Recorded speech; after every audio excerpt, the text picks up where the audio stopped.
You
can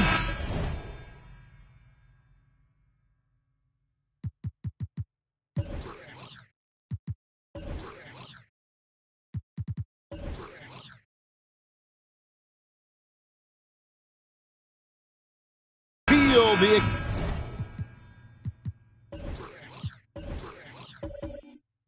excitement.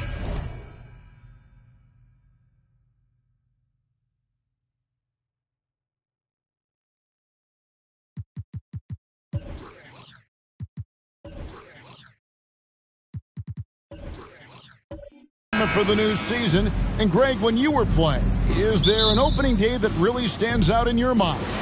Back in '95, I think it was, when we started the season with back-to-back wins, and the team was feeling good. Then we promptly lost 21 straight. And the starting group for the Spurs, they've got Grant. He's out there with Kevin Duckworth, and it's Van Arsdale. Oh, my goodness, what a play. Oh, my.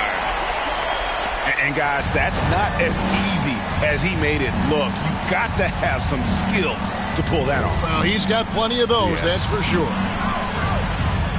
Duckworth a screen on Scott. Here's Van Arsdale. And 2 free throws coming up, unable to get that one to go with all the contact. It goes on Moses Malone. During last offseason, the Hornets decided to part ways with their coach of the past 4 years.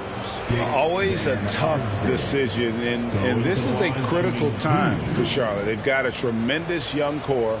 They think their time is now, and they want to make a bold move with the new hire.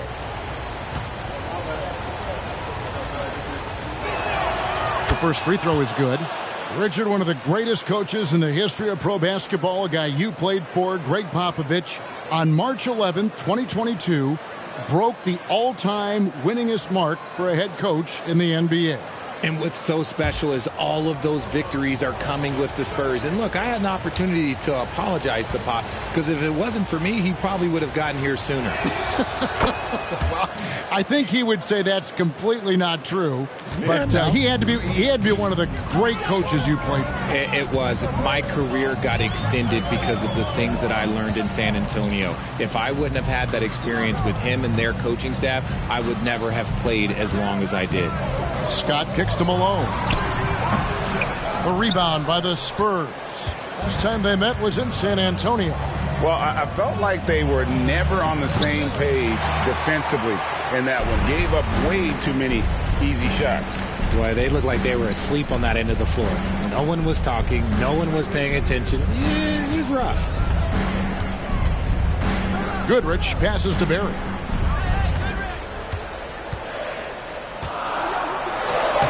Played in with a nice touch off the glass.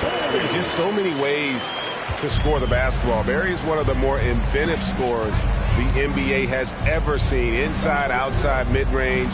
He does not get rattled. Here's Van Arsdale. A three-pointer, no good.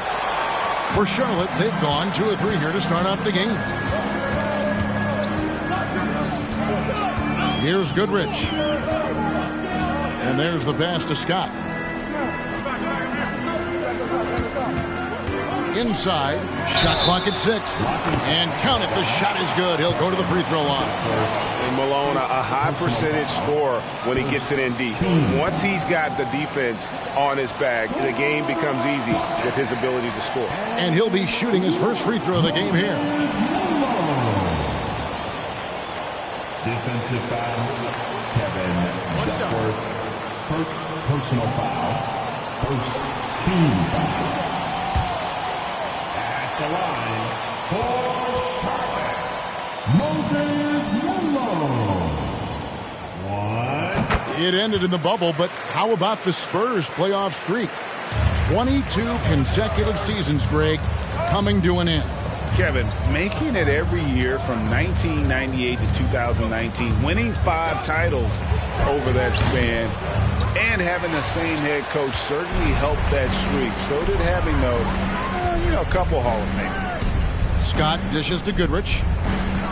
Back to Scott. And that one clearly a foul. Gets the whistle and 2 shots coming up. Yeah, easy call. This is his first free throw of the game. At the line for Charlotte, Charlie Scott. 2 shots. Shoot 2.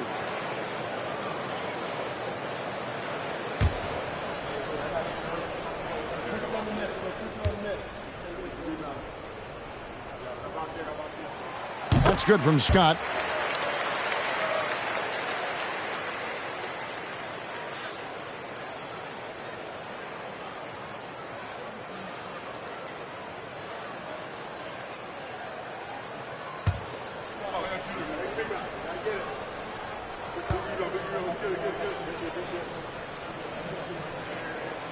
Scott hits them both.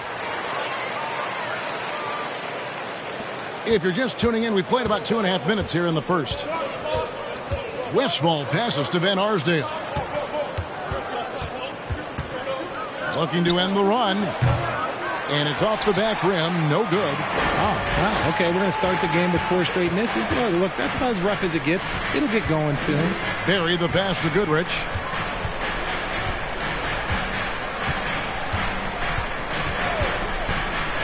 Passes it to Barry. 6 to shoot. Williams against Grant. The shot by Williams, no good. Spurs trail by 7. Here's Westfall. Grant outside. Pass to Harrison. And a miss there on the triple. Yeah, trying to get going here, but that's an offer for the first 5 here to start the game. Here's Malone. Terrific assist. A nice finish. Solid play all around. And now you see them starting to really work the ball inside.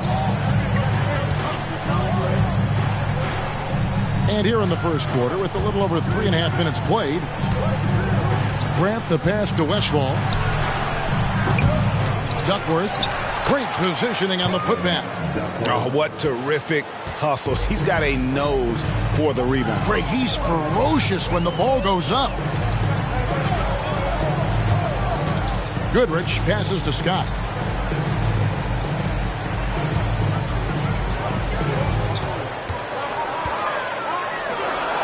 Back to Goodrich. A chance to extend the lead to double digits, but it's no good. Pass to Westfall. Nice ball movement by San Antonio. The pass to Harrison. And the 3 off target. Hard to figure out how he doesn't knock that one down. No defender in sight. Now here's Goodrich. No points in the game yet for him. Here's Malone. Harrison grabs the board. They've been beating them to a lot of those loose balls and rebounds here to start. Pass to Grant.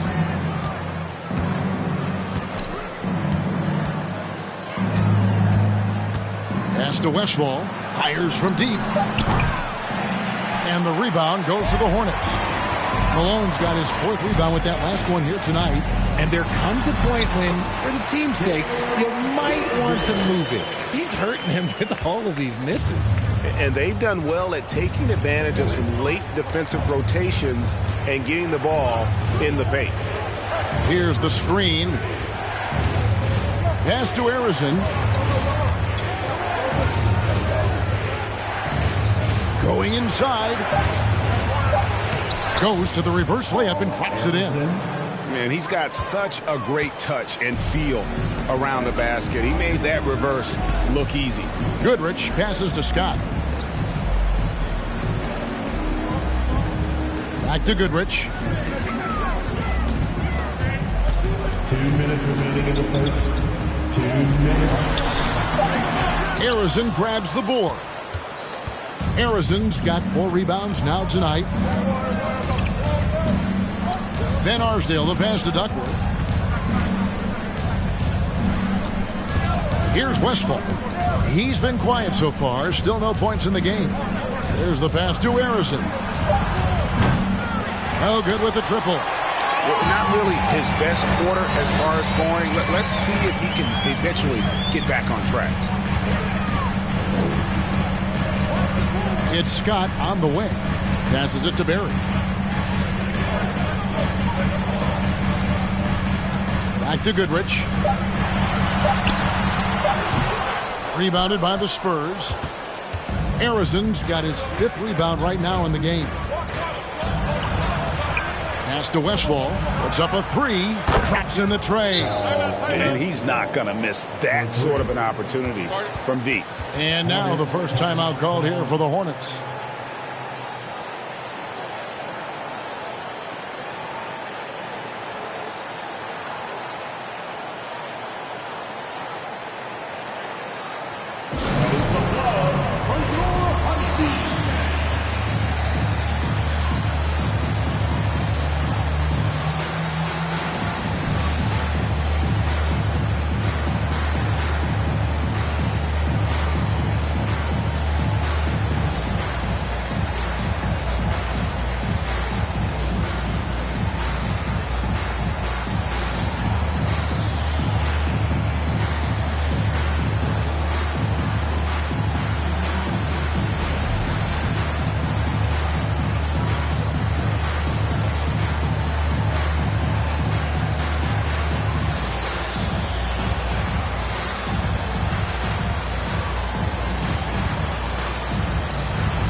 So a whole new group on the floor now for Charlotte.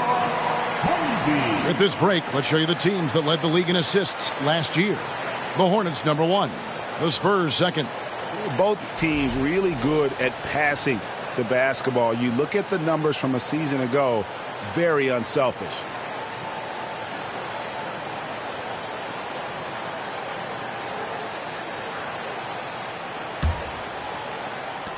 Charlotte leading by 4. 54 seconds left here in the opening quarter. Here's Bridgman. Count that one.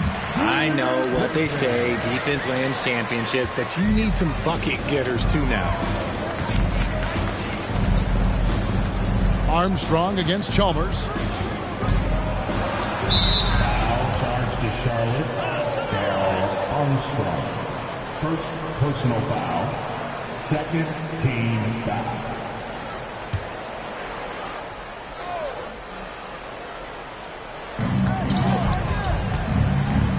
Thomas is screen on Armstrong. And Chalmers kicks to Thomas. Stolen away. 8-second difference between the shot clock and the game clock.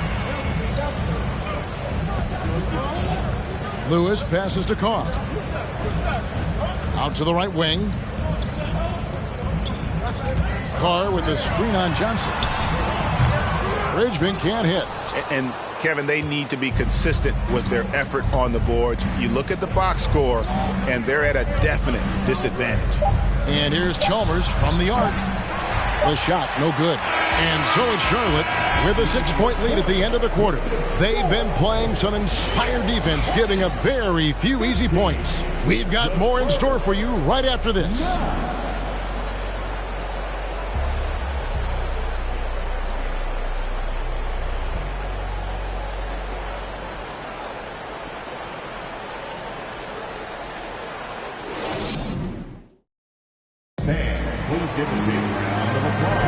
And thanks again for tuning in. If you're just joining us, we've played through 1 quarter of action so far. Looking at what we've seen from the Hornets, what do you think? Well, in that first quarter, they were intent on just pounding the ball down low. And let me tell you, when you establish a physical edge, it gives you a mental edge too.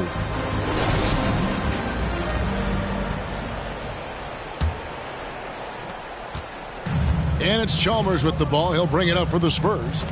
6-point game. They get to take on the Blazers at Portland after this one. That'll be the second on the road in the midst of this long 4-game road stint. On the floor for San Antonio, we've got Alperon Şengün. Johnson is out there with Thomas. Then there's Chalmers. And it's Christie in at the shooting guard. And you don't ever want to get into the habit of letting the offense get to the rim. The Hornets shooting their 4th and 5th attempts at the free throw line tonight. Armstrong at the line for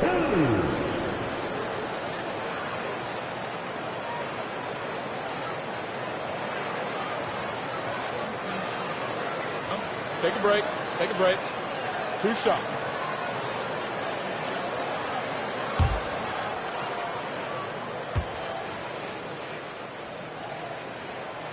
No good on the free throw. Richard, so much of today's NBA defense is about covering the pick and roll. And as a player, is that something you enjoyed, taking on that challenge of covering the screen roll game? You only enjoy that challenge because you are a competitor and you want to win. Is it something that I'm doing on my own? Is it something that I'm doing in my spare time? Probably not. I can think of more fun things to do. Exactly. It is not, and there are so many variations, right, of the screen roll that you can defend it as many ways as you can run it. And these players are so talented that they can stop and pop from 3. You have to guard them at the half-court line. Before, you could guard them at the 3-point line. Now you got to meet them at half-court, and there's screens all over the place. It's miserable. Thomas sets a screen for Chalmers. To the wing on the left. Just 5 to shoot. Thomas finds Şengün. And he makes that one. Şengün's got his first points in this one. Charlotte leading by 5. Armstrong with it. Carr with the screen on Johnson. Carr, the pass to Armstrong. Here's Lewis. He can't get that one. And the Spurs going the other way now. Christie kicks to Chalmers. Pass to Şengün. And here is Thomas.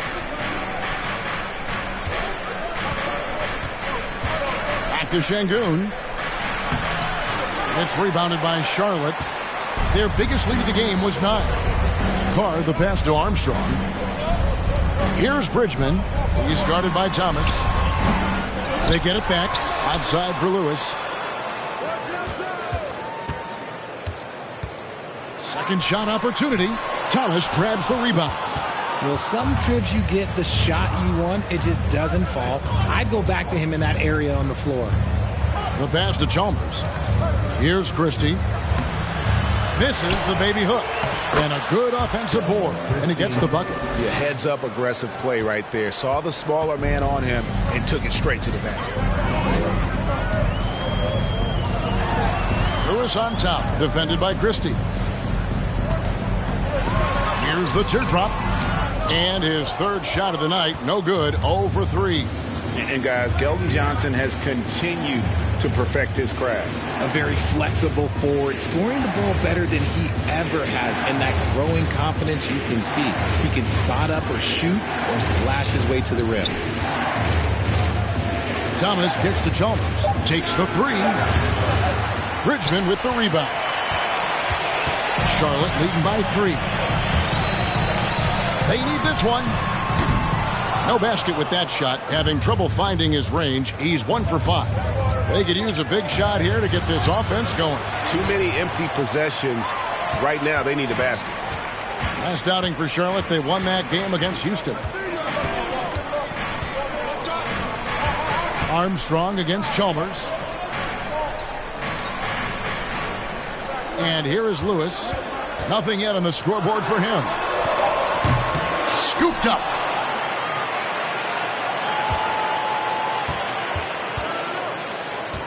Tries again.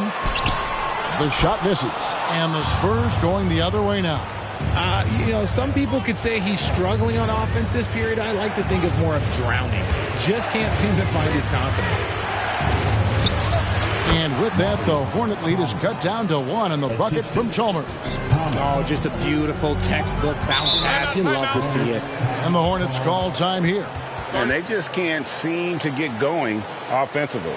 And coach called his timeout to try and reset things on offense. Shake them up a bit so they can hopefully start getting some shots to fall.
San Antonio goes with a fresh 5 on the floor.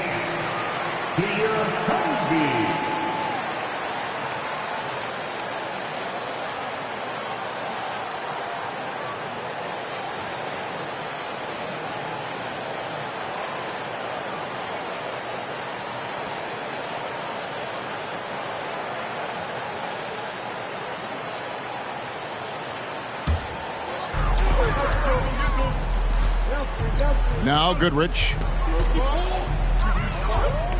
Passes it to Scott.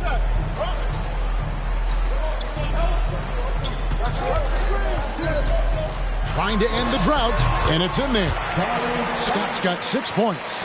And the lack of effort to fight over the screen there makes that an easy shot. Yeah, as soon as these guys feel contact, they are just disappearing like they're not even there. You got to show some fire and keep defending. Grant the pass to Duckworth. Takes the assist and lays it in. Picked out the pass nicely. Duckworth's got his second bucket. Charlotte in the lead. Now here's Goodrich. Pass to Barry. Fires for 3. And that's collected by Grant. Spurs have gotten a little under 50% of their second quarter shots to find the mark. 4 of 9 all told. Time now to turn to our sideline reporter, David Aldridge. David. Thanks very much. Now, for 22 straight years, San Antonio made the playoffs. They haven't made the last 3 postseasons, and former Spur Robert Horry worries if they'll ever be relevant again, saying, I hate to say that. San Antonio is a small market. Guys just aren't going to go there. And that's a dire prediction for such a storied and successful franchise, Kevin. Wow, no kidding, David. All right, thank you. Outside, Scott. That shot is off. San Antonio's gone 0-2 from deep here in the second. Westphal passes to Grant. To the wing right side. Here's Van Arsdale. Clock at 6. Duckworth a screen on Malone. San Antonio needs to get off a shot here. And it's Westfall missing. Hornets shooting the ball poorly, just 28%. Driving inside. And there's the whistle on the shot. Took the foul. Shot misses. He'll be shooting 2. And the foul goes against San Antonio. Charlotte shooting their 6th and 7th free throws in the game. Goodrich taking 2 shots. Take a break. Take a break. 2 shots.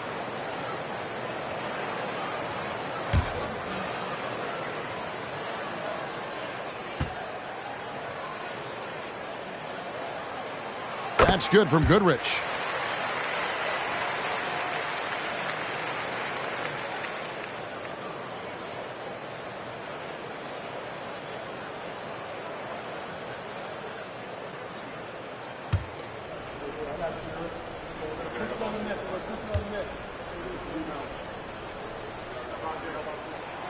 Both free throws good from Goodrich. And that's another area where he is just a superb player. Excellent at the free throw line. They need a bucket in a big way here to regain some confidence. 2 minutes remaining. Here's Westfall. He's covered by Goodrich. 2 minutes. Van Arsdale, good. Yeah, and all throughout his career, Westfall has been a tremendous creator. Take a look at that feed. He's the kind of teammate everybody would love playing with. Here's Scott. Charlotte no good that time either. The Spurs have gone 5 of 12 from the field here in the second. Here's Westfall. Pass to Van Arsdale. To the paint. Here's Duckworth. Goes back up. Scott pulls it in. Duckworth's shot is off. Duckworth's gone 2 of 5 from the floor. Goodrich with it. Outside, Scott. The rebound by the Spurs.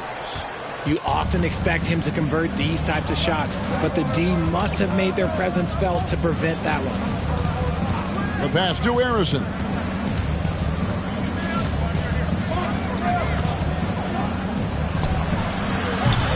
Offensive rebound. Kicks to Duckworth. Passes to Harrison. And that won't go, missing the go-ahead bucket. Charlotte's gone 0-3 from beyond the arc to start the second quarter. Goodrich passes to Barry. They get a hand on it. Here's Harrison.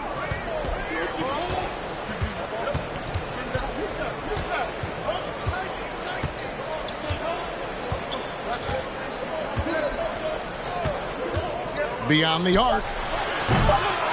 No good. Tie game here in Charlotte. A chance now to send it over to David Aldridge, standing by courtside. David. Thanks very much. Here with Greg Popovich. Pop, in a close game, what makes the difference in the second half? Lots of things, you know. It's a game of mistakes. It's a game of playing well. Who knows? Always love your philosophy, Coach. Thanks for your time. Back to you guys. Thank you, David. And we'll be back after halftime as the third quarter gets underway.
Welcome. First up, let's look at the two guys who are each leading their respective teams through the first half. These guys are leading their way offensively. It's hard work doing all that scoring. Wouldn't you agree with that, Shaq? Not for me, it wasn't. Piece of cake or barbecue chicken, whichever you prefer, or both at the same time. I'm hungry. And guys, the Charlotte Hornets are in an even game. Well, their offensive execution has been bad, Ernie. Bad. They're not running the sets. They're forcing bad shots. Undisciplined, bad basketball. Well, yeah, I have to agree with you, man. If it's not there for you, please make the extra pass. Because if you don't, it looks bad.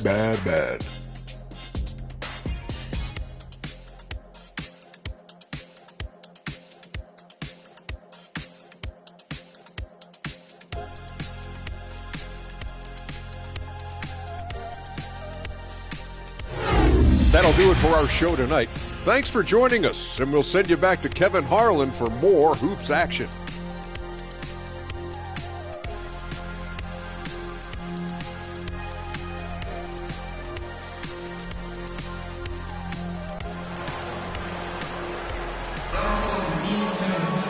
We've got second half action for you, and if the next couple quarters are similar to the first, this one could go down to the last possession.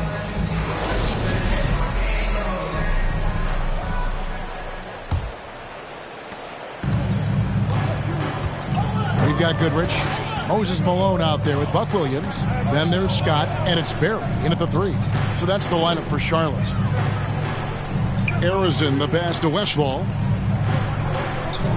Duckworth a screen on Scott. Van Arsdale. No luck that time on the shot that would have put them on top. Charlotte shooting about 26% out there. They need to get a better look.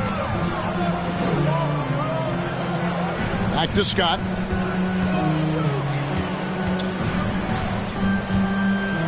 Pass to Goodrich.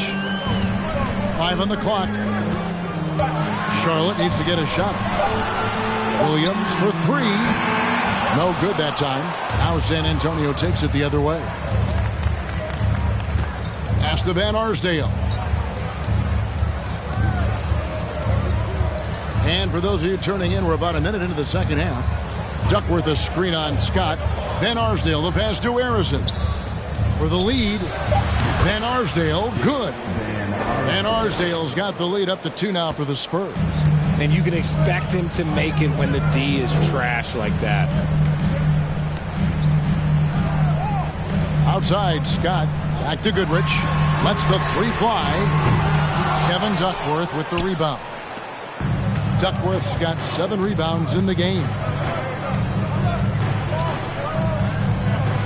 Third quarter of play with just over a minute and a half gone by. Van Arsdale can't get it to go. He hasn't had his best game, but they've gotten enough production elsewhere, so it hasn't really mattered. Here's Goodrich, and he gets the jumper to drop. Goodrich has got 6 points. And really not the quickest release, but a nice fluid stroke. And, of course, Goodrich is a tremendous competitor. Stolen away. Nice job to interrupt the alley-oop attempt there. Down low. And it's Malone finishing it off. That's a stomach punch, guys.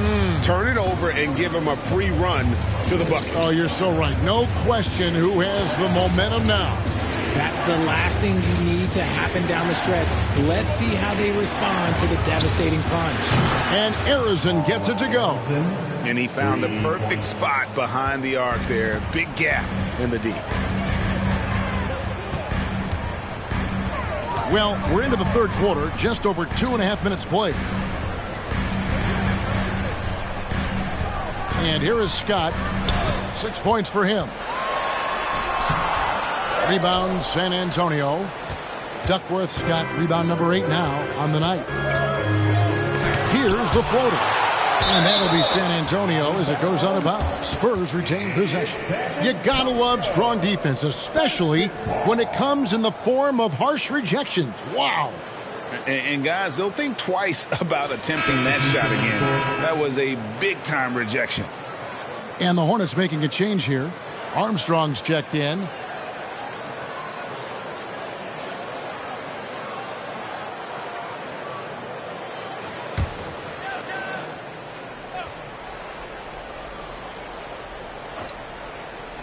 Clock keeps going. 3 minutes into the second half now. The second effort. And Arizon gets it to go. Arizon's got 5 points now in the quarter. He knows his job on the glass, and he does it well. Cleaning it up and sending it right back. Now the pass to Scott.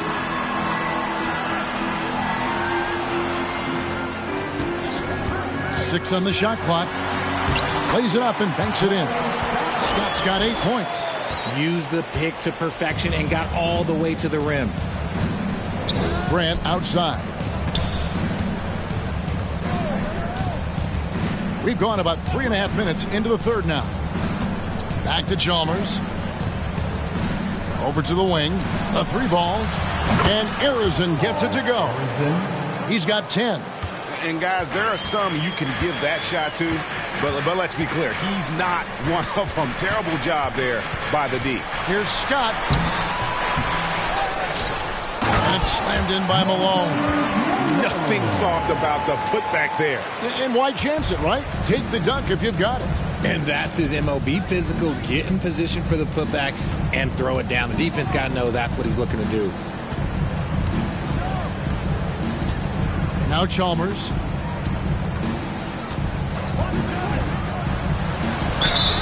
And contact on the shot, so he'll be shooting free throws here. It goes on Moses Malone. What do you guys think so far about the offensive approach for the Spurs? At the line for the Spurs, Mario Thomas. At the line, 2 shots. Take a break. Take a break. 2 shots.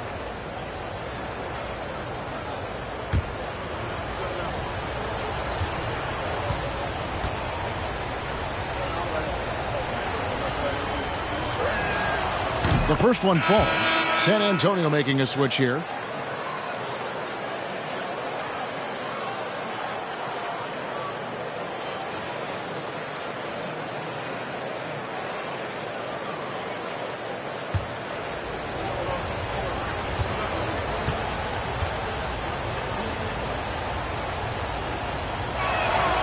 And so Chalmers nails both of them.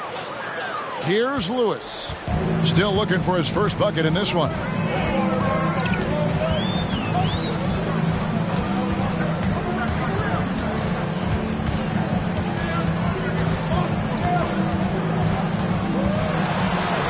And he lays it straight in. And defensively, they are on their heels every time the ball comes inside. Armstrong against Chalmers.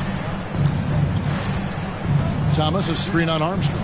Here's Chalmers. The feed to Thomas. Armstrong with it. Passes it to Lewis. And the call on the shot that sends him to the line. First personal foul. First team foul.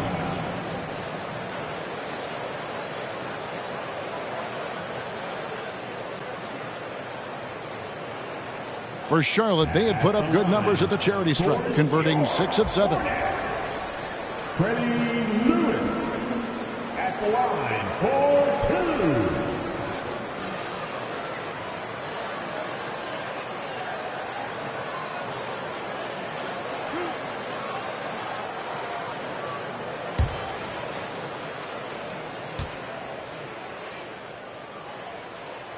2. And the first one drops.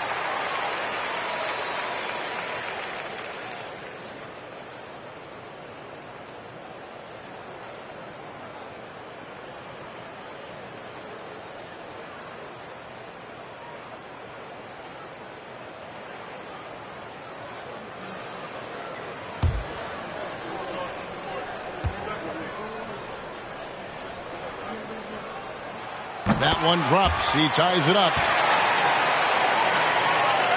The Spurs have gone an even 50% from the floor here in the third quarter. 4 of 8. To the middle. It's intercepted. And he stuffs it. What a pass to set him up. You gotta love his hustle, leaving the defense no time to react. And all of a sudden, that man was just on the other end. Wow. Chalmers dishes to Thomas.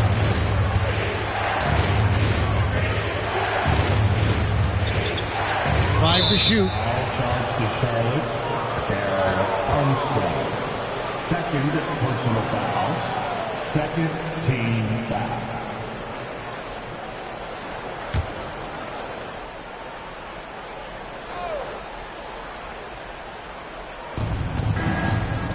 To the right side. Thomas sets a screen for Chalmers. Kicks it out to Johnson. Clock at 4. No good on the 3. For Charlotte, they've gone 6 of 10 from the field in the third quarter. Pass to Lewis. 1:51 left in the third quarter. Here's Armstrong. Gets the three-pointer to fall. Armstrong's got 6 points. They haven't looked the same on defense during this second half. Seems like they are relaxing and allowing them to get whatever shot they want. Thomas a screen. Here's Chalmers. That one's off. Still out of sync. You know what? He's just stone cold right now. Really not sure if he's their best option offensively as they try to get back in this game. Lewis attacking over Christie. And Charlotte again with the bucket.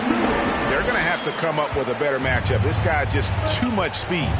And San Antonio calls the first timeout of the game. And the lack of rim protection, top of the list. I'm sure coach is going to give them an earful about that. He can't be happy with that soft interior D.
And we've got a moment now to look at the highest scoring teams in the NBA from last season. The Hornets fourth.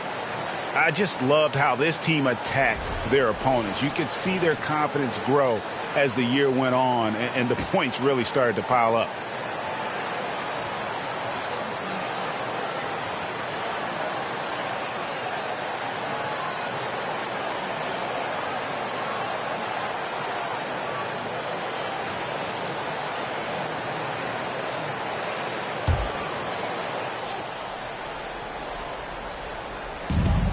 .109 left to play in the third. Pass to Westphal. And they get it. And out of bounds as the Hornets gain possession. And taking a look now at the stats for Johnson. Good season for him last year. Last year averaged 17 points a game, 6 rebounds, and 2 assists.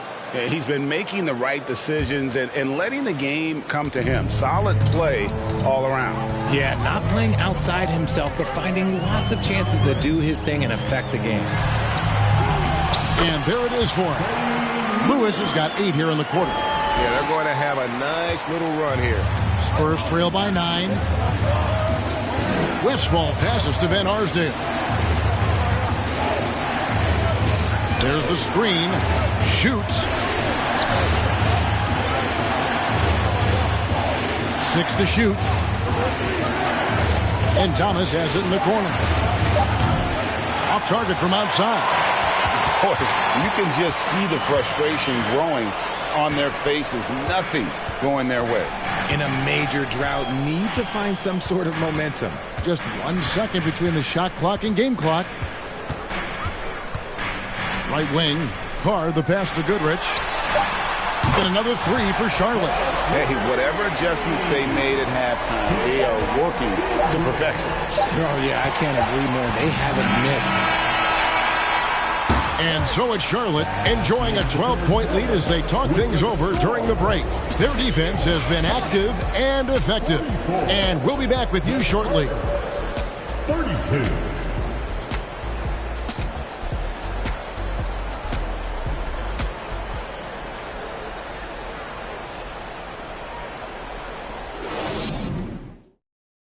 And let's go back to a terrific pass that we're calling tonight our State Farm assist of the game. Yeah, an easy choice tonight. Look at the precision on this pass. Put it on a platter for him. You've got to admire the vision just as much as the accuracy. Not many players can even spot that pass.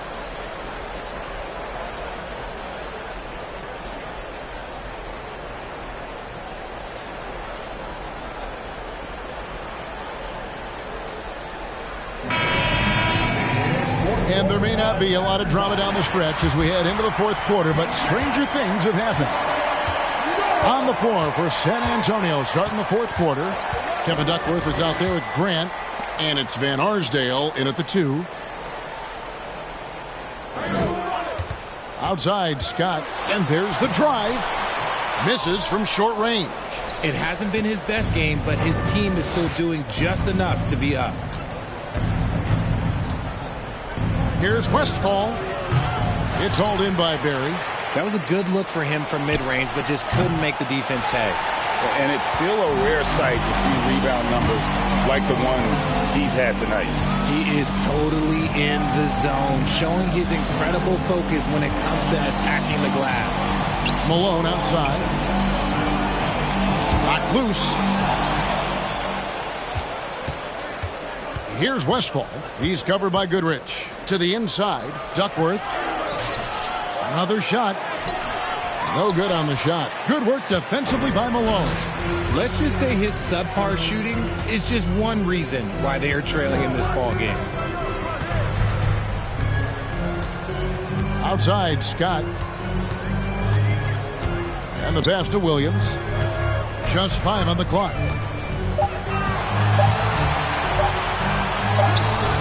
Some solid defense from Grant. Spurs trail by 12.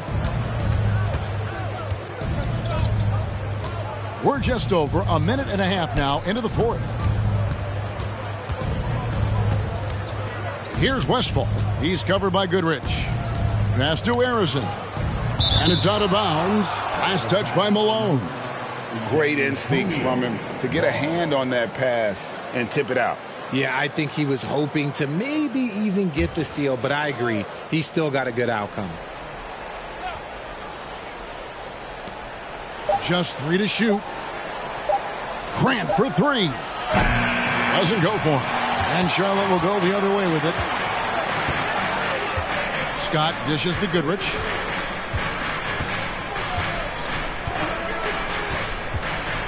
Pass to Malone. Williams trying to break free, and he gets the whistle. 2 free throws coming up. Yeah, and Malone excels at putting himself in a great position, really on both ends. Just a dynamite rebounder and interior scorer. Moses Malone. 2 shots.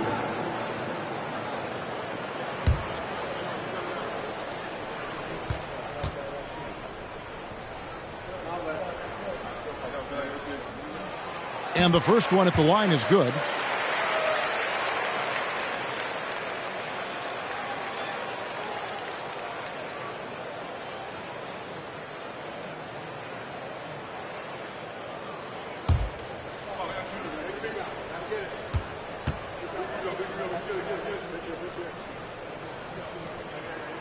And both free throws good for Malone. Some big guys struggle at the line. Not him. He's put in the work to defy that assumption. Time called here. The Spurs decide to talk it over.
And now, let's present our New Balance Player of the Game, Moses Malone.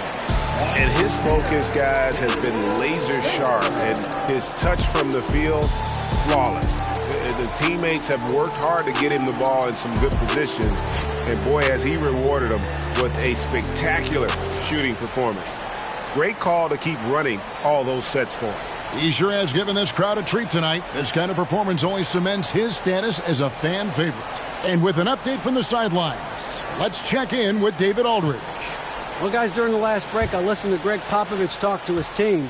He was disappointed in the shot selection. He told them, stay patient, run the offense, make the extra pass. We don't have to make up the deficit all at once. We'll see if they start shooting a little better. Kevin? Thank you, David. And the shot goes in. And finally, someone scores. It's a slugfest. Maybe not the prettiest game we've seen, but sometimes the best ones are the ugly ones. Pass to Scott.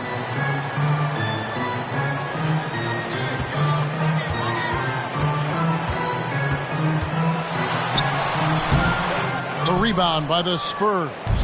Fantastic defense, giving full effort. There's the pass to Westphal.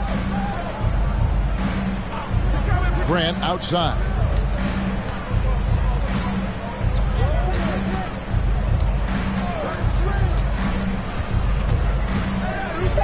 Passes it to Westphal.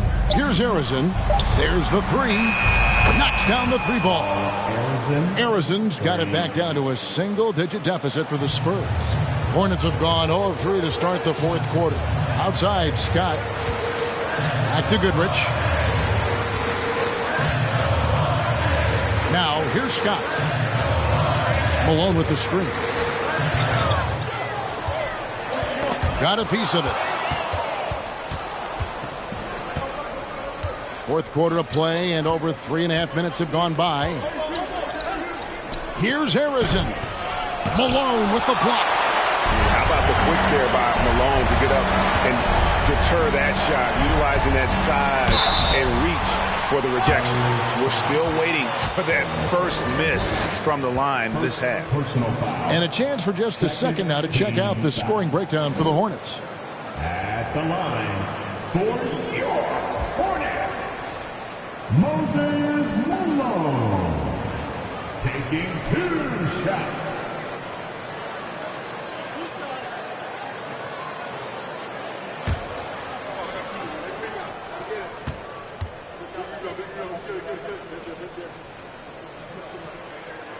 And he makes the first.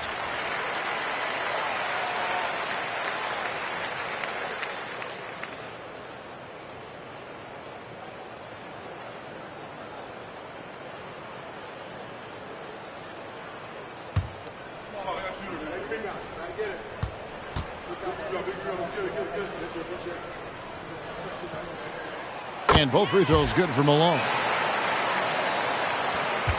Spurs trail by 11. Here's Westphal. Down low. Here's Arizin. A good finish at the rack off the slick feed. Arizin's got 15 points here in the second half. Charlotte shooting under 40% all in all for the game. And here is Goodrich. Malone outside.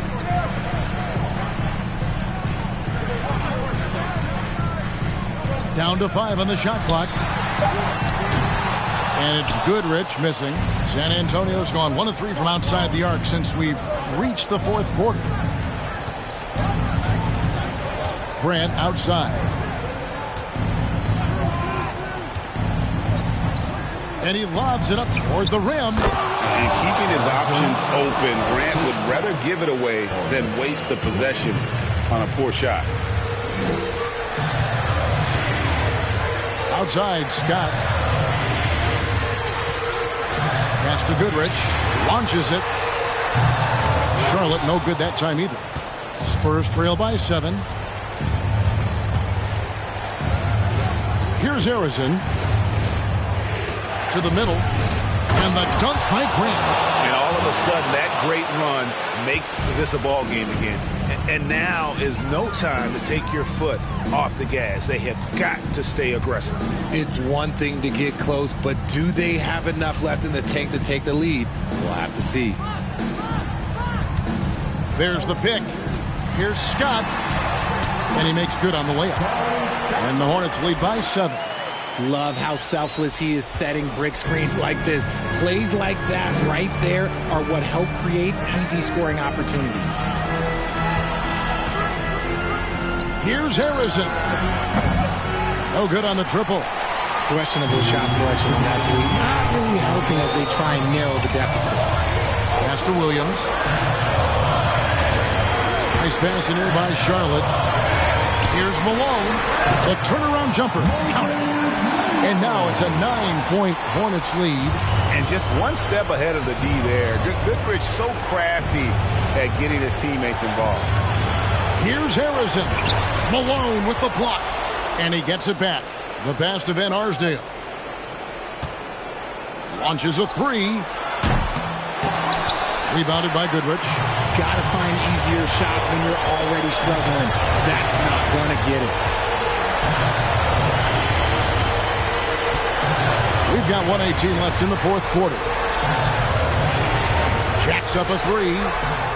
Duckworth grabs the board. Duckworth's got rebound number 13 with that last one. Here's Harrison. With the floater. Malone with the block.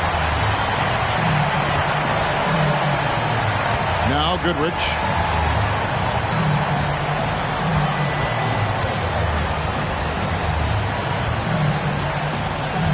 Passes it to Williams. And he uses the glass on the layup. They made the most of their opportunities, looking comfortable and locked in throughout the night. You have to love their effort. This game wasn't handed to them. They took it. Harrison, the pass to Van Arsdale. San Antonio again missing. 23 seconds left in the fourth. Steps back. Here's Barry. And he banks in the layup. And the Hornets lead by 13.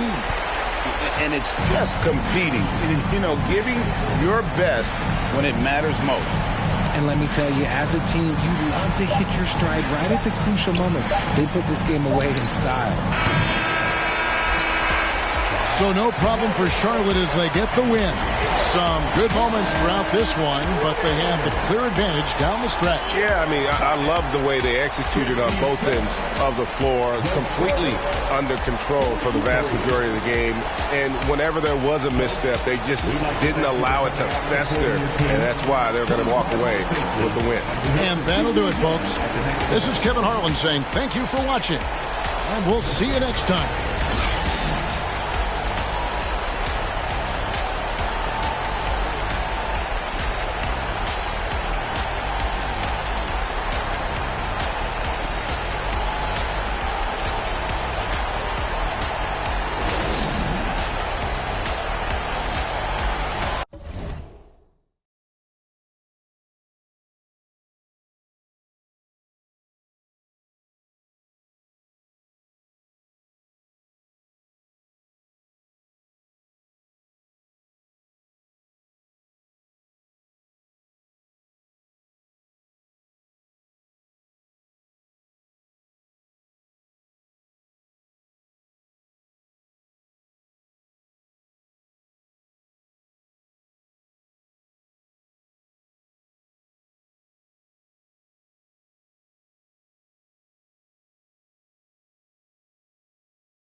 The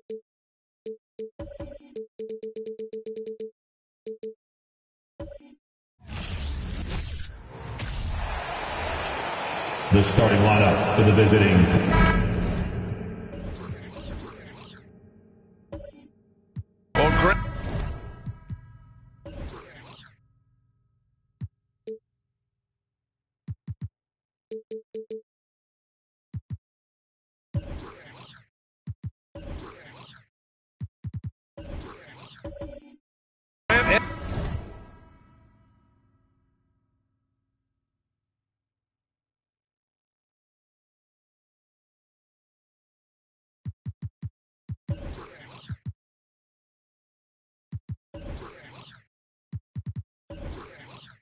Everyone is excited for this season opening contest. That includes the fans, but even more so the players.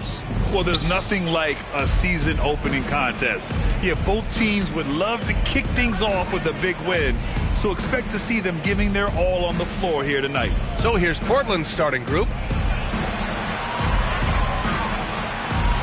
Here's Robertson. 6 on the shot clock. Launches a 3. The rebound by Malone. He didn't make them pay for that weak defense, but they just can't rely on him to miss those kind of shots.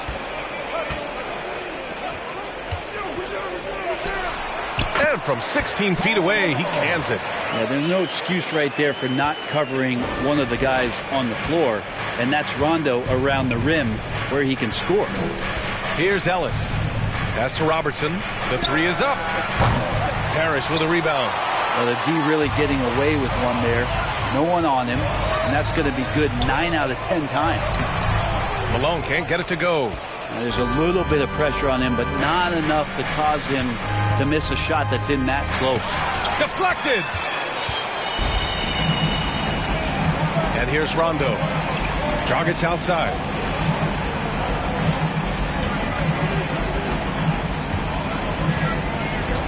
Pass to Johnson.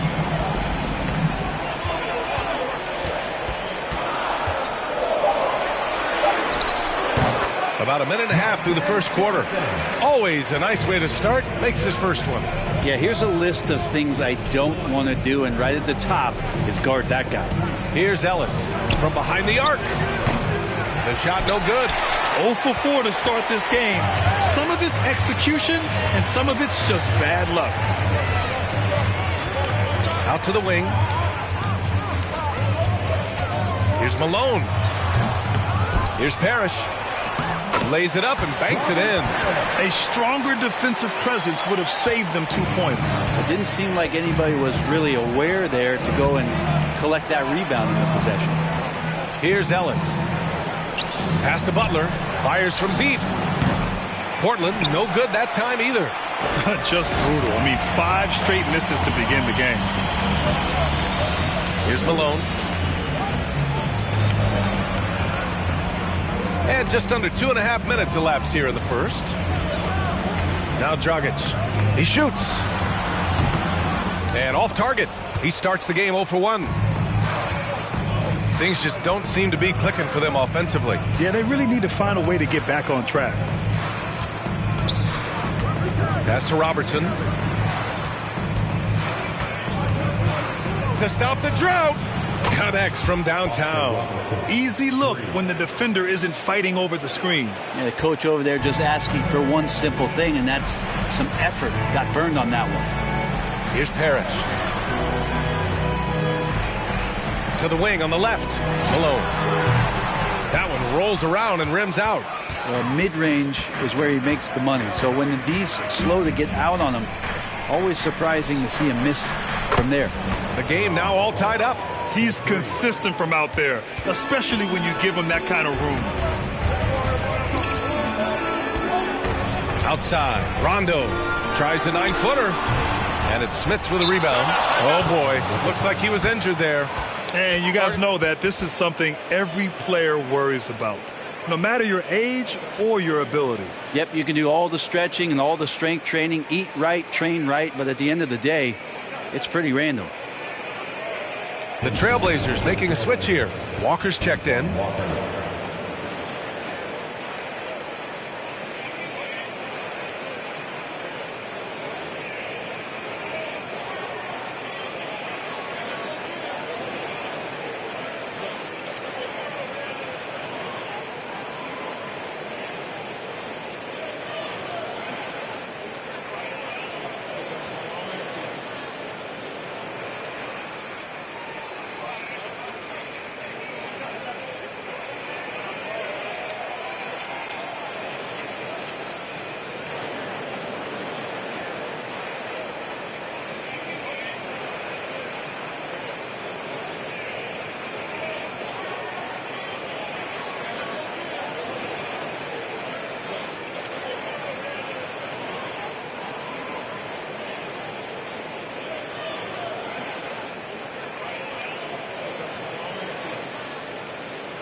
Portland has gone just 2 for 6 from the arc here in the first. Here's Robertson.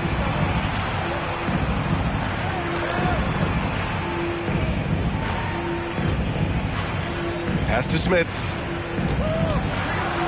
Blocked! Dragic with it. Well, no scoring yet from him, but that's likely to change. And he comes up with a bucket. For Portland, they've gone only 2 of 6 from the field. And you know, guys, I don't think too many people expected the resurgence we saw from the Cavs last season. It started with their defense. Just a superb read on defense to come up with the block. I mean, letting them know up front that he's on the hunt tonight and eager to knock away shots. I love it.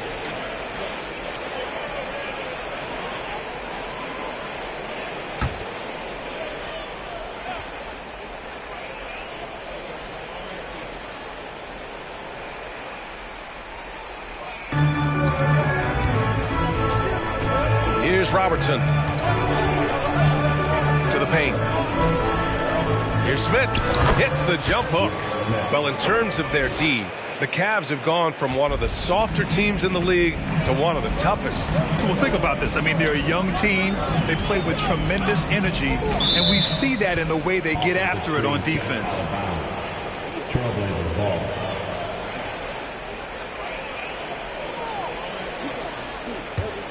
The Trailblazers have gone only 3 for 9 from the floor. Here's Robertson outside Butler. The 3-ball. And again, it's Portland with a 3. And what's working here? Each guy is willing to make the next pass. Outside, Rondo. No good from 11 feet. A little hesitant. Maybe he thought the D was tighter on him than it really was. Pass to Robertson. Here's Ellis. Off the mark there with a 3. For Cleveland, they've gone 4 of 10 shooting the rock in this first quarter. Here's Rondo. Oh, a big finish with a one-handed jam. Not getting old here, seeing him make that lead pass with perfect timing. Here's Robertson. Walker for 3. Nice start for him, sinking his first shot. And I love how he's pushing the tempo and creating for others. He does this game in and game out. Incredible. Nice to play with a point guard that takes pride in playmaking. It makes you move around just a little bit faster to get open spots. Now here's Johnson. Clock at 6. 2 minutes remaining. 2 minutes. Here's Rondo. Here's Parrish for 3. Dragic. Rebound by the Trailblazers. So far, rebounding has been a focal point for them. To the left wing. Here's Ellis. And again, it's Portland with a 3. The defense is nowhere to be found guarding the three-point shot. Trying to find a spark here. Yes, indeed. A rough stretch offensively. They could really use a basket. Here are the Blazers with the ball. They're on a 17-4 run. Pass to Walker. Here's Robertson. Here's Smits. Lays it up and in off the pretty assist. And it's a 9-point Trailblazer lead. They're locked in and focused on making each possession a success. Yeah, that's exactly how they got the lead. They ended up having multiple possessions in a row with good quality shots, knocked them down, and game is fully in their control. Cleveland calls timeout.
And the Cavaliers going with a whole new group out there. And the Blazers making a change here.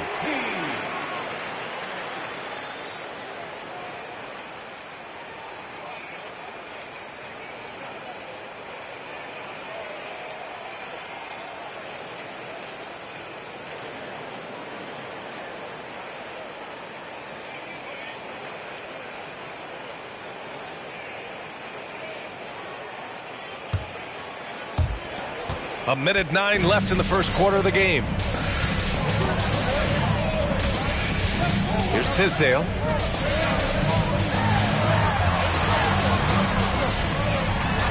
Can they get it?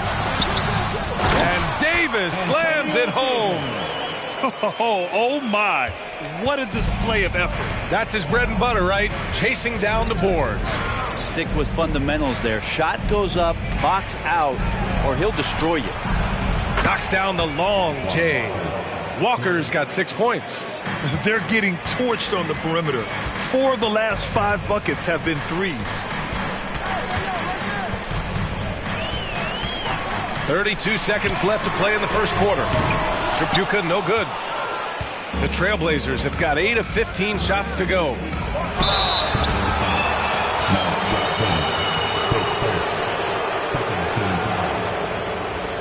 Shooting for Portland, Oscar Robinson, 2 shots.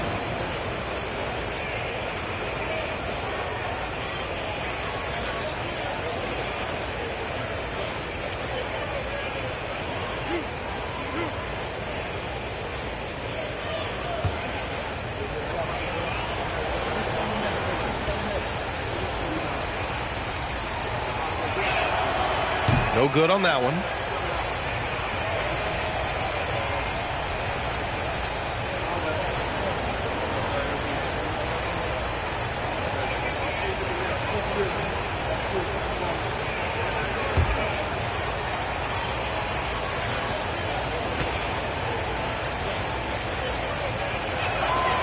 He hits the second from the line. 23 seconds left to play in the first quarter. They've been having major problems offensively. Definitely in a bit of a dry spell. Here's Tripucka.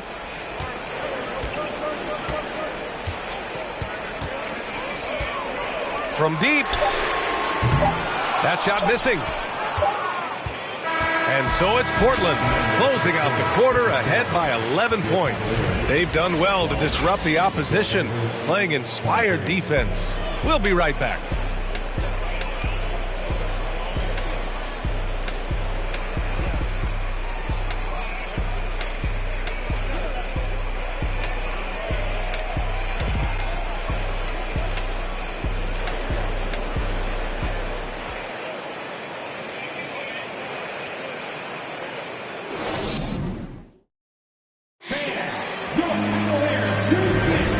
So far through one quarter, it's been a lopsided game.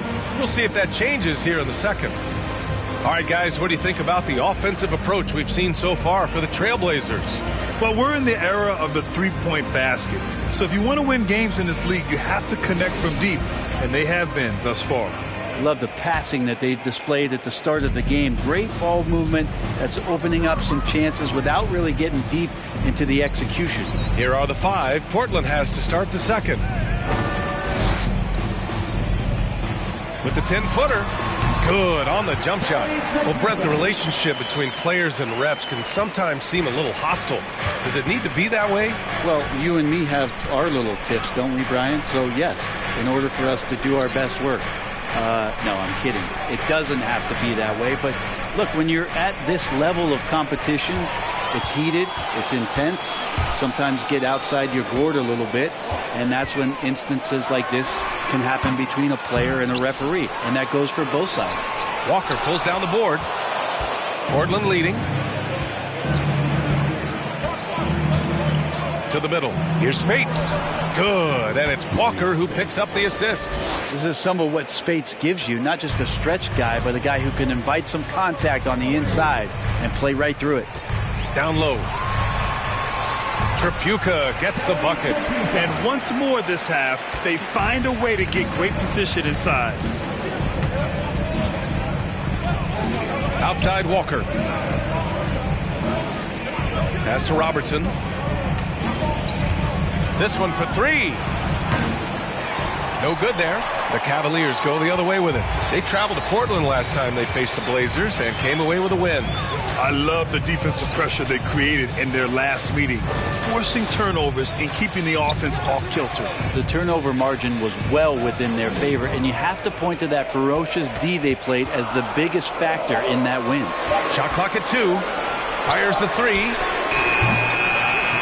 That won't fall. He's just 2 of 5 in this one. Portland has gone 6 for 12 from deep so far in this game. Gets it to go. His second make in 6 tries. Even with the score as it is, he just keeps coming at you. Cleveland calls timeout.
Both teams deciding to change it up.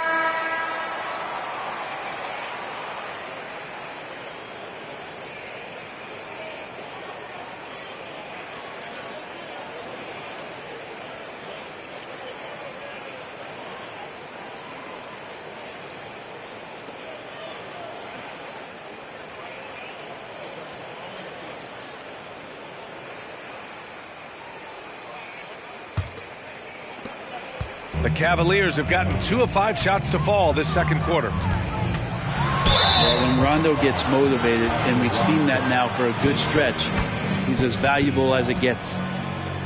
At the line for Cleveland, Rajon Rondo. 2 shots.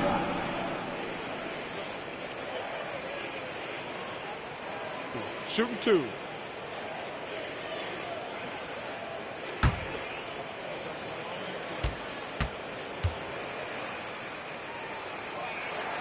And he makes a first.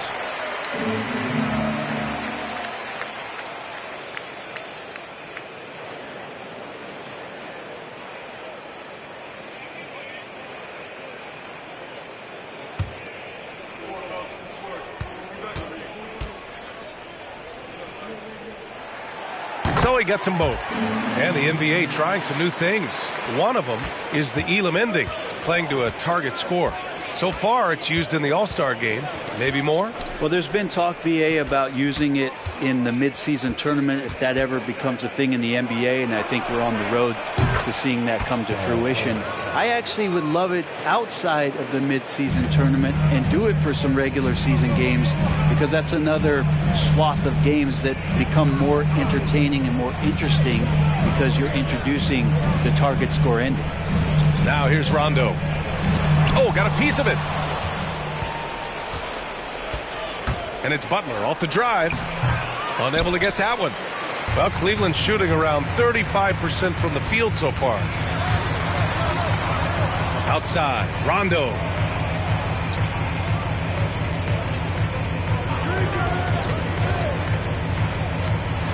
The floater. Here's Parrish. Yes, sir. Great play by Rondo to set him up. Well, Rondo's IQ is something we talk about a lot, just picking apart the defense right now out of these screen and roll sets. Here's Robertson. He's got 6. Pass to Smits. Now here's Rondo, guarded closely. Now here's Dragic. Here's Parrish. Inside. And it's Smits with a rebound. Portland has gone 1 of 2 from deep in the second quarter. Here's Robertson. Checked by Rondo. Pass to Butler. Here's Ellis from downtown. Can't get that one to go. He's just 2 of 5 now from the field. A chance to get a quick injury report. Guys, the head athletic trainer for Portland provided some information. They're doing everything they can as this looks like a collapsed lung. Obviously, we're all hoping for the best here. And for a team with definite title hopes, it will now be a case of next man up until he can return. All right, Allie, thank you. Sadly, that's not the news fans were hoping for, guys. Definitely not. Seems like he's got a long, tough road ahead of him. Yeah, and this makes it particularly rough for this team. Other teammates now are going to have to step up, and it seems like it's going to be an extended period of time, so not easy to do. Now here's Rondo. Here's Parrish. Off the mark. Had a chance there to trim it to single digits. He's giving his all, but you can't force yourself back on track. Robertson from deep. Holmgren nails it from 3. Holmgren's got his first bucket of the game, and he's on the board for 3. This defense just can't stay connected to shooters. An unusual skill set for his size. Holmgren can initiate offense from every level on the floor. I mean, his versatility is unbelievable. You expect 7-footers to operate off ball, but Holmgren is just as good with the ball in his hands, Graham. Yes, he is, B.A. I mean, we've seen him go coast to coast in the open floor, take his defender off the dribble and get to the rim. And if you sag off him, well, he can just rise up and fire.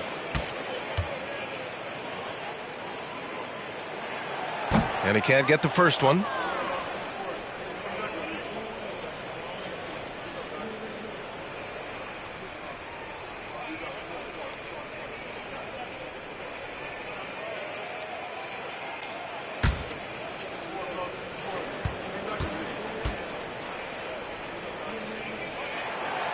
And he can't get the second one to drop either. Coming up empty that time. And they seem to have taken a more heads-on approach this quarter, and it's getting them to the free throw line. Pass to Holmgren. Here's Robertson. They set the pick. Lets it go. And it's good. Off the back rim and in. Give him 8 points now. The assist numbers certainly stand out. They've really emphasized ball movement here today. Johnson finds Dragic. Offensive rebound. Parrish. And he was fouled while in the act of shooting, so he'll take 2 free throws. Team foul. At the line for your Cavaliers, Robert Parrish. At the line for your Cavaliers with 2 shots. Take a break. Take a break. 2 shots.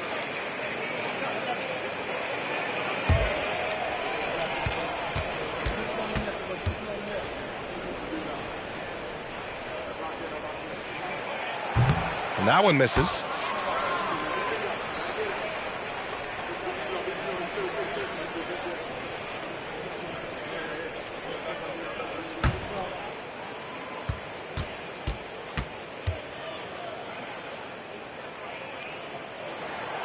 That one's no good.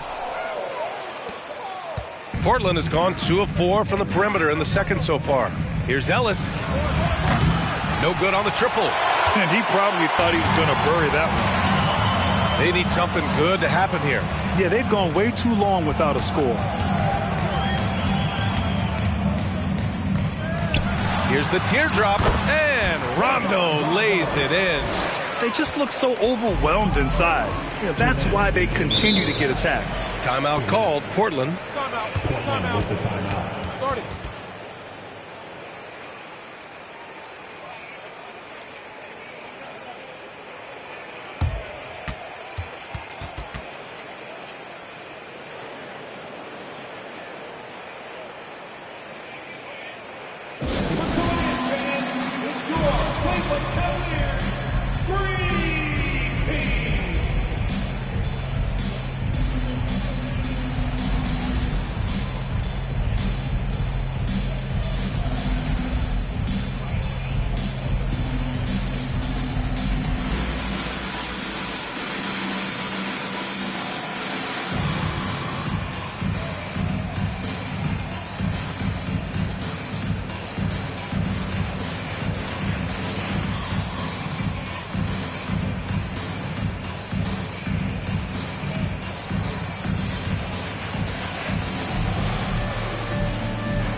Trailblazers making a switch here.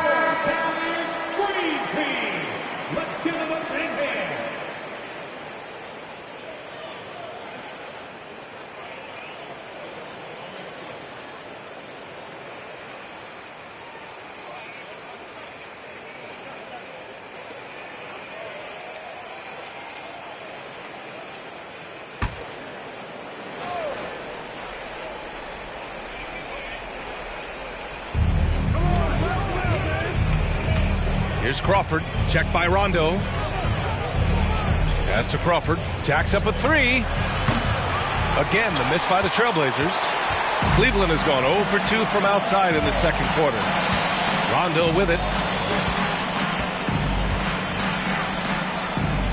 A minute 39 left in the first half of this game.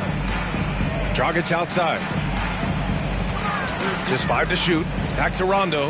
There's the three. Knocks it down from distance. Rondo, he's got 7 now in this quarter. This story in the second quarter much different than the one in the first. We're finally seeing some aggression. Pass to Smits. To the inside. From deep. Ellis's shot is off. Now his shooting has been a little bit below par. You think about what this lead would look like if he was on. Here's Malone. He's got 6. The kick out to Dragic. There's the screen by Johnson. Dragic misses. The Trailblazers have gone just 5 of 12 here in the second quarter. Butler on the wing. Pass to Holmgren. Here's Smits. Here's Crawford.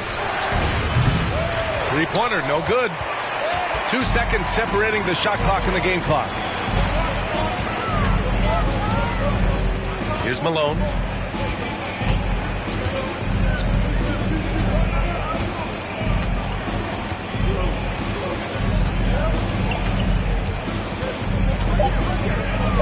It's tipped. Now Butler. And so it's the Portland Trailblazers earning this break in the action, up 10. Defense is setting the tone. We're coming right back. Don't go anywhere.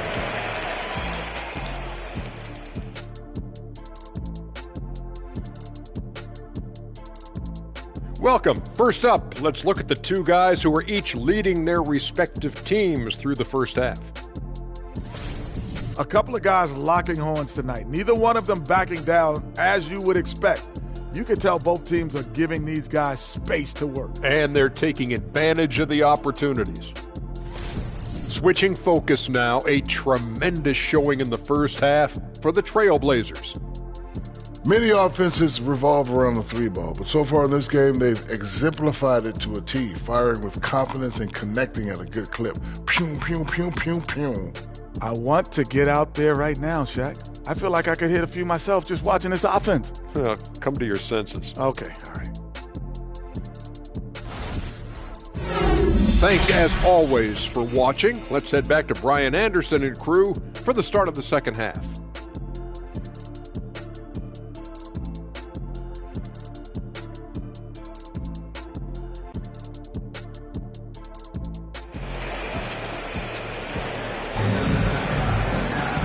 Well, for those just tuning in, thanks for being with us. Second half of this game still to play.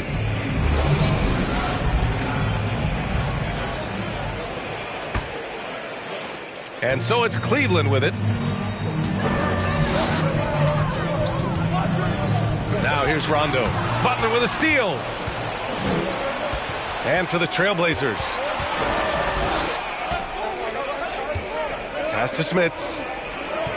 Here's Robertson. The three hits the trifecta. He's got 11. And just totally relentless, only increasing the intensity level. Yeah, he's the guy that you want to go to right now, trying to put this one away. Here's Malone. Dragic outside. Back to Rondo. Here's Malone. Goes back up. Back to Rondo. tries yet again. It's good. Rondo, he's got 9 points. Rondo's such a great ball handler, such great ball control. Even though he's a little bit older, he can still surprise you with what he sees out there. Here's Ellis. 6 points for him. And here's Butler outside. And again, it's Portland with a 3. Defensively, you can't afford to get stuck on the pick. That's one that the coaches will watch tomorrow with that player. You hate to see him give up in that situation. Here's Malone. He has 6. That one doesn't drop. Yeah, they're going to try to search out for somebody that's got a hot hand right now. 1 of 4 to start the half. Here's Smits. And here's Butler outside. Parrish with a rebound.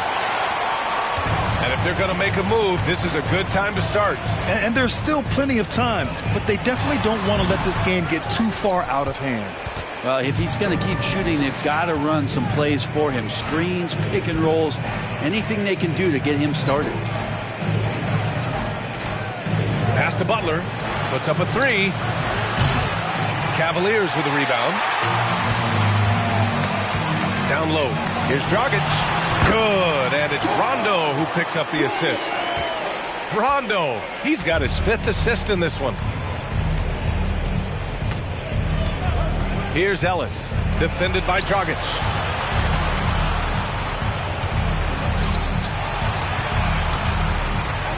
Here's Robertson. Misses off the right iron. For Cleveland, they've got just 2 of 6 in the second half.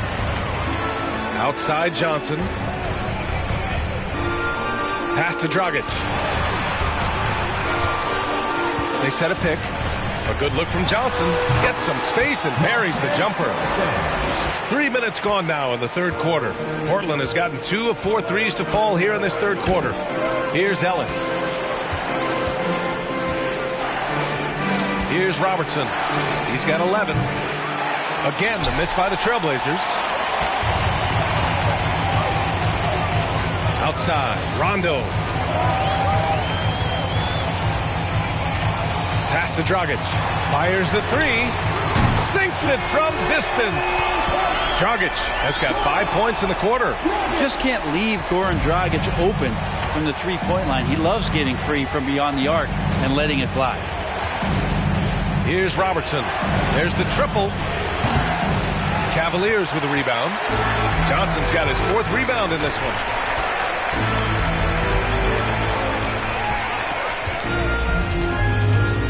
Pass to Malone. Now Johnson. Over to the left wing. 4 on the clock. Looking to get it going. That shot is off. And it's Portland the other way. The biggest lead of the game, 15 points. Wouldn't surprise me to see him find his touch and still be a factor. Don't count them out yet. Here's Robertson. Sinks the tray. 14 points for him.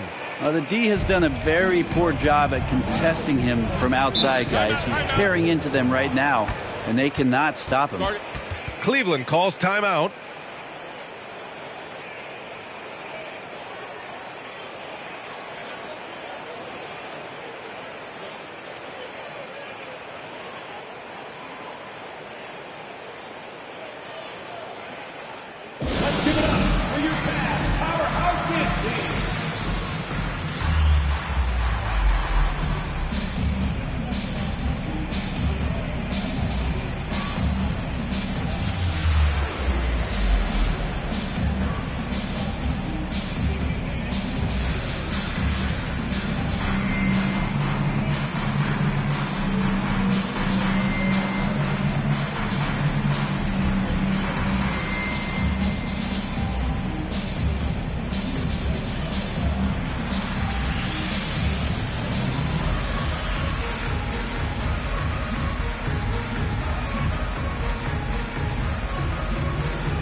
That's both teams making substitutions here.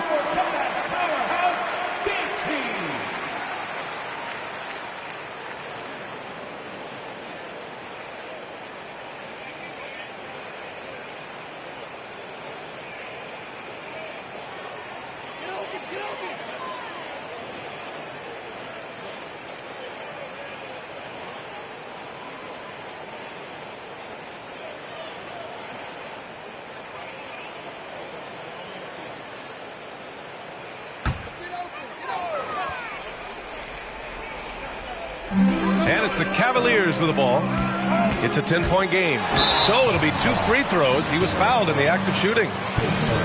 Here's what the Cleveland Cavaliers have lined up on their schedule. On Saturday, the Milwaukee Bucks will come to town. And then on Tuesday, they kick off a road trip to New York, where they'll take on the Knicks. The road is never the highlight of your schedule for any team. But for these guys, it is a chance to go out there, test themselves, and see how well they gel outside of home court. It could be a very valuable experience. That free throw, no good. Holmgren, he's checked in for Portland.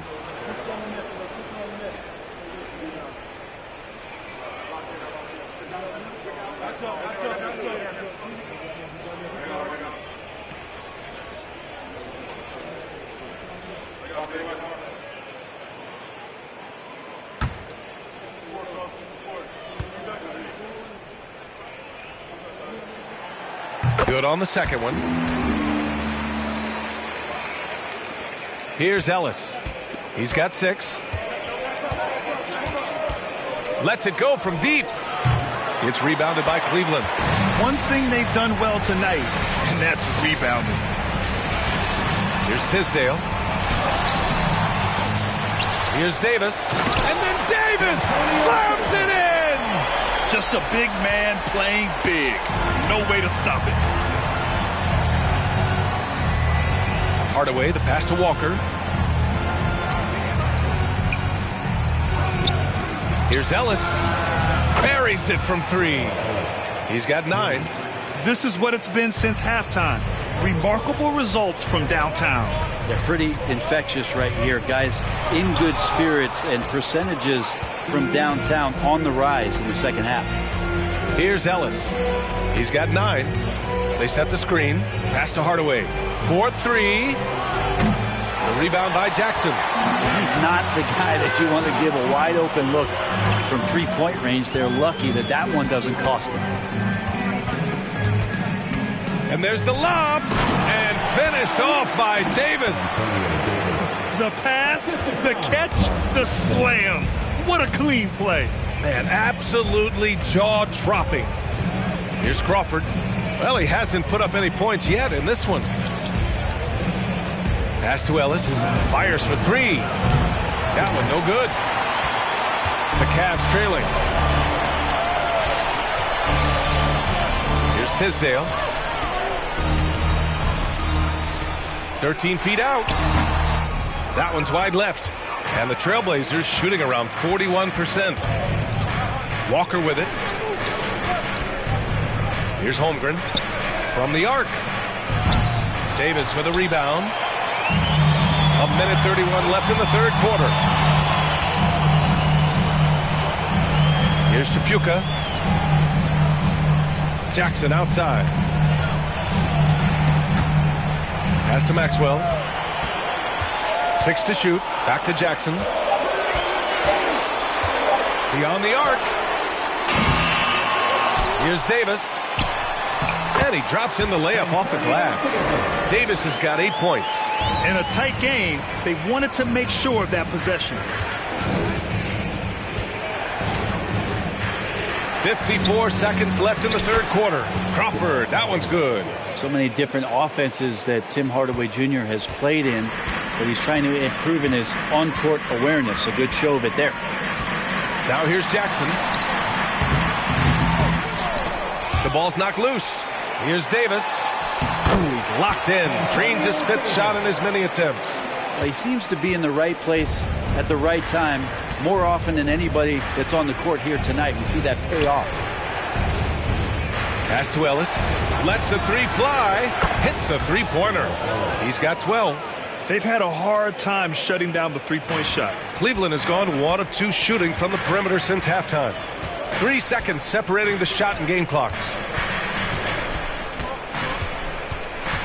Here's Tisdale. Now quiet so far offensively, searching for his first points of the game.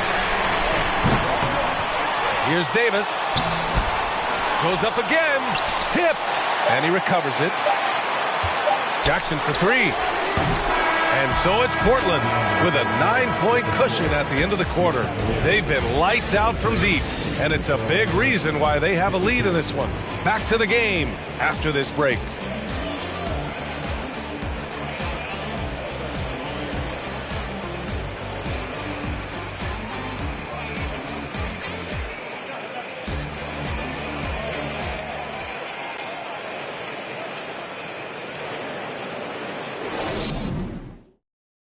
And while we have a chance, let's go to our State Farm assist of the game. Now, I know he's a big man, but he's got some point guard in him if he's making passes like this. The passing for the team becoming contagious, this time involving the big.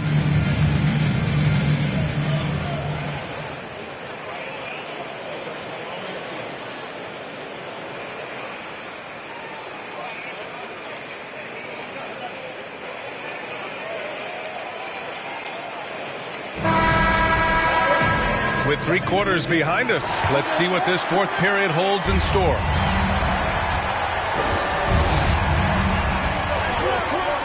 Dragic against Hardaway. Pass to Robertson. Oh, and makes it with the kiss. And trust me, when the D's slow to react, he'll be the first guy to make them pay. Well, I know they don't have mobile devices out there for texting, so they might as well talk to one another. And for Portland, now here's Butler. Defense right on him. Here's Robertson. It's stolen by Johnson.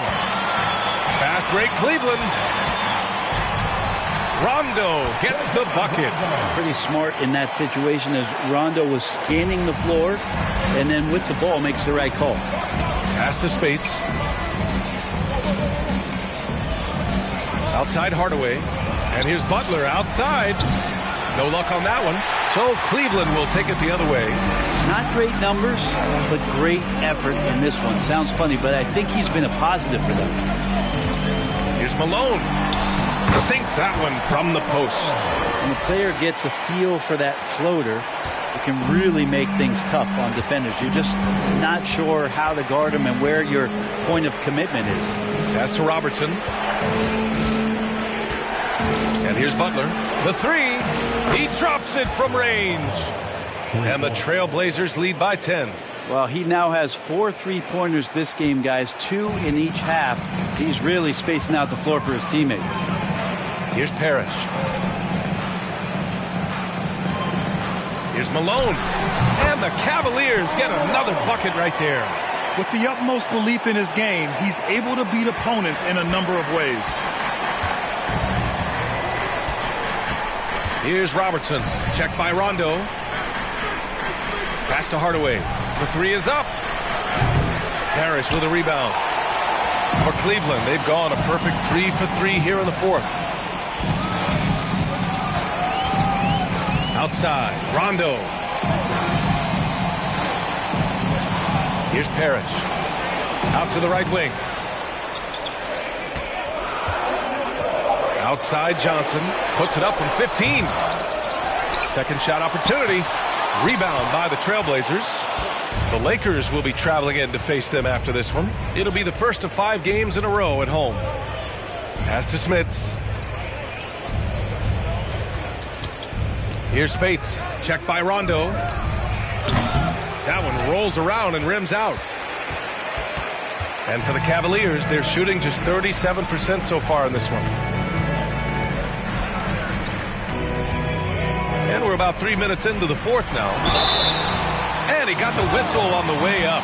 So he'll be headed to the line for a pair. And even from where we're sitting, you could clearly tell it was a foul. And a look now at how the offensive approach has been going here so far for the Trailblazers. Their offensive game plan has been simple. Look to shoot it often from outside the arc. And the results have been outstanding. And the other thing about their game tonight that they've done a terrific job of is just moving the basketball around. That's how you rack up assists.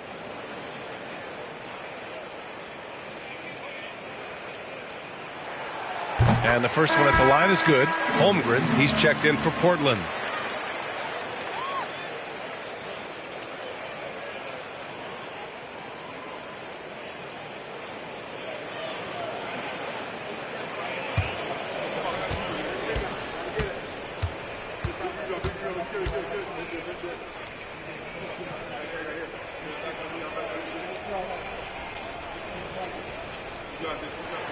And that's good as he hits both shots. A big fella with the ability and confidence at the free throw line is something that every team wants. Don't have to make those late substitutions. Keep your big guys on the floor. Timeout called. Portland.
Time now to hear from our reporter, Allie LaForce. Guys, over the last break, I listened to Chauncey Billups address the team. He said, we've got the upper hand, so let's not waste it. Keep getting stops. Keep finding buckets. So the message is, it's not over yet. Back to you. Thank you for that, Allie.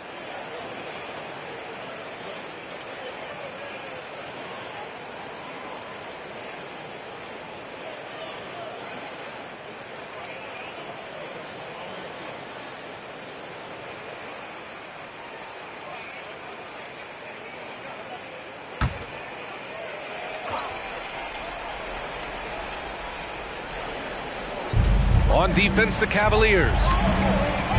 They've only given up 5 points here in the fourth. Pass to Butler. Three-pointer. The rebound by Malone.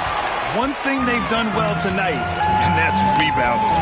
To the middle. Here's Johnson. Oh, and Johnson slams it in.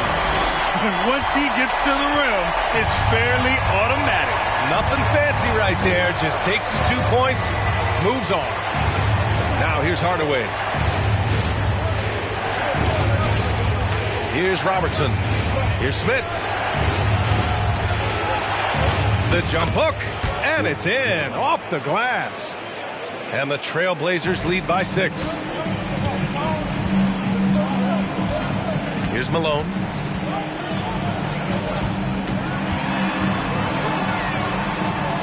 The kick out to Dragic from outside the arc.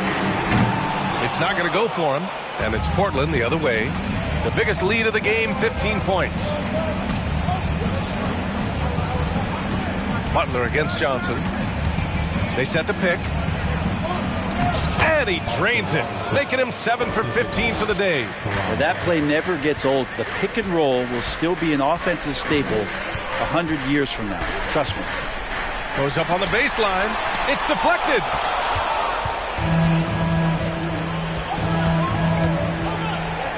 Inside, Holmgren.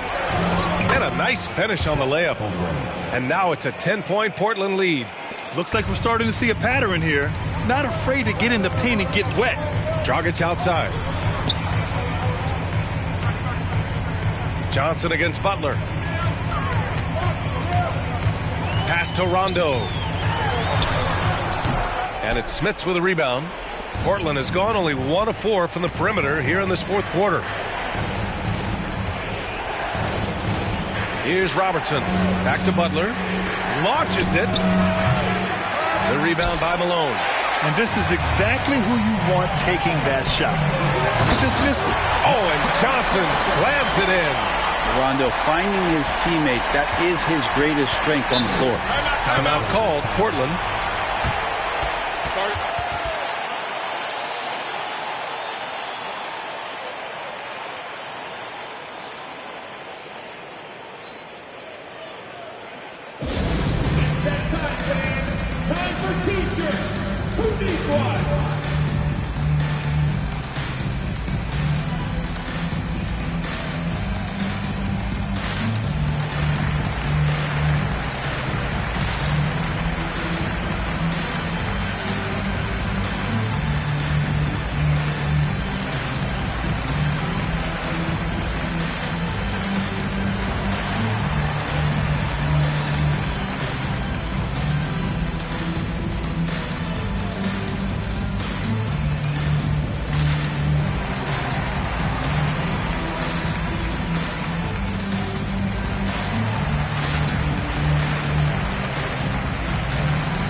Cavaliers making a change here.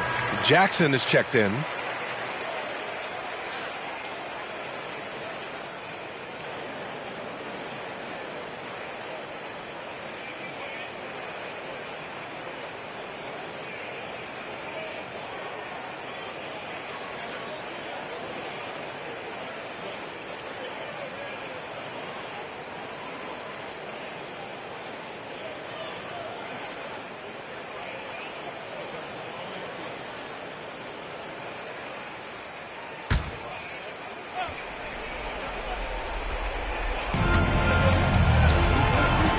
Here's Robertson.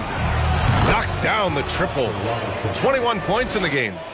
Just incredible. I mean, he's really making it rain out there, knocking them down one after another. Kind of like he's in his living room right now. He's found a comfort zone. Once he gets that, the defense knows they're in trouble. And Malone gets it to go. The Trailblazers have gone 6 for 11 here in the fourth quarter. Here's Robertson. To the paint. Here's Smits. You got a piece of it. Right wing. For three, Dragic. And it's Portland with a rebound. The biggest lead of the game, 15 points. Pass to Robertson. A minute 37 left in the final quarter. Here's Smits.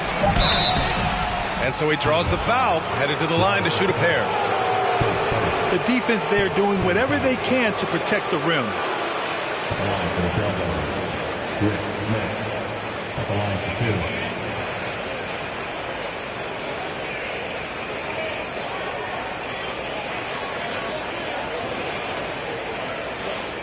2. Shooting 2.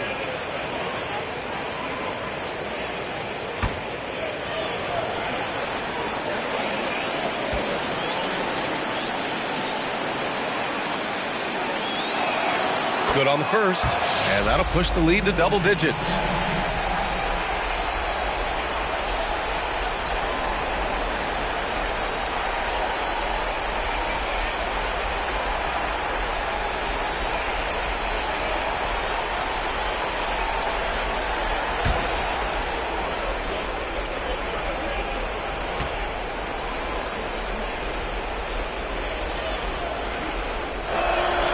And that one goes in.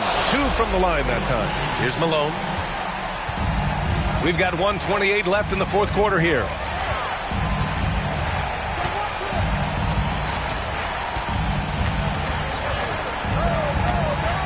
Goes up at the elbow. No good that time. Now the Trailblazers will take it the other way. Here's Ellis. Here's Robertson. Drops in the 3. 24 points for him. And there's no way this margin gets closed down.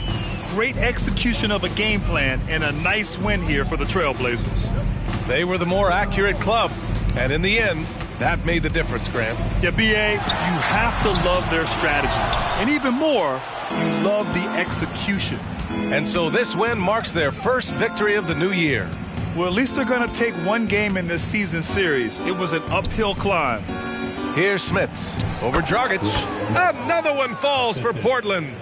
Showing us that killer instinct right now. No letting the foot off the gas for them. Yeah, up until that point, a competitive game, but once they broke through that barrier, it was all them. Complete control. Oh, and Johnson slams it in. Oh, what a perfect pass to set that up. Hey, the feed might have been pretty, but the finish, that was angry. Pass to Ellis. Oh, it's stolen. Fast break, Cleveland. Here's Malone. Here's Dragic. So no problem for Portland as they get the win. It ends up being a fairly easy road win. Those are so hard to come by. It's never easy to take a game in someone else's building. And that about wraps it up. For Brent Berry, Allie LaForce, and Grant Hill, this is Brian Anderson thanking you for tuning in as we present the New Balance Player of the Game.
Welcome, sports fans. Thanks for joining us. And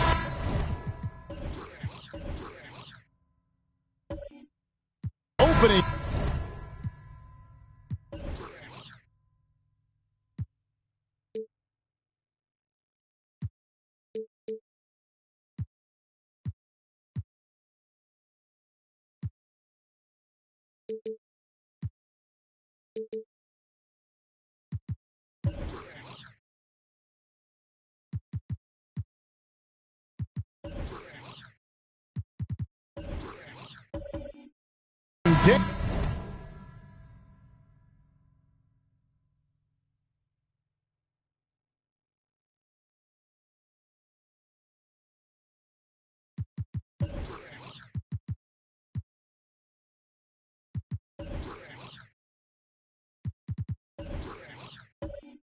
Is here.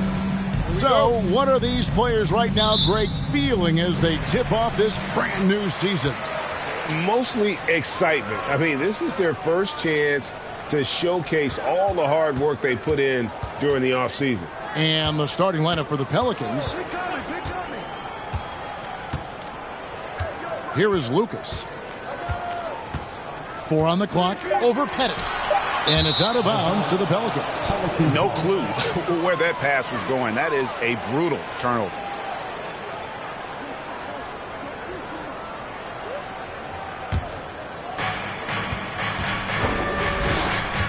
Here's Ole.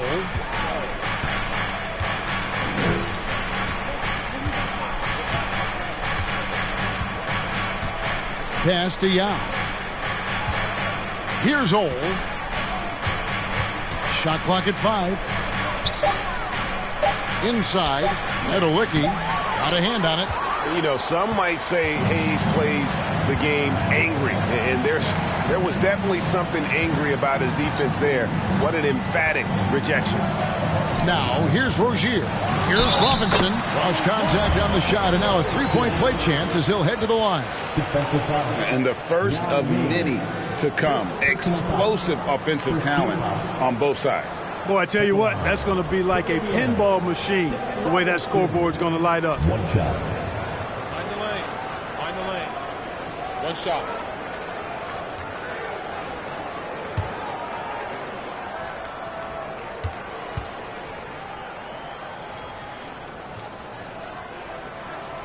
The Pacers still looking to find their way a bit. Struggled last year in Rick Carlisle's return, but I think the future is bright. Ended up near the bottom of the Eastern Conference, but they've got some nice young pieces to build around. Yao, the pass to Pettit. Thompson outside. Here's Yao. No good on that one. So Indiana will take it the other way. Mark, you know about Indiana, the Pacers, a young team that's still looking for a leader. Yeah, they're in growth mode right now. Clearly a team in transition, but that's not always bad. I mean, I love some of their young pieces, and I'm excited to see what this team can look like in a year or two. Here's Yao, following the score by Derrick Rose. Pettit, the pass to Thompson. From outside, off the mark. And even without that three ball dropping for him, the defense should have done more on that last play. The dish to Hayes.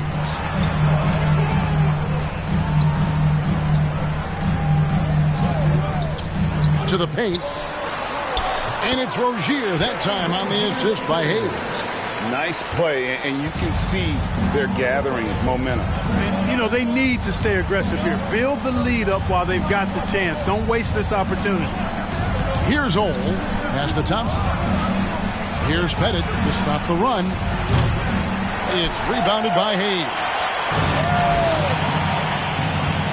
Here's Rose. And finished off by Rose. Well, nice vision that time from the point guard. Rozier's responsibility is to know when his teammate is open and get the ball there. Here's Ole. Passes it to Nedolicki. To the inside. Well, Greg, analysts evaluate player performances on the floor, and sometimes we've seen the players fire back. They're not happy with the criticism. You know, it's a risk you take, but if you treat everyone with kid gloves, you're really not doing your job. The audience expects a level of honesty, and quite frankly, players don't mind you criticizing their game. It's when those critiques become personal. And that's his second foul already, and that's going to force him to tone down his aggression defensively. The Pacers making a switch here. Curry's checked in. And here in the first, about 3 minutes in, down low, they double-team Yao. The pass to Ole. 5 on the clock. Off target with his 3. Yeah, slow start right now. 5 straight misses to get this one going. Hayes finds Rose. It's deflected. Not a problem when that's your first miss of the game. Strong start. Thompson against Rose. Here's Ole. He's still scoreless so far in this one. They could use a bucket, and he sinks the layup. And that ends the struggle. You could feel the tensions in the building with each miss. Ooh, man, this thing was turning into a soccer game. A lot of action and not many points. Here is Lucas. The Pelicans make their last shot.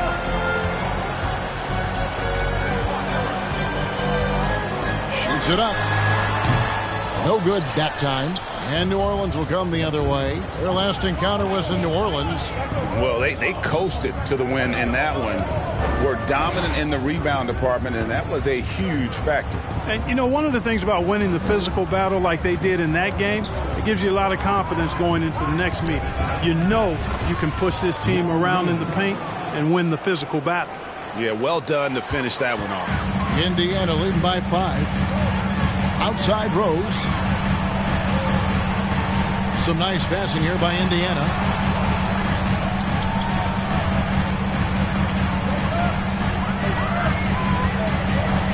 To the left side wing.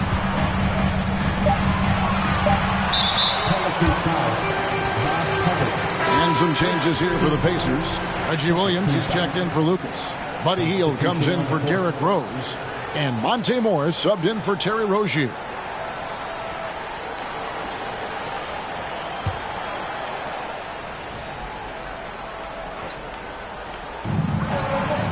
Morris finds Curry. In the corner, it's Morris. Back to Hayes. Shot clock at 6. Stolen by Thompson.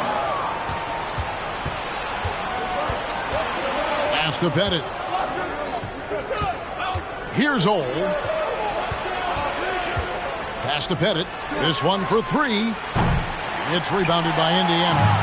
Hayes has got 4 rebounds now tonight. Now Morris. Pass to Williams. Over Pettit. Curry trying to break free. Williams can't hit. Pelicans trail by 5. Pettit the pass to Ole. Out to the wing. And there's the pass to Neto Licky. Here's Pettit. Down to 5 on the shot clock. Ole passes to Neto Licky. Nice work to get it inside and draw the contact. Exactly. The defense determined not to allow the easy layup right there. They'll settle for making him earn the free throws. All right, we'll take a look now at how the points have been generated so far. A scoring breakdown for the Pacers. And they've set the tone from the jump. They're looking to pound it inside and score in the paint. Cultivating a lot of assists right now, which is beautiful to see. Love the way they're working that ball around. First one falls for them. I think people underestimated the Pelicans last year. They had such a tough start to the season, but still were able to make it to the playoffs.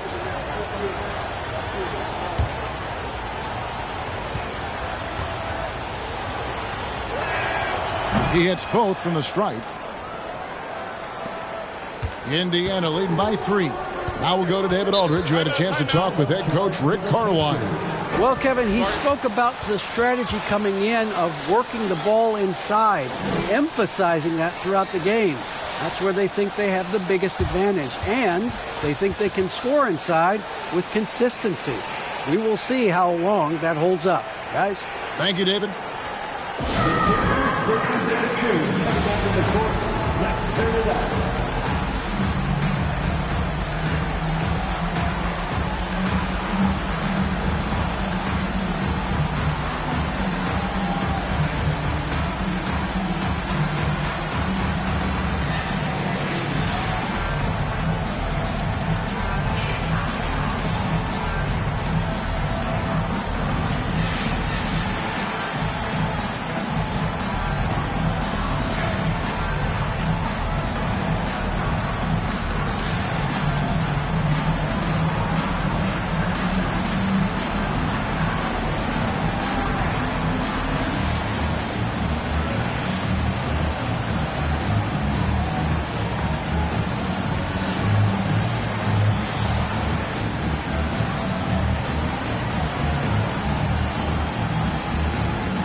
Green, he's checked in for New Orleans. And they were top 10 in assists. Really a good job of sharing the ball and utilizing every player on the floor. And the block numbers you mentioned, that's a clear sign of how dominant they were in terms of interior defense. That was a hallmark of theirs.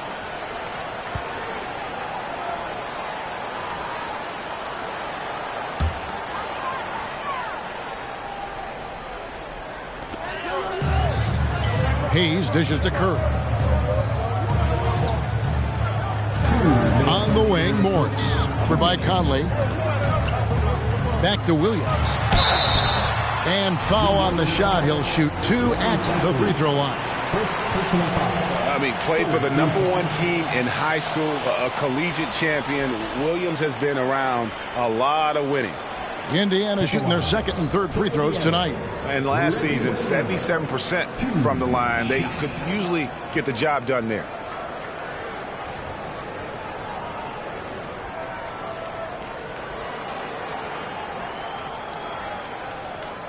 Take a break. Take a break. 2 shots.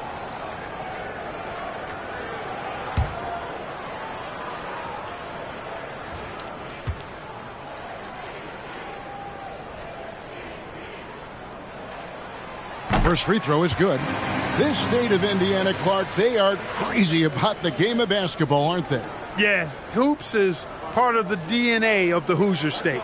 Drawing huge fans for high school games, college games. They love the college hoopsters, and at the pro level, the Pacers and Fever both have loyal and strong followings. And so he's able to get 1 of 2. Right, many scouts felt Murray was the most NBA ready of all the draft prospects last year. He understands what he does well and plays to that. He can control the pace. It's hard for defenders to speed him up, and he gives you versatility at both ends. Now Morris following the miss by Michael Conley from deep. Lock at 6. Williams can't get it to go. And Murray's got the ball here for the New Orleans Pelicans. 4-point game.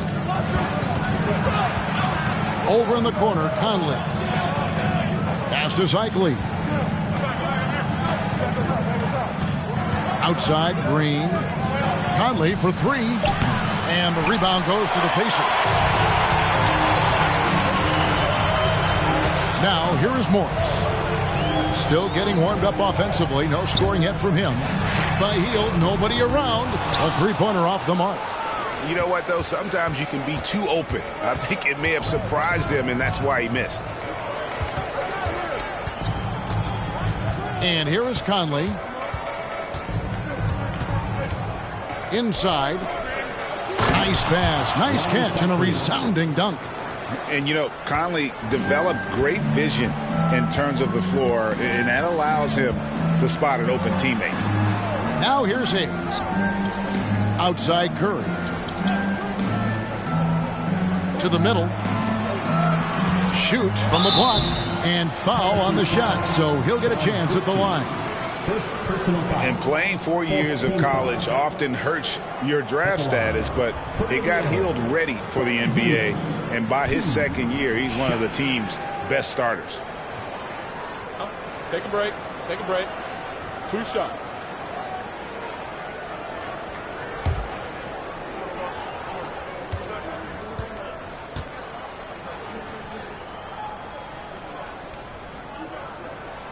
And he knocks down the first one. And very quietly, Hield is one of the best three-point shooters in our league, as dangerous as they come. Thompson, he's checked in for Indiana.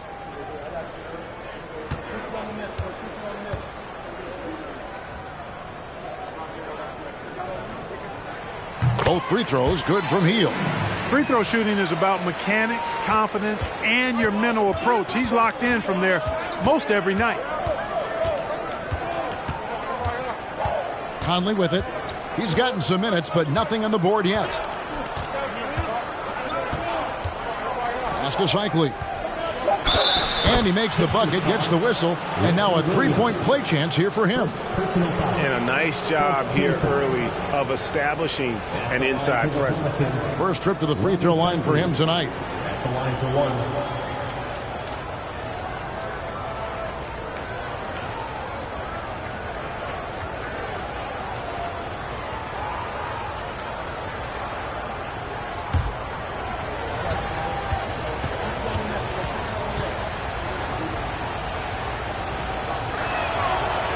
And they call Cycli the spin doctor because of all his fancy footwork on that low block. I've seen Ronnie leave more than a few guys grabbing at air when he pulls off one of those post moves. And still a close game as the first quarter comes to a close. Pacers lead by 1. And back with the start of the second quarter in just a moment.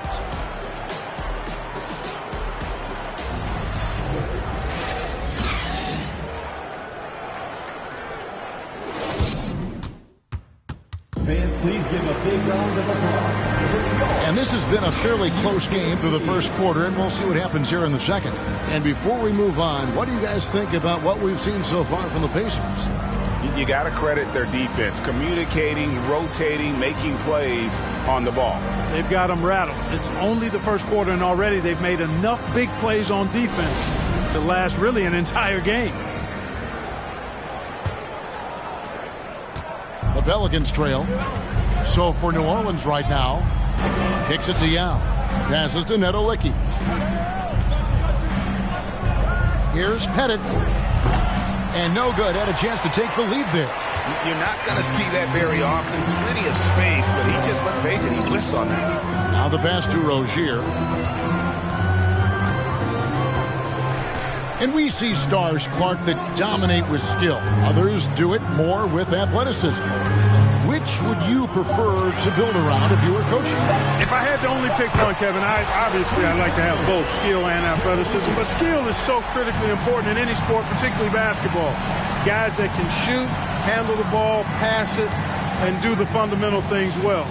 And I think that trumps athleticism over the long haul. Yao. Robinson pulls it in. Robinson's got his 4th rebound with that last one here tonight.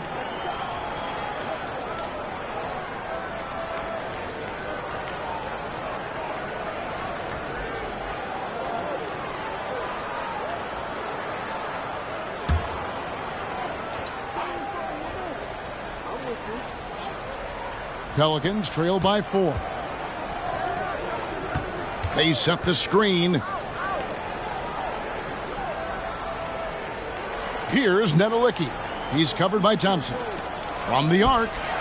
There we go. Now in the scoring column with that make, he is 1 for 4. A team-first player.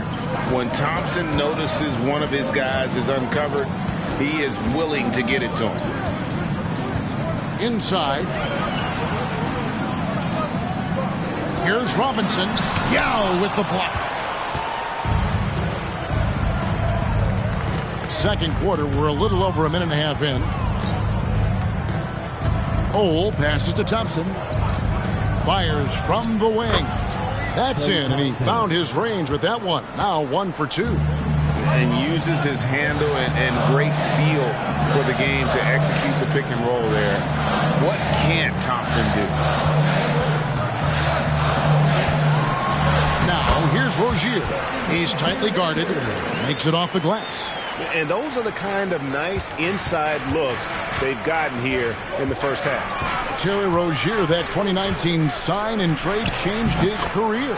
You know, going from Boston to Charlotte, Scary Terry got an increased role with the Hornets, and sometimes that's all a player needs. He became a starter there, doubled his scoring average, and it was really a hand-in-glove fit for Rozier.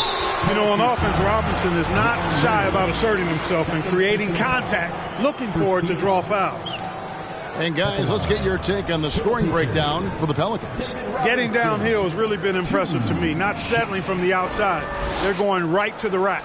And on top of that, they've been asserting themselves offensively, getting a good chunk of their points from inside.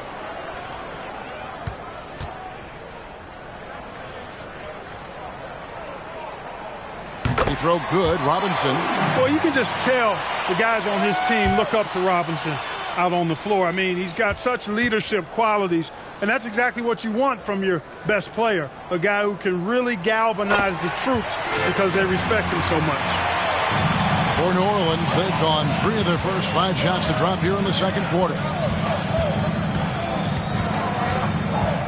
Second quarter of play with almost 3 minutes gone. Thompson outside, shoots the 3, and another 3 for New Orleans. and it seemed like they couldn't get anything to fall in that opening quarter, but you can just feel the momentum starting to shift. Yeah, things are starting to look up. I mean, they're making amends for that slow start, finding a rhythm right now. Here's Rozier. Here's Robinson. Pettit grabs the board. I like his tenacity getting to the basket there, even though the dunk rattled out. 99 times out of 100, you'll get the dunk or the foul.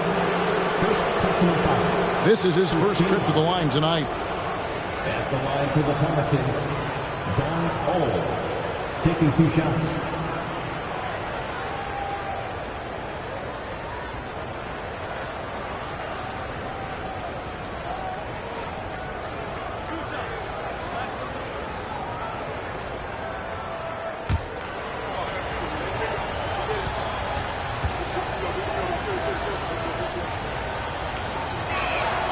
The first one falls. Curry's checked in for Indiana.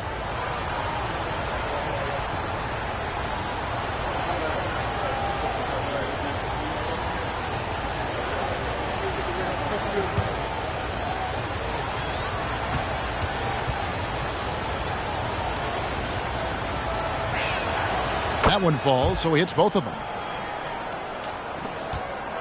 Pacers trail by 4. Rose looking around. Pass to Rozier. And the layup is good after a nice lead pass. Rozier's got 6. I'll tell you what, Rozier is a guy who doesn't back down. As a matter of fact, this guy will take a hit and keep on ticking. To the inside. Here's Ole. Buries it down low. Ole's got the lead up to 4 now for the Pelicans. Just reliable, guys. He's just always trying to make the right play. Pass to Curry. Here's Rose. And a lot of contact on that one, so he'll shoot 2 here. When Rose is attacking, guys, I mean, the defense has to act. He puts them on their heels. First trip to the free throw line for him in this one. Derrick Rose, 2 shots. Shooting 2.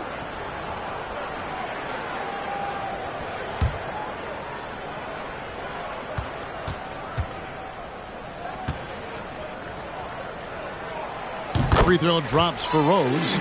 Here in the second, at least from the line, they're perfect. Hopefully that gets them going in other areas as well.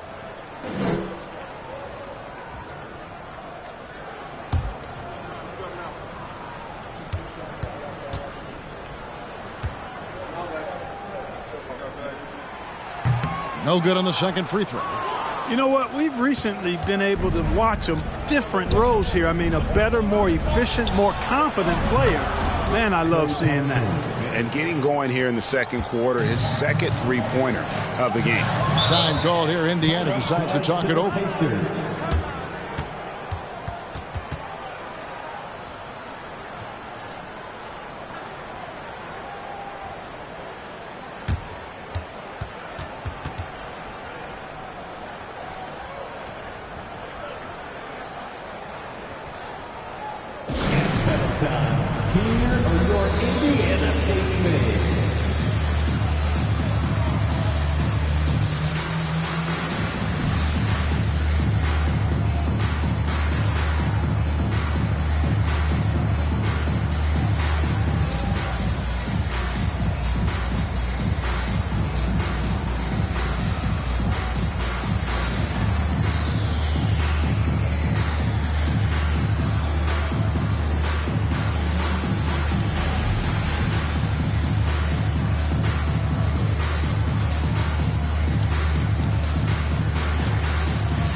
checked in for Robinson.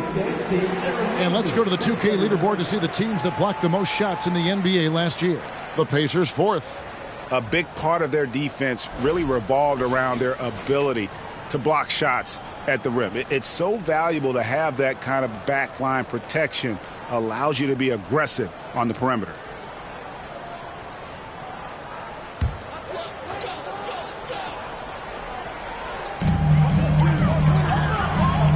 Hayes finds Rozier.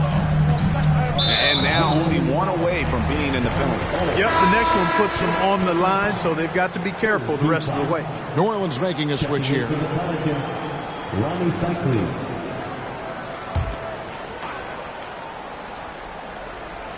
Passes it to Rozier. Off the mark there with the three-point shot. Well, he's got a great stroke. That one almost dropped. And Terry Rozier is one competitive dude. He has a lot of fire in his game. You can hear it when you listen to him in interviews, Greg. I mean, he'll tell you what his approach is. He says losing is not an option in terms of his mentality. He plays every game, every possession like it's do or die. Rozier kicks to Lucas.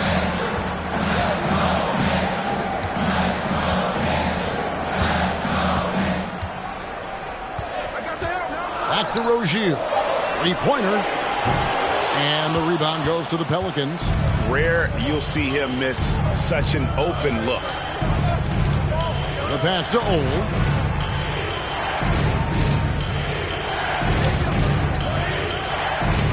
Pass to Nedolicki.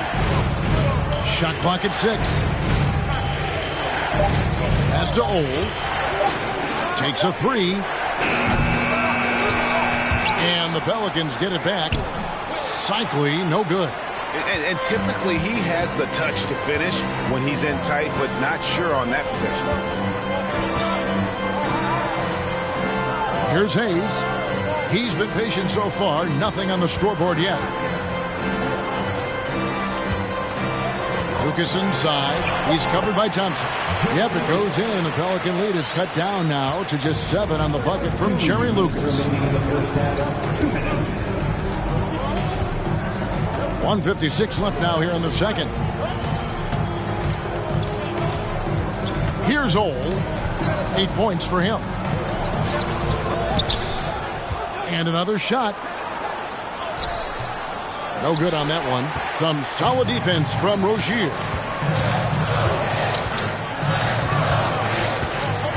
Step back shot. It's tipped. Impressive seeing Cycli turn away shots. Does a really good job using his long arms to stiff arm score.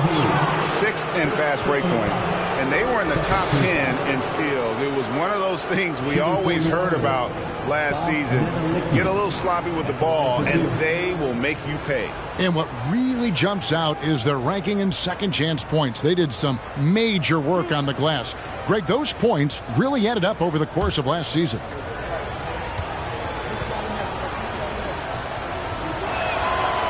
That free throw missing. And some changes here for the Pacers. Reggie Williams, he's checked in for Lucas. Hield comes in for Rose. And Morris subbed in for Terry Rozier.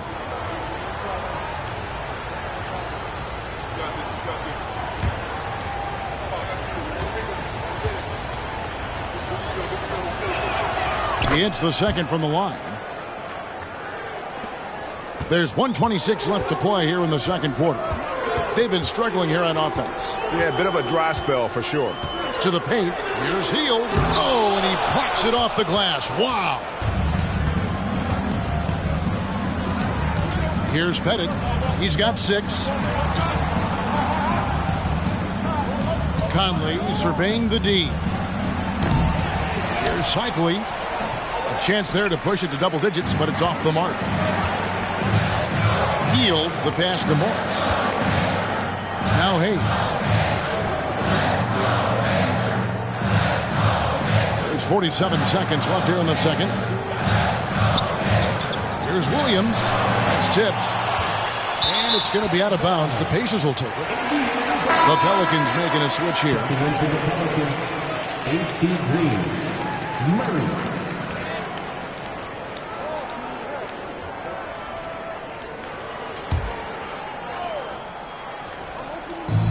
And here's Curry, who brings it up for the Indiana Pacers.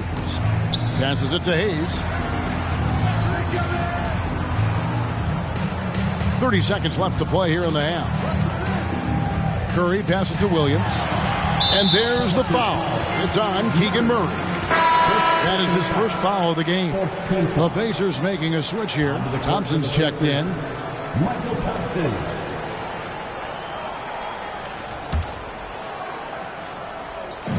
24 seconds left in the first half of basketball. The pass to Williams. Just 4 to shoot. He can't hit that time. Murray with the defensive effort. Pass to Boosie. And he could not get that one to go. A lot of contact, and he'll go to the line for 2. The Pelicans have put up good numbers at the charity stripe, converting 6 of 7. 2 shots.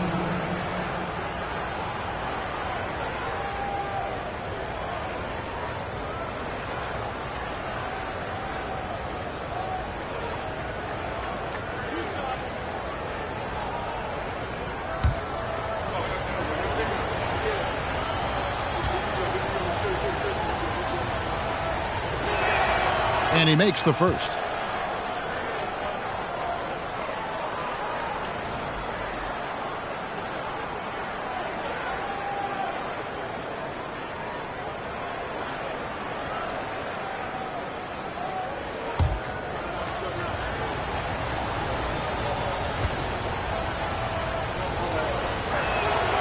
And that's good as he hits both of his shots.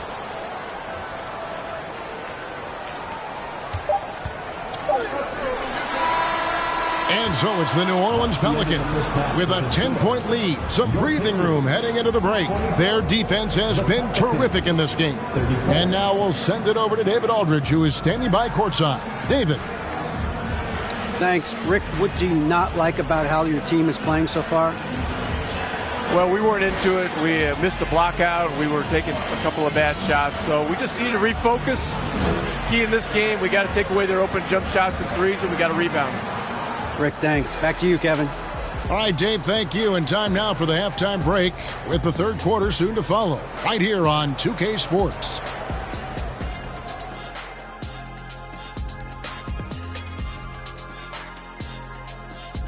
Welcome, everybody. This game revealing a big disparity in play. What a performance so far for the New Orleans Pelicans. This is a team clicking on all cylinders. Great out of the gates, hitting the gas, not slowing down, all engines go. Uh-oh, don't get this guy started on cars. That's all we're going to hear about the rest of the night. And keeping things moving, what a tremendous first half performance for the Pelicans. Their defense is getting it done, intimidating shooters, locking down lanes. They force guys to take bad shots and give up on plays. Intimidating and very disruptive. Not unlike yourself.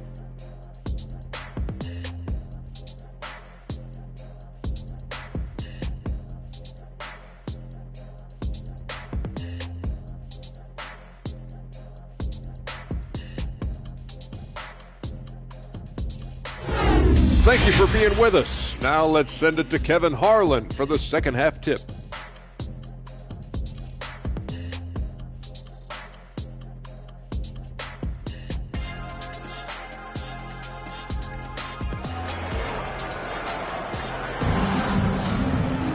And we hope you've enjoyed the broadcast so far. We're halfway through the game.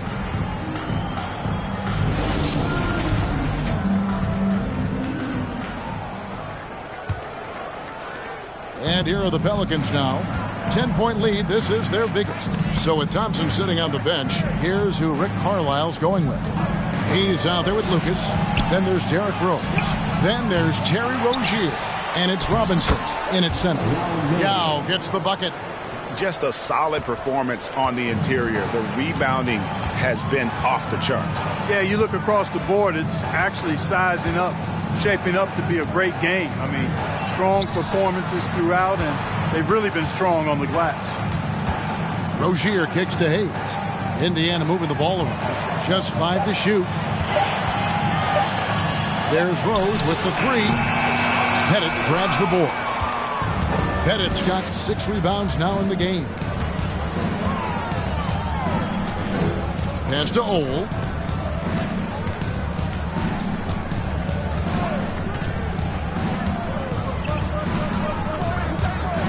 Thompson outside from past the arc. The Pacers pull it in. Robinson's got 6 rebounds now in the game. Out to the right wing. On the wing, Rozier. Wow, through the contact, and that 3 almost went in, so he'll go to the line for 3 free throws. For Indiana, they have made 7 out of 9 when they've stepped to the line. 3 shots.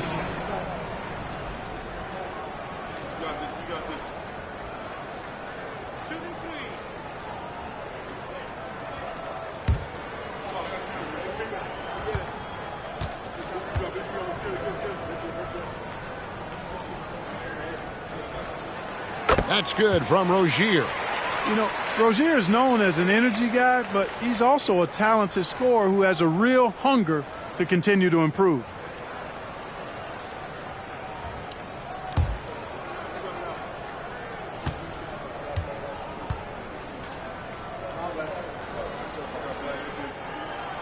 He doesn't get the second one.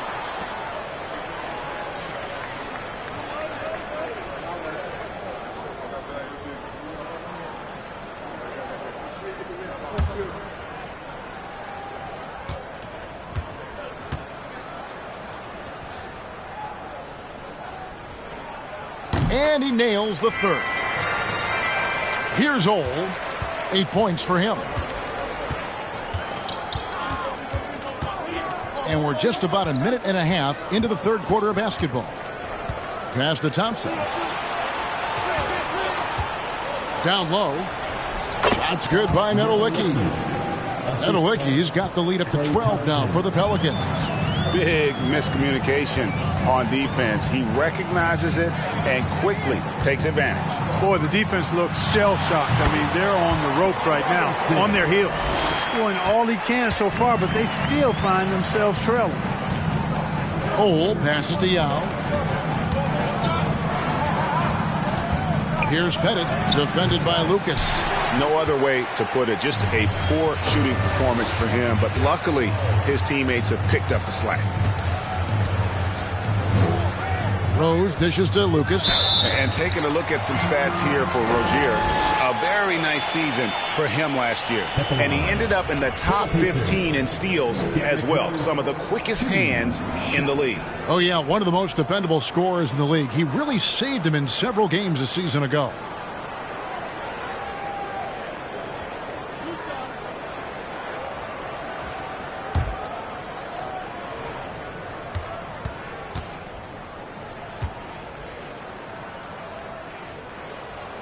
And the first one drops.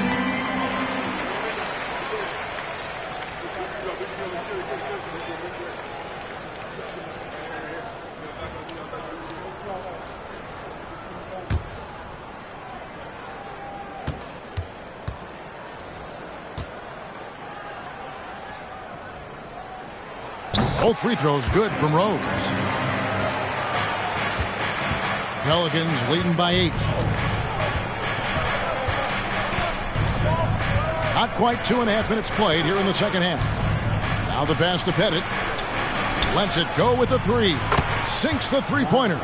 Pettit's got his 3rd basket of the night. Unwilling to let up even for a moment. That's his killer instinct, just fanning the flame. Yeah, I love the fact he doesn't play the score. He just keeps coming, attack mode. He doesn't know how to step off the gas pedal. Pass to Lucas. It's deflected, and Lucas slams it in. New Orleans has gone 1 of 3 from downtown since halftime. Here's Ole. He's got 8. Here's Nedolicki. Takes it into the teeth of the D and converts the layup. Nedolicki's got 7.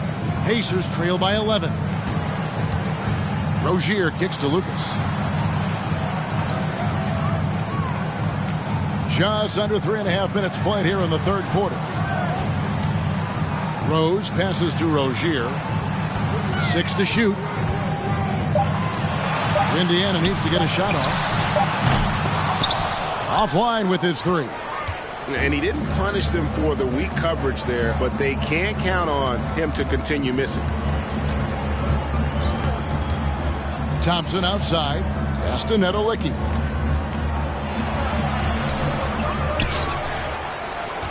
To the wing right side. Hit it. That 3 off the mark.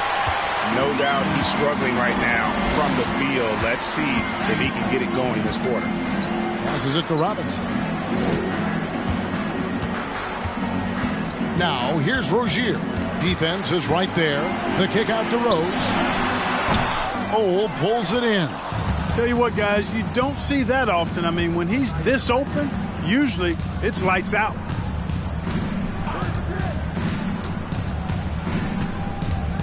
Thompson outside from downtown. They get it again. Yeah. Basket is good. He'll get a chance for one more at the line. And Ming is mammoth in terms of his size, exceptional at using it to snare those offensive rebounds. And he's got his first chance at the line here. So an entirely new group in now for Indiana. Thompson, he's checked in for Hayes. Williams comes in for Lucas. Buddy Hield, he's checked in for Rose. And Morris subbed in for Rozier. One shot.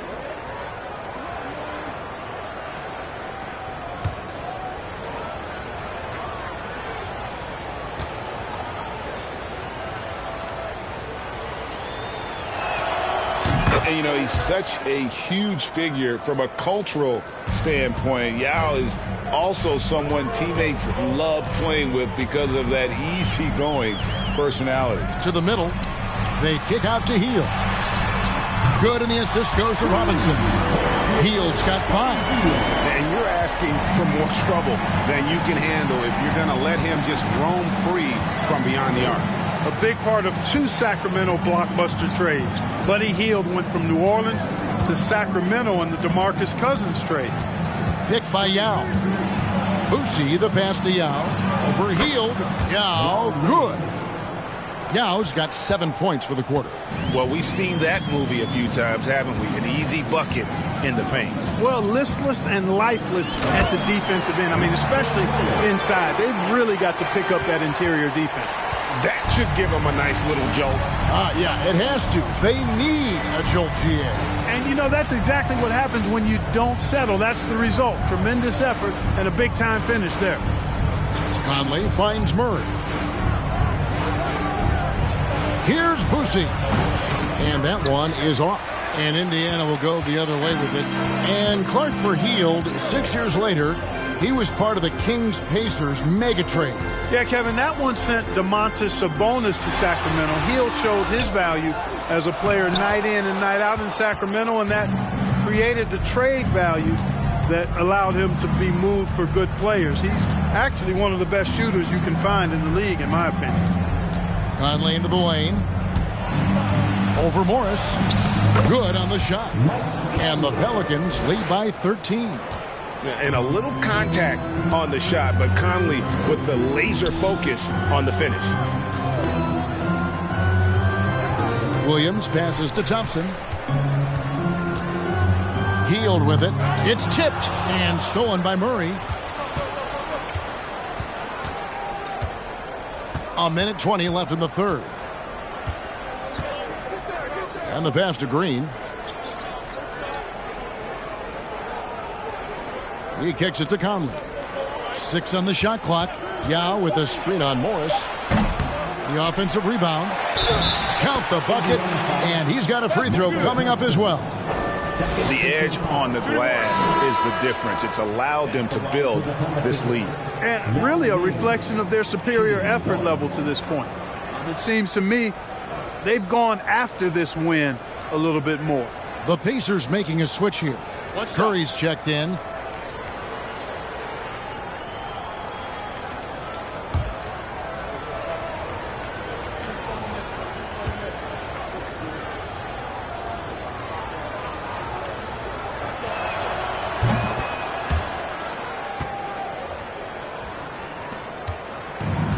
Morris has got the ball here for the Pacers. They trail by 16. Dishes it to Williams. 50 seconds left in the third. Curry setting the pick for Williams. 5 to shoot. He feeds it to Curry. Thompson for the triple. It's 1 on the clock. And there's the shot clock violation. Couldn't get the shot off in time. Let's take a second look at that fantastic block. And this is how you protect and grow a lead, by making a huge effort on that end of the floor.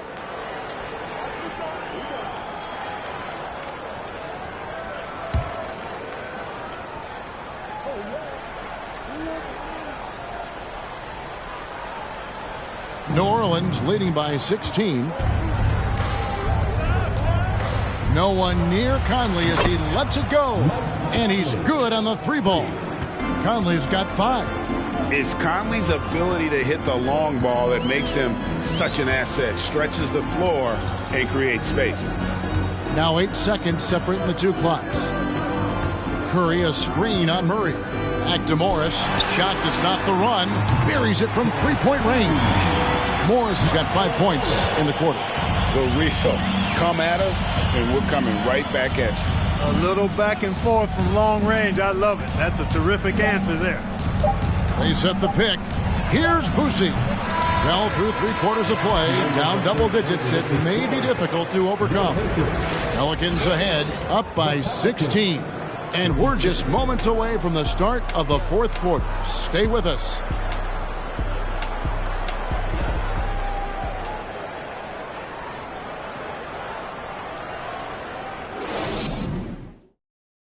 Rick Carlisle had some words for his team. Let's hear what he had to say. Hey, it's all about who's more physical. And you got to meet them early in defensive possession.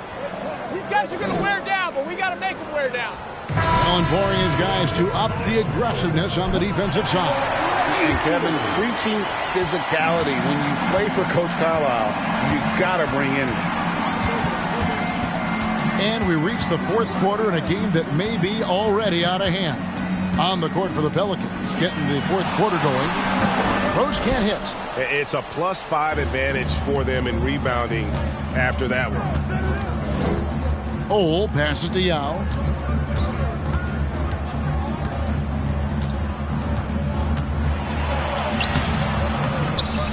A second chance effort. And the layup is good. Yao's got 12 points in just the second half. They should continue to get the ball inside. The defense struggling to contain them. And when you make 5 in a row in close like that, it also takes pressure off your perimeter guys, too. Feeds to Lucas. And that's out of bounds. Indiana will retain possession. Robinson's checked in for Indiana.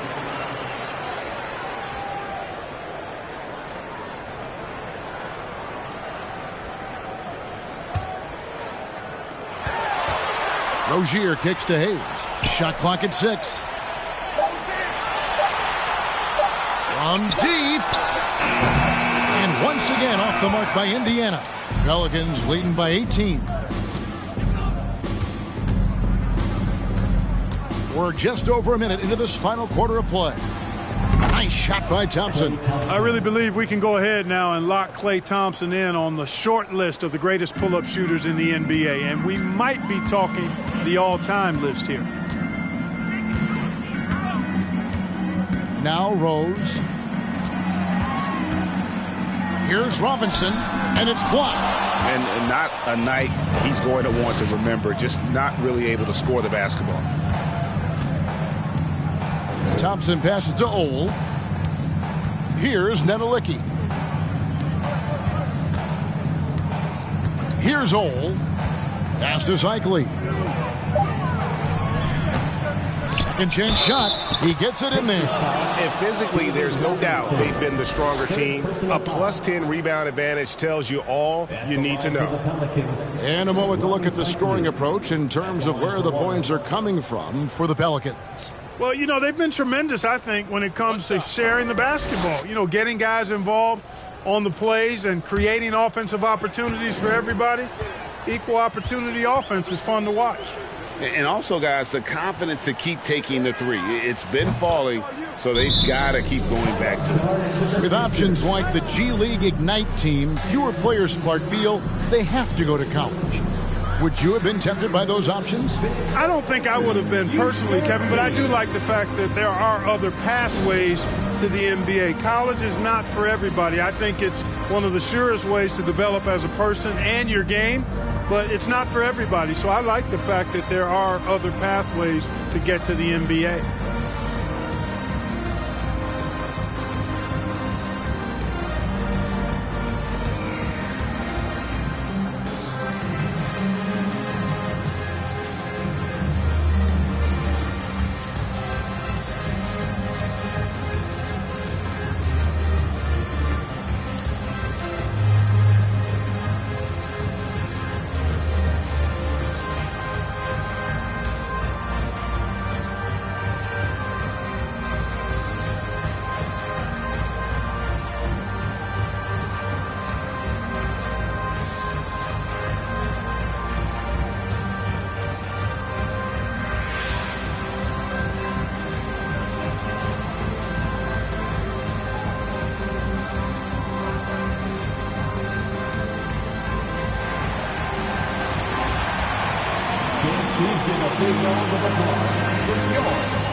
And now, let's take a look at the New Balance Player of the Game. And as you'd expect, he's done most of his damage in that low block. I mean, that was the game plan, to get it to him in the paint and just let him go to work. And boy, has the big fella delivered. He has just killed them down low. He's really seemed to feed off the hostile environment he's been faced with tonight.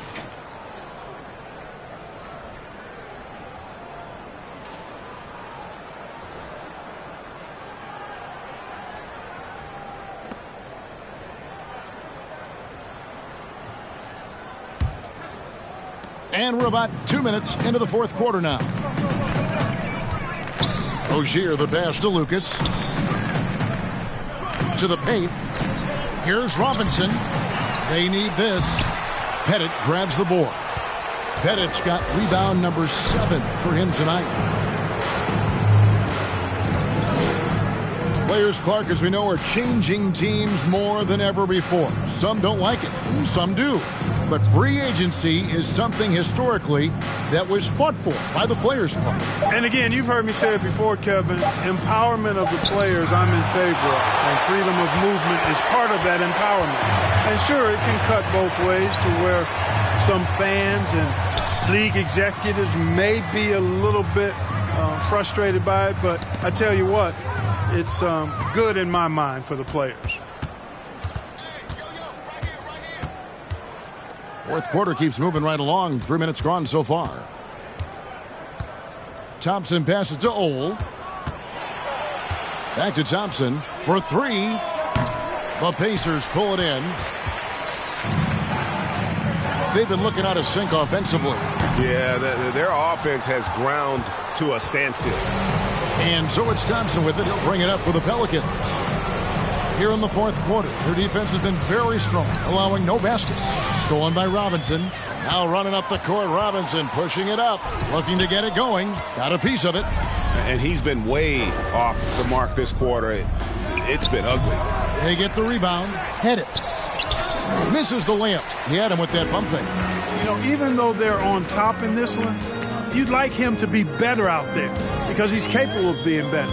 It sure would make things a lot easier, too. There's the feed to Robinson. To end the drought. And he drops in the layup off the glass. Well, I love Robinson's motor. He's somebody that refuses to quit on the offensive glass. Timeout called here. The Pelicans decide to talk it over.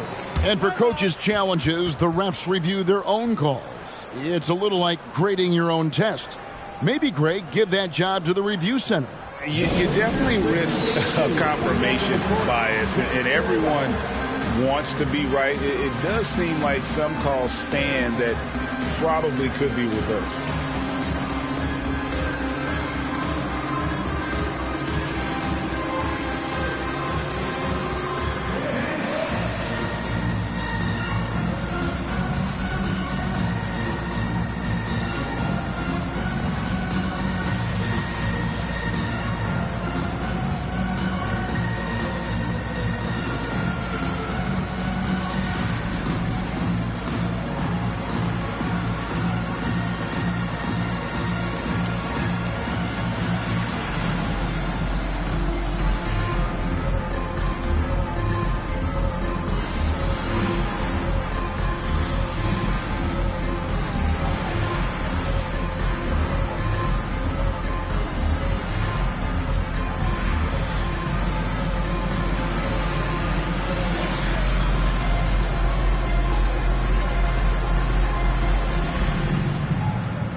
Pacers making a switch here. Green's checked in.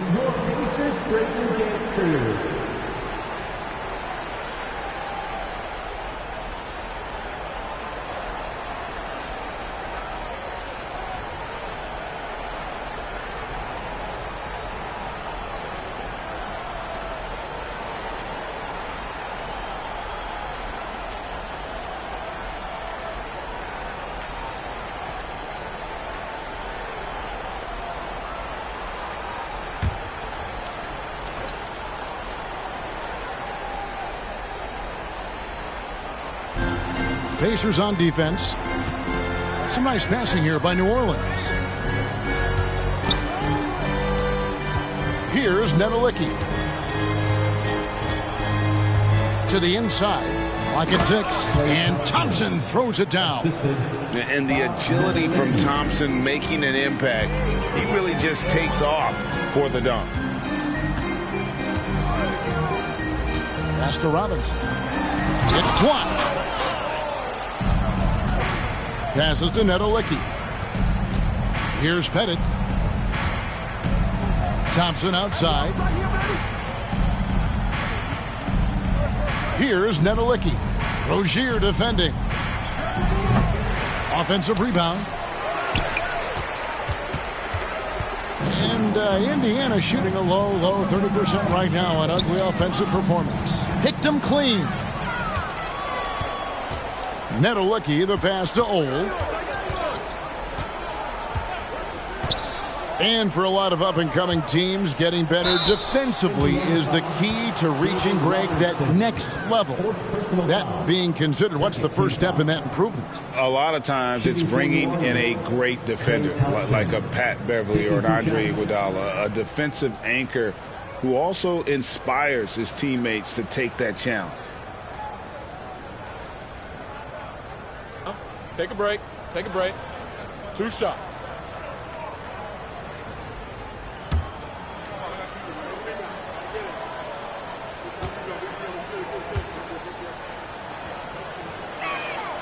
That free throw good from Thompson.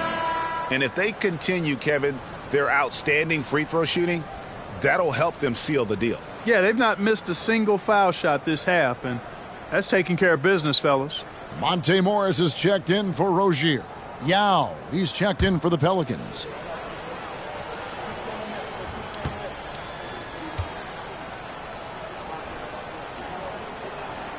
So he gets them both. A legendary shooter, Thompson is also a versatile defender who plays with great energy on both sides of the ball. Lucas looking for an opening. And there's the pass to Rose. It's good. You know, you can't let Rose get this close because when you do, he's going to cook you. And it's the Pelicans' ball. They're on a 12-4 run right now. Here's Ole. And the NBA last season announced the creation of 6 new trophies for the division winners and named them after 6 pioneering players. Kevin, anytime you can connect the past, the legacy of the league to the present in meaningful ways, I think that's a winning situation. I mean, greats like Wayne Embry, Sam Jones, Willis Reed, who paved the way for generations of black players. I mean, I think it's a great move to recognize them and continue to realize the importance they played in helping to build the foundation on which the league stands now. Here's Pettit, defended by Lucas, and the shot goes in. Boy, he is consistent on that mid-range jumper. Pettit's a well-rounded player. He can get his points from anywhere on the floor. Let's look at the score differential in this one. I mean, a truly commanding and dominant performance here for New Orleans. As one-sided as it gets today, you know, there were some dominant moments in about every facet of this game for that team. Yeah, I mean, Kevin, it's hard to think of what didn't go right for them. Game planning by the coaches, execution by the players, everything was just on target. And it'll go down as their first official win of the new year.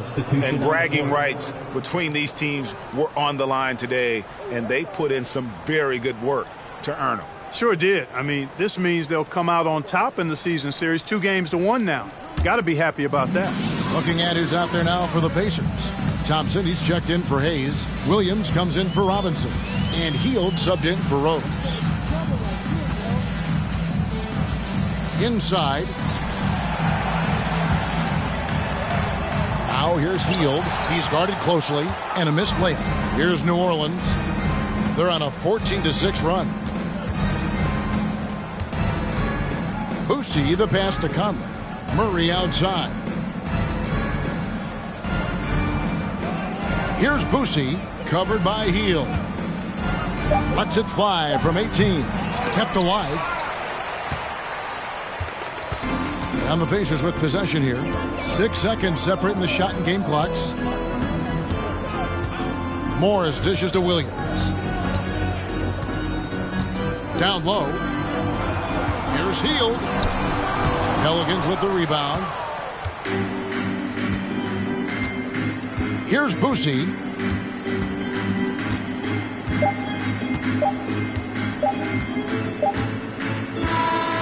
So we see the Pelicans taking the W here. This one was over well before the final buzzer. The fans were waiting for something to get excited about, Greg, but they never got it. They sure didn't. I mean, they just rolled to this win. They made it look really easy. What an efficient performance at both ends. And that about wraps it up. For Clark Kellogg, Greg Anthony, and David Aldridge, this is Kevin Harlan thanking you for watching the NBA, presented by 2K Sports. We'll see you next time. Have a great evening.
Greetings, it's 2K Sports bringing you. And after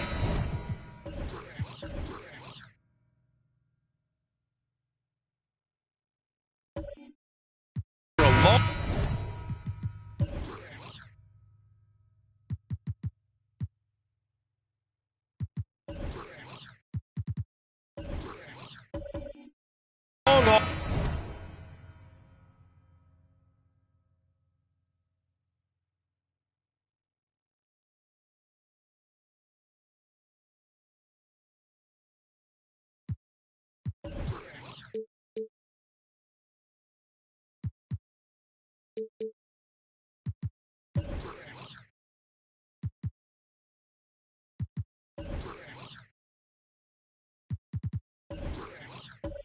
season. NBA basketball is back.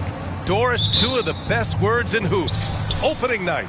I've been waiting for tonight for months, BA. The start of a long, incredible journey that is the NBA season. We know there will be twists and turns. Tonight won't make a season, but boy, it's good to be back. Looking at the starting five for the Minnesota Timberwolves. Just 5 on the clock. Here's Price. Three-pointer off the mark. And it's the Clippers' ball. Last time they came together was in Minneapolis, where they fell to the Timberwolves.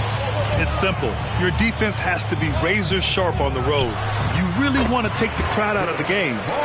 Easier said than done. I'll tell you this. It looked like they wanted to get out of town as quickly as possible. The problem is their defense went with them. Here's Johnson, following the score by the Clippers. Driving in. Oh, and there's the whistle on the shot. So 2 free throws for him coming up.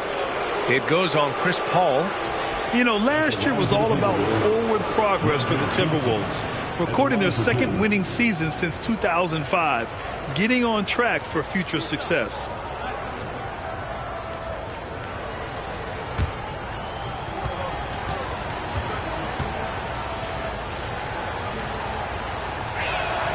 The first free throw is good.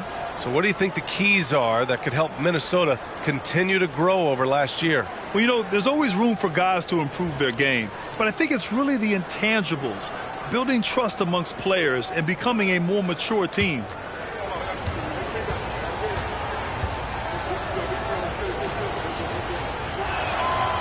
So he hits 1 of 2 from the stripe. About a minute into this first quarter. Johnson against Paul. Steps back and fires. Rebound Minnesota. And this is a shot he can definitely make, and the defense not a factor at all. Pass to Johnson. Here's Price for 3. Rebounded by Chris Paul. He couldn't believe how open he was. He just couldn't convert it. First quarter of play with about a minute and a half gone by. Here's Stoudemire. He's guarded by Sabonis. Kept alive. The shot by Stoudemire, no good. Not exactly what they're looking for out of the gates. Just 1 of 4 shooting. And he gets it to go. Ooh, going around the back, making that play look so easy. The Clippers have gone 1 of 4 to begin this one. Out left to the wing. Over to the wing. Let's go with a 3. Rebounded by Kamen. Yet another miss. Just 1 for 5. Not exactly an ideal start. Outside Johnson.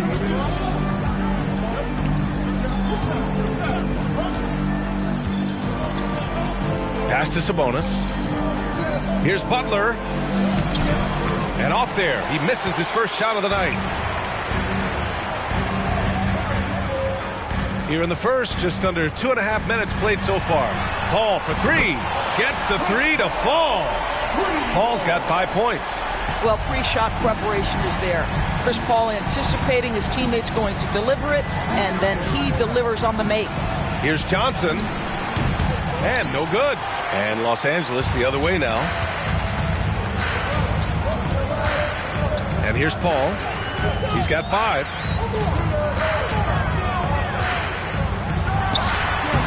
The bank shot, no good. Well, terrific defense. They obviously respect his ability and just want to make it tough. Johnson passes to Butler.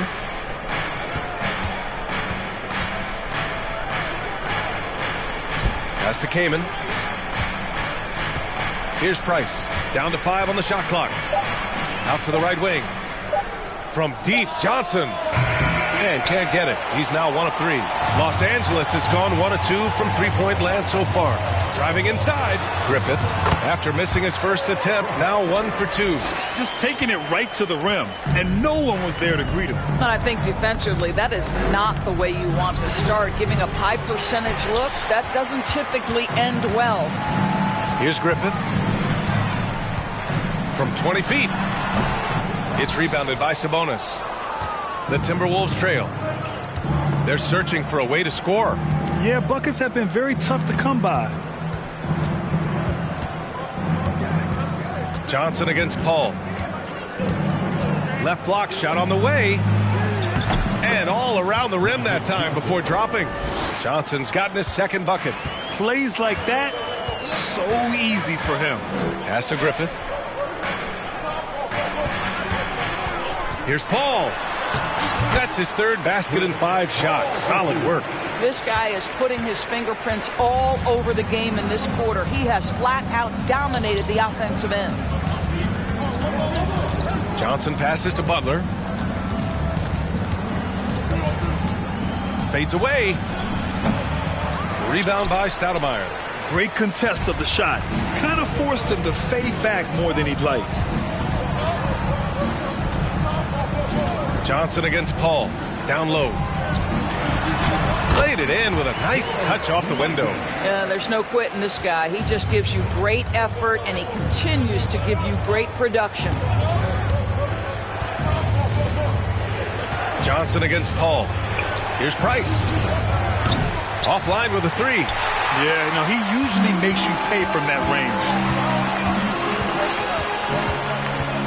Here's Paul. And he converts the layup. Paul's got 9 points. And why go away from attacking inside if the D has no answer for you? Minnesota calls timeout.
going with a whole new group out there.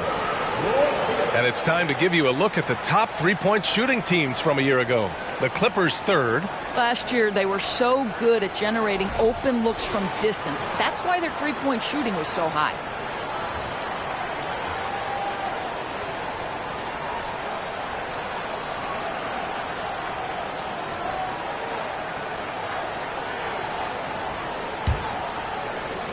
Minnesota's gone 0 for 4 from deep to start this one. Outside, Gilgeous-Alexander. Another miss by Minnesota. And they've come out with a fearless approach on the boards. Boy, when the conversation turns to the young stars in the NBA, I think it's hard to leave Shai Gilgeous-Alexander off this list. This is a 6'6" point guard who can do it all. Here's McKee. Shot clock at 6. Back to Stevenson. Pass to Bibby. It's stolen. And here we go. The Timberwolves on the run. And a foul called on the way up. So he'll take 2 from the free throw line. And Gilgeous-Alexander, he was unstoppable to end the 2021-22 season. He was, B.A., because before being shut down with that ankle injury, consider this. Shai averaged over 30 points, 7 assists, and 5 rebounds over a 13-game span. And that was with shooting splits of 54% and 39% from 3. That's very impressive. First free throw is good.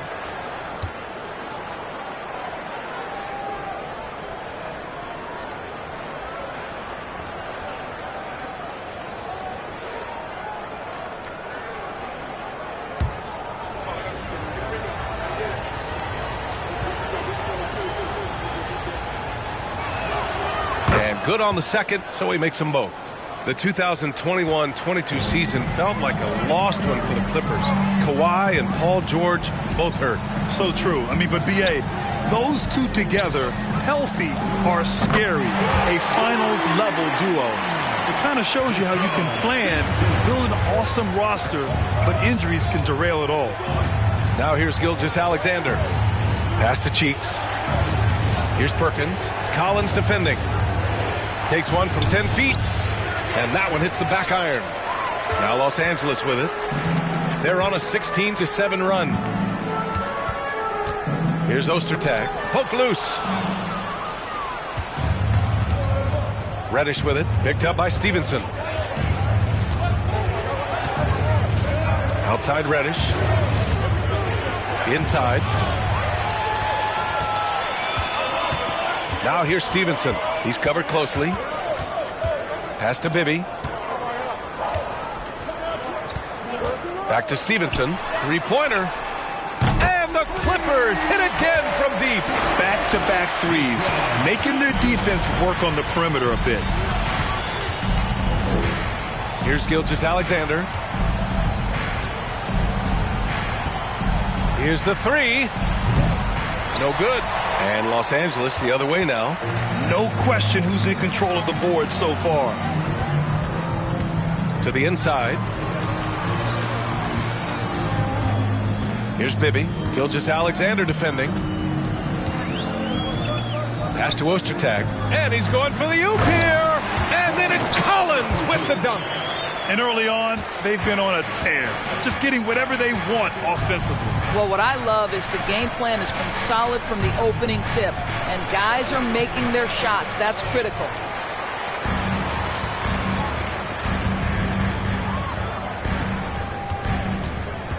Here's Bibby. Collins outside.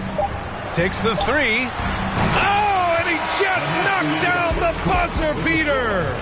What a huge shot to beat the buzzer. My goodness. Well, that's the perfect end to the quarter for them. You have no idea how much of an effect those buzzer beaters can have on a team's momentum. So as we end the first quarter, already a double-digit ball game. Clippers ahead, leading by 17. And we'll be back in just a minute with the start of the second quarter.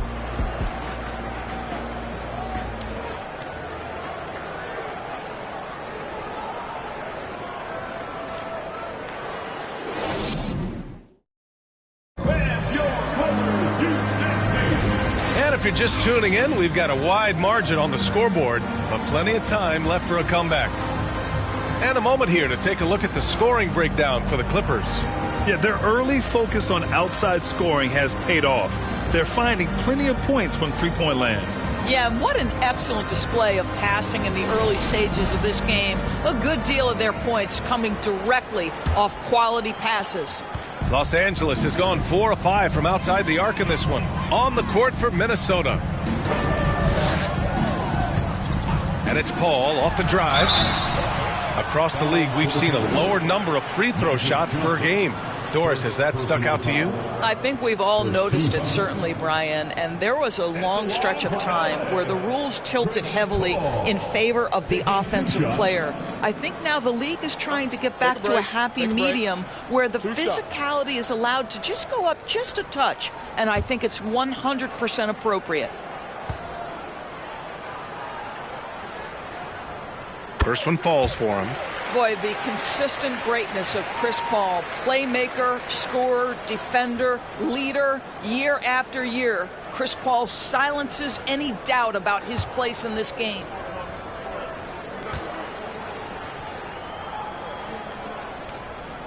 Paul hits them both. Now Johnson. Pass to Butler.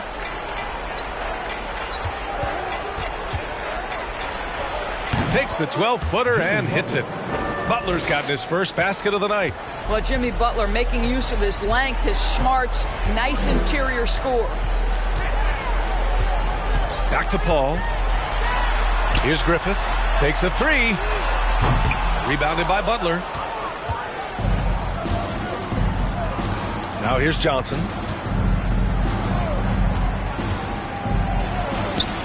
The shot's good. Johnson's got his third basket on the night right there. Defensively, you can't afford to get stuck on the pick. You know exactly what that takes. It takes energy, it takes activity, it takes intensity. Now here's Paul. 11 points in the game, and the shot's good. There's an elusivity to Chris Paul's play. He's got the knack to get into the teeth of the defense and make something happen. Pass to Price. Outside Johnson. Picked by Sabonis. 6 to shoot. Johnson passes to Sabonis. Now approaching 2 minutes of action here in the second. Shot is up. And that one's long. Any hope of coming back to win this game looks near impossible. I know. The way things have gone so far, hard to imagine. Now here's Johnson. 7 points in the game.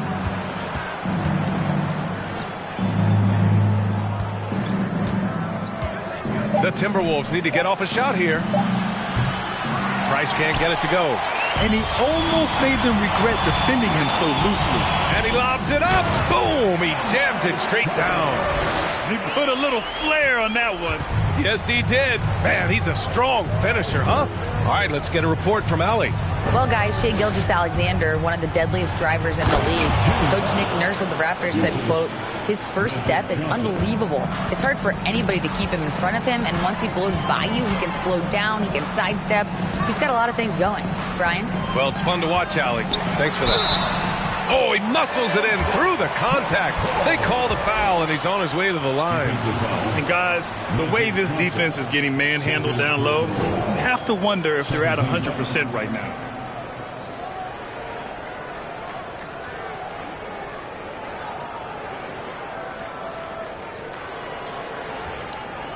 At the line for your Clippers, Chris Paul.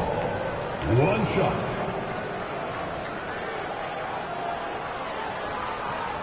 One shot.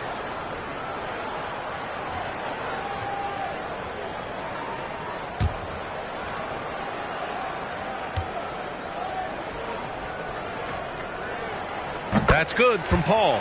Yeah, back in the day when I was playing, the Clippers were always an easy win.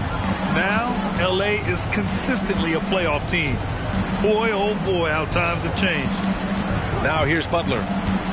Fade away. Rebound by Stoudemire. You have to credit their effort. I mean, they've done an amazing job on the glass. Pass to Paul. And now about 3 minutes gone in the second quarter here. Here's Stoudemire.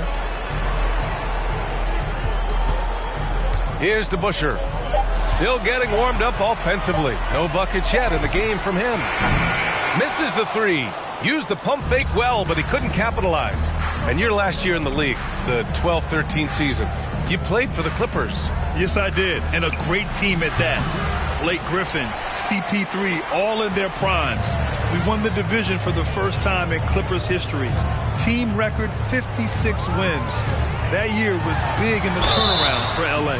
Oh, and he got fouled on his way up. He'll head to the line to shoot two. And here's a look at what's coming up for the Los Angeles Clippers. On Sunday, they head out on the road to face the Mavericks in Dallas. And then on Tuesday, they'll be playing the Lakers in Los Angeles. What a great opportunity for this team to take a step forward. They have some tough road games coming up, and that kind of stretch can bring a team together.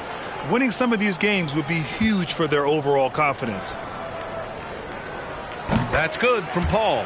I love it. In attack mode, drawing foul calls this quarter and getting to the free throw line.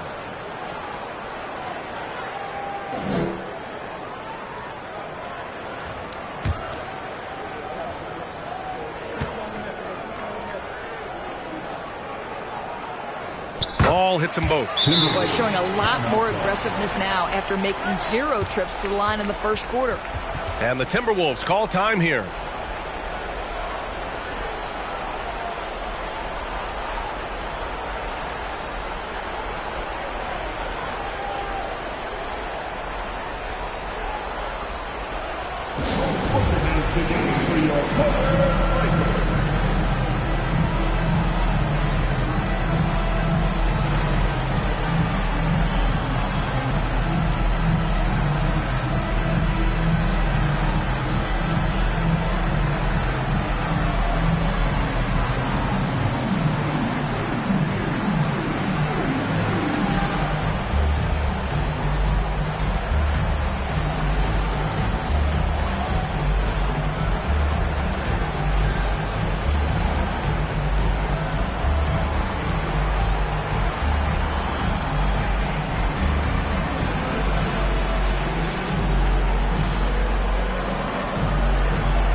All right, let's use this time to check out the teams with the most steals last year.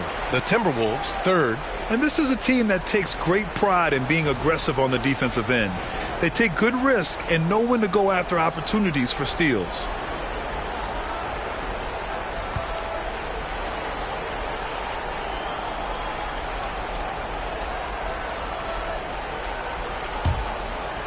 And here in the second quarter of action, as we approach 4 minutes played.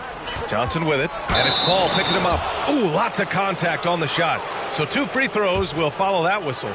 And there's the foul against the Clippers. Magic Johnson, shooting 2.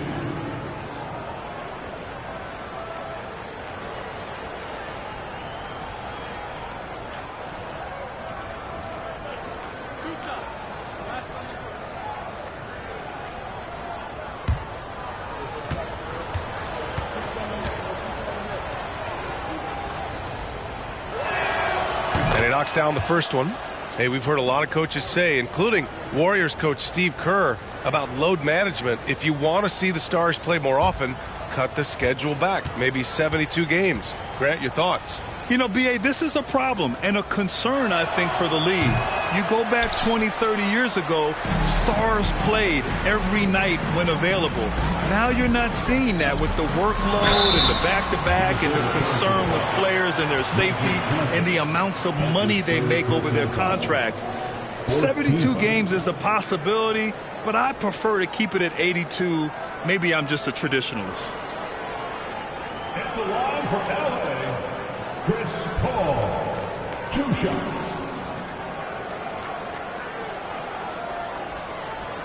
Shooting 2.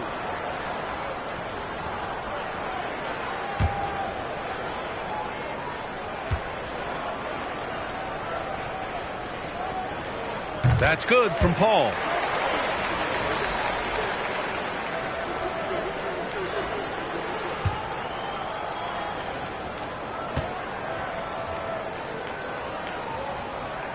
Paul hits them both. For Minnesota, they've got 3 of 6 shots to go here in the second quarter. Paul against Johnson. Pass to Price. Three-pointer. Rebound by Stoudemire. And their physical dominance has been on display. A 10-rebound advantage is a good indicator of how this game is going. Yes, it's good. Boy, we think of Chris Paul as the master of setting up teammates, but when he starts to cook, look out. Johnson passes to Butler. Oh, hits the outside fadeaway. Butler's got 6 points in the quarter. I'll tell you, he's having his way right now in the second period. Forget the first quarter. Let's get to work. Paul against Johnson. Pass to Stoudemire. 6 on the shot clock. Here's Griffith. Launches it. Second chance effort, and he'll draw the foul. He'll head to the line for 2. Man, he made sure to get his money's worth on that foul. 15. At the line for LA, George Micah, taking 2 shots.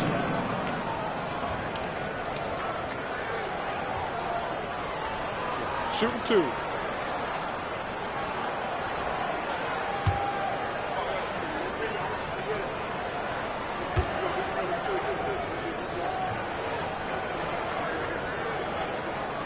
And he drops the first. And it's a completely new group for the Timberwolves.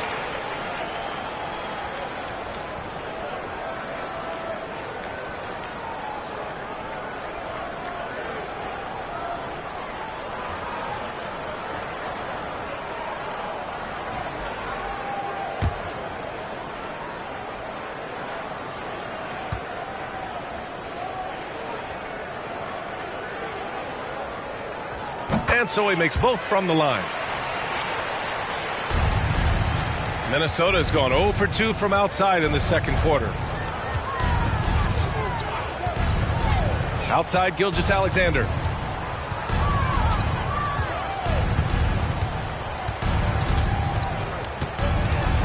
Clock at 6.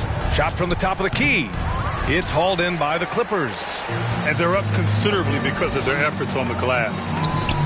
Pass to McKee.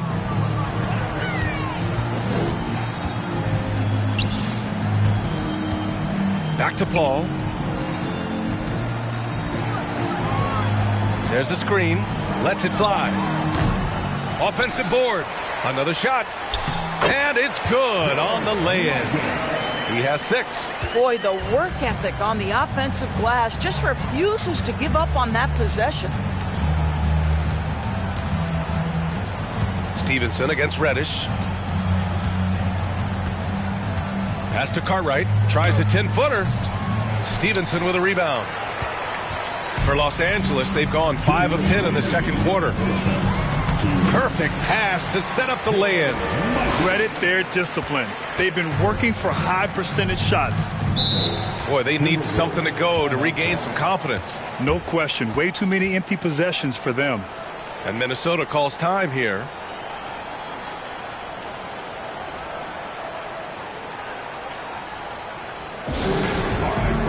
If you want a t-shirt, come on and make some noise.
There's a minute 47 left to play in the first half.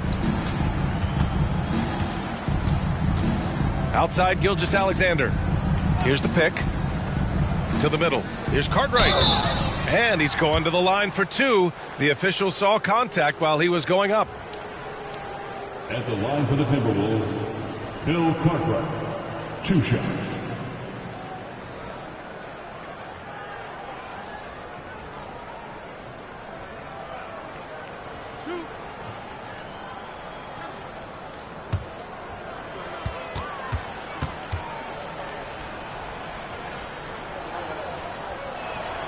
The first one falls.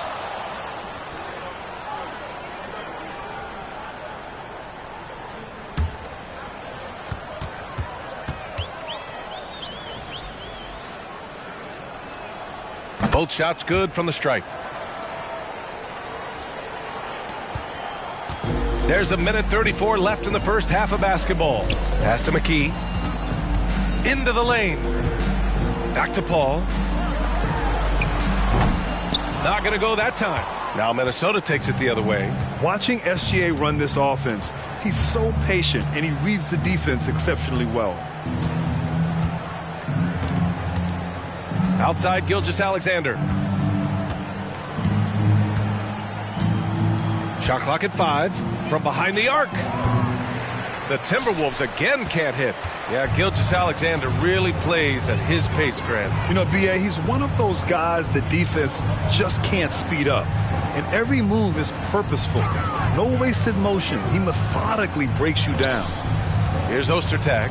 Looking for his first basket, still in this one. Cartwright with a rebound. Minnesota's gone 0 for 3 from deep to begin the second. Back to Gilgeous-Alexander. Pass to Cheeks. And here's Reddish.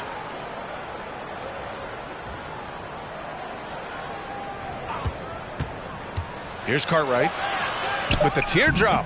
And it's good on the layup. Such a graceful move, showing off the floater game. Here's Paul. Up and in on the layup. Paul's got 24. Chris Paul not only has a great handle, but man, his footwork is so good. 13 feet out. That one off the back iron and out.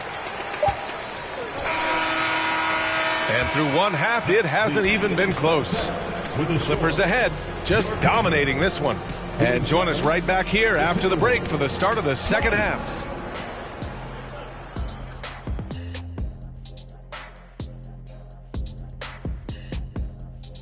Welcome to halftime, everybody. What a battle we're witnessing tonight at the point guard position. And according to my records, you guys went head-to-head in 12 games. I averaged 24 points. Kenny averaged 9. I wouldn't call that hit. Well, I was hurt like 7 of those games, but had your feelings hurt in 7 of those games? No, I was actually hurt. I played like a couple minutes and then I got hurt. But who swept in the playoffs there? Yeah, that's true. I give credit where credit is due. But Houston overcame the point guard deficit. Hey, Sam Cassell, call me.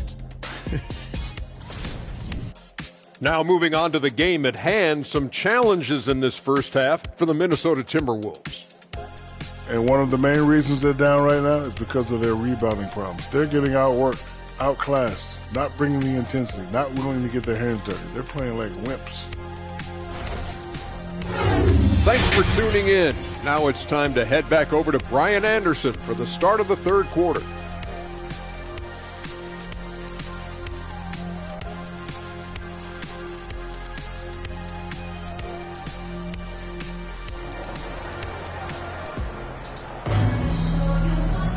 Just about ready for the second half here. A big comeback is needed for this game to be competitive, and it probably has to happen quickly. Chris Paul having a dominant impact in this game. They've leaned on him to provide a lot of offense, and that's how he likes it. And one would expect that the defense made some adjustments at halftime, but he has the ability to answer right back. And that's a foul called on Domantas Sabonis. That'll be a second foul of the game.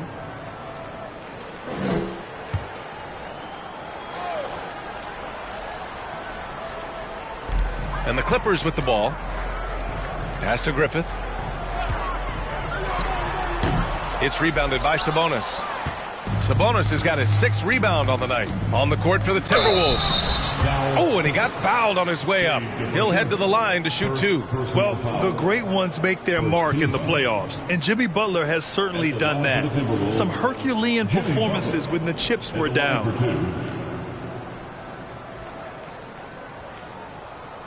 Shooting 2.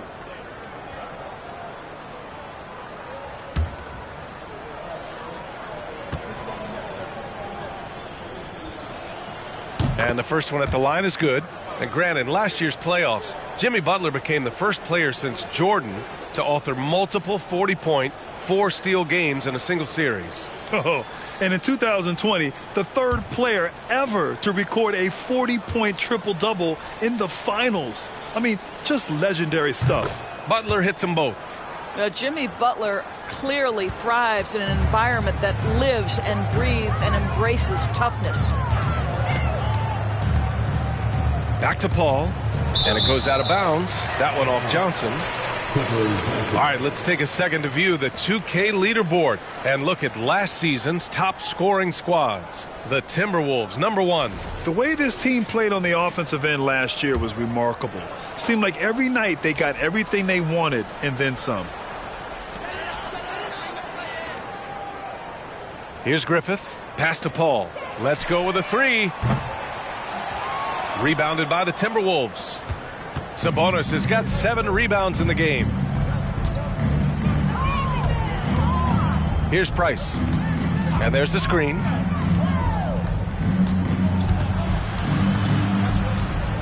The fader.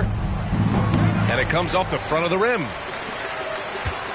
This is why you want ball movement and player movement. And that's made it hard for the defense to key in on any one individual. Back to Paul. Pass to Stoudemire. 6 on the shot clock. And there's the drive. And the bucket is good. 10 points for him. And just not letting up at all. I mean, you have to love this approach. You want to get the ball to the guys who make plays. One thing we've learned in the NBA, the game is never over. So you've got to continue to score, continue to build your lead. And it's good. 2 points. Showing off the dribble moves. Able to create for himself. I love it. Pass to Griffith. Paul against Johnson. Cash money. Out of his 14 attempts, he's drained 9 of them. Well, I absolutely love the way this guy has controlled the pace tonight. They've been able to play the style they want. Down low, Price. Rebound by the Clippers. He's so frustrated. Hasn't had a make all game. It's making it very difficult for them to find any success. Well, this is what you call your big man playing big. Terrific work on the glass. Outside Johnson.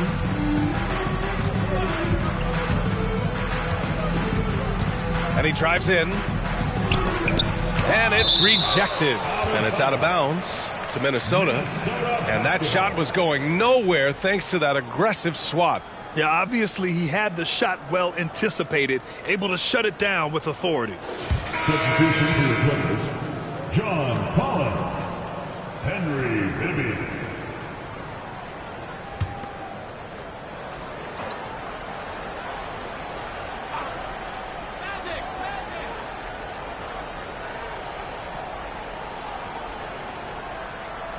A touch over 2.5 minutes of basketball played here in the third quarter.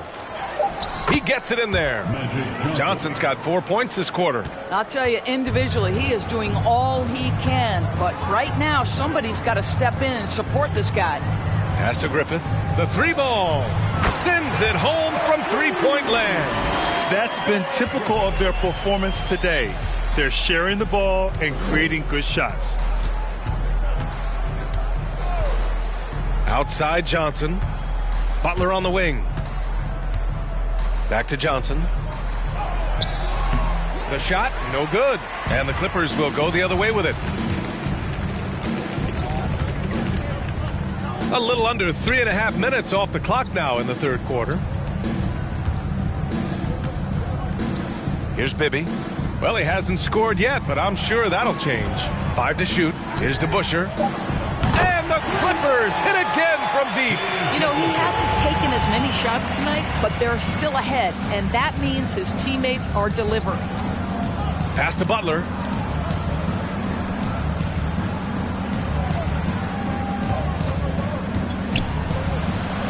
The kick out to Johnson.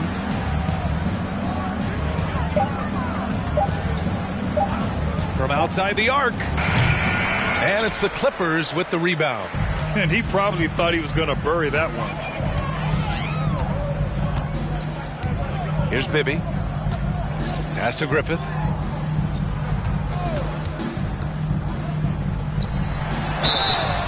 And he was fouled while in the act of shooting, so he'll take 2 free throws. First personal foul. And he just powered through contact trying to complete the play. And let's get your take, guys, on the scoring breakdown for the Clippers. Well, the coaching staff has to love what they're seeing on offense. There's so many assists because how this team is moving the ball. Boy, the long ball has been another point of emphasis for this group tonight. Their shooters are finding open spaces and firing without hesitation.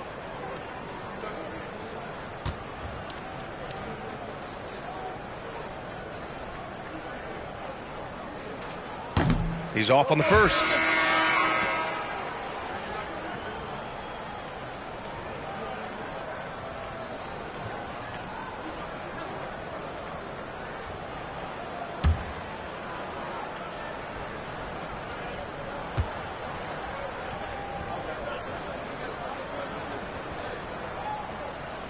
And he's good on the second.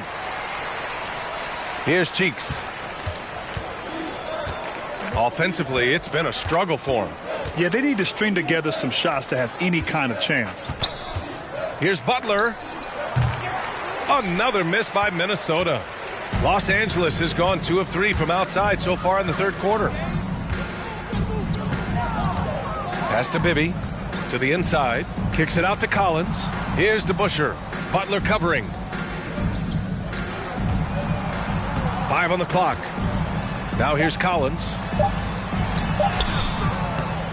Sabonis with some nice D. Well, we love his ability to attack the rim. He just loses a little bit of focus and misses the chippy. Let's check in with our reporter, Allie LaForce. Well, guys, the NBA expanding its footprint through video games. Commissioner Adam Silver said, quote, there's an opportunity to capture a new kind of fan who isn't currently watching our games but enjoys playing NBA 2K. By learning about the players and the teams, they're more likely to engage in the live product. Brian? Yeah, it goes hand in hand, Allie. Thanks. Here's Griffith. 5 points in the game. The putback. It's good on the putback. You gotta love how he stuck with the play. Nice work. Here's Cheeks. Sabonis outside. Inside. Here's Butler. That one falls. Nice feed from Sabonis. Butler's got 4 points now in the quarter. Well, give Jimmy Butler credit right there. Resourceful, powerful, backs away from no one. And there's a pick. Here's Griffith. There's the drive. And a solid pick to free him up for the dunk. Boy, the timing there couldn't be any better. The execution was simply flawless. That, ladies and gentlemen, is how you run that play. Unloads from 13. Butler can't get it to go. And it's the Clippers' ball. They're on a 15-6 run. Pass to Bibby. Here's Griffith. Collins with a screen on Reddish. Here's Griffith. The offensive rebound. Collins. So it'll be 2 free throws. He was fouled in the act of shooting. That'll belong to Domantas Sabonis. The 3 ball is part of JC's game, but I like Collins the most inside. Free throw, John Collins. 2 shots.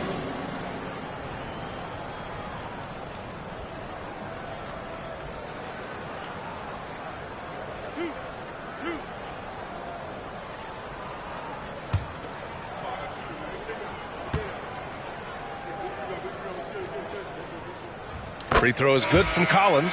And when John Collins takes off from the floor, you can feel your hair start to stand up. One of the most explosive players in the league with this incredible liftoff. A strong step to the rim, and he can demolish anything in his path. Simply an electric player at times.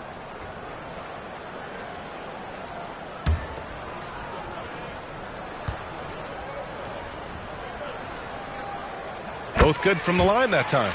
And so far, Collins has been a pleasant surprise. A mobile, quick-thinking big man with enticing potential.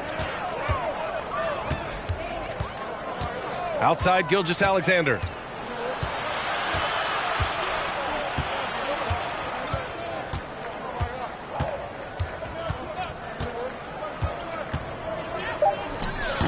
That one a little long.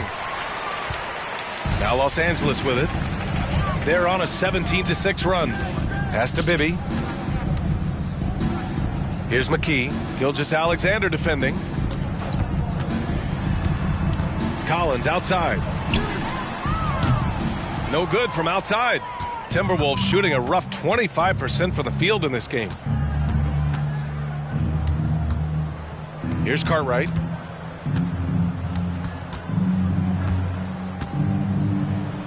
It's blocked. 30 seconds left in the third. Here's Bibby. Outside Stevenson.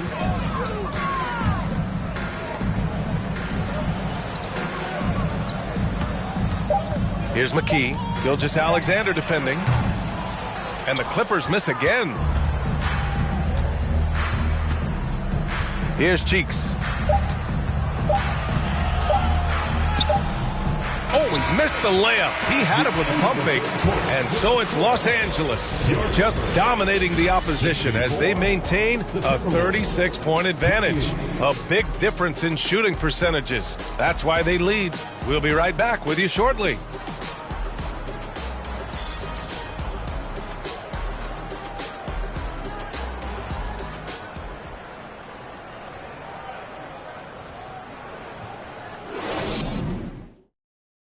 And it's time to bring up the State Farm assist of the game.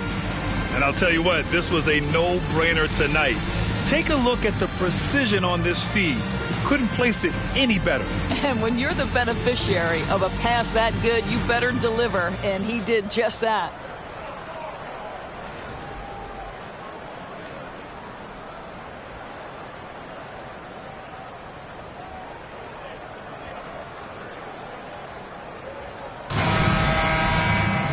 And as we head into the fourth, we'll see if there's a comeback in the works or if it's more of the same from the first three quarters.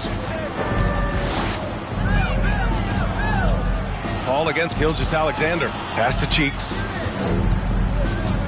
There's a screen. Ostertag grabs the miss. Los Angeles has got 6 out of 15 threes so far in this game. And for Minnesota, shot from the wing.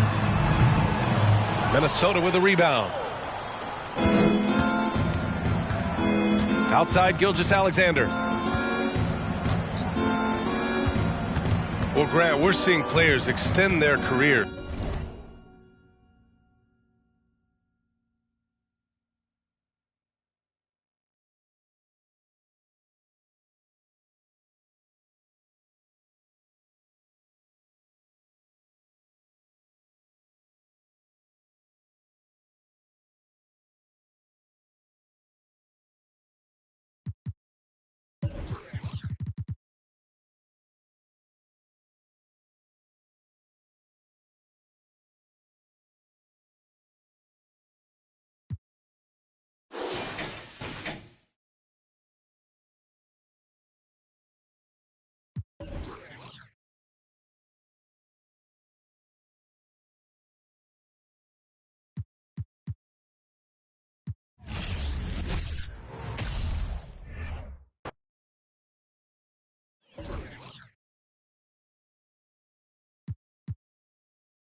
It's an exciting Sunday night edition of the NBA on 2K.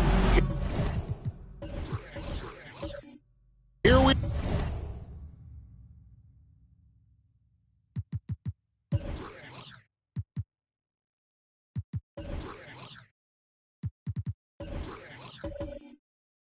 are.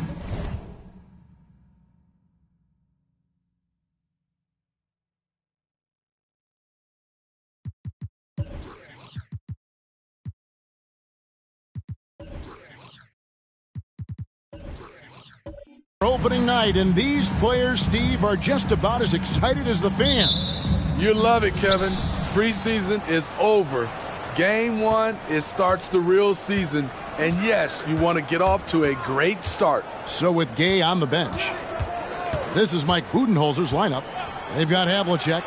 Lucas is out there with Roy Hibbert. Then there's Ben Simmons. And it's Petrie in at the 2 guard. Mirovic against Simmons. Mirovic, good. And the fireworks begin. Should be an amazing show tonight. How good is it to see the first one go through the net? Now here's Simmons. Havlicek outside. Bangs home the trifecta. And that pass-first nature of Simmons, outstanding at understanding when his teammates are open. A moment now to hear from our sideline reporter, Hall of Famer David Aldridge. David. Hey, Kevin. Hey, I talked to the Lakers head coach. They won the first game against this team, but he is not taking anything for granted. He wants his players to be even more assertive offensively this time. He said, I think we can dictate things a little more. Maybe force those guys into defensive matchups they dislike. Find points that way. Well, we'll see if they can do that and go up 2-0 tonight. Kevin, back to you. Great reporting, DA, as always. The team focused on establishing an offensive rhythm early, GA. Well, yeah, the earlier you can get everybody in sync, the better your efficiency. And the obvious part, too, you don't want to play from behind the whole game if you can avoid it. Now, here is Mirovic, following the shot by Roy Hibbert. Outside, Mirovic. Simmons with the defensive effort. Woo, blown opportunity right there. Won't get many chances easier than that one. And this Lakers squad has a ton of talent, but some guys are well past their prime. Now here's Simmons. 6 to shoot. Havlicek outside. They grab their own miss. And there's the basket. Whistle blows and a chance for a three-point play. Going to the line for one. And really can't complain about the D there. That's just all Hibbert keeping his focus and able to convert. It helps that his shot is just about impossible to block.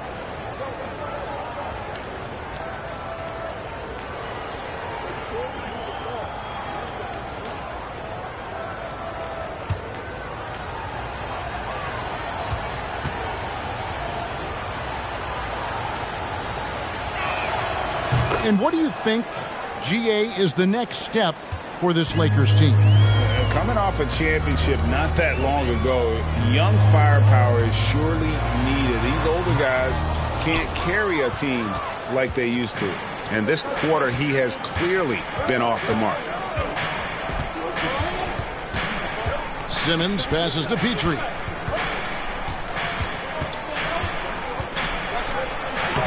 Banked in off the glass. Talented, driven. He puts constant pressure on your defense. Lakers have gone just 1 of 4 to get this game started. Brown outside. Mobley outside. Brown dishes to Mobley. And Hibbert with the block. And here's Havlicek. And it's off from three-point range. Some tough offensive sets. They want to turn it around. Yeah, right now you just need a bucket to get some momentum. Green kicks to Maravich. Allen passes to Green. Some nice passing here by Los Angeles. Los Angeles with another miss. He just doesn't look like himself this quarter. Something's missing. And it also shows you how difficult this game is. He's just a little bit off, but it can result in missing everything. No good from Maravich. And for his offense, this has just been a brutal period. Simmons on the wing. Hibbert with a screen for Simmons. Trying to find Green. He's got it now. And pushing it up. Here's Los Angeles to end the run. And it's Brown missing. Bucks leading by 6. Passes it to Simmons. Havlicek with it. Fires the 3. Green with the rebound. Well, it isn't for a lack of effort when it comes to getting up the three-pointers, but not much to show for it. He's going to lose the green light here very early in this game if this keeps up. Now, here is Maravich. That one misses. They keep calling his number, which is partly how they've dug this hole. Shooting foul as the whistle blows. He'll shoot 2 free throws. And the Bucks are on a tremendous run here. The most consecutive playoff appearances since that streak they had back from 1980 to 91. At the line for 2.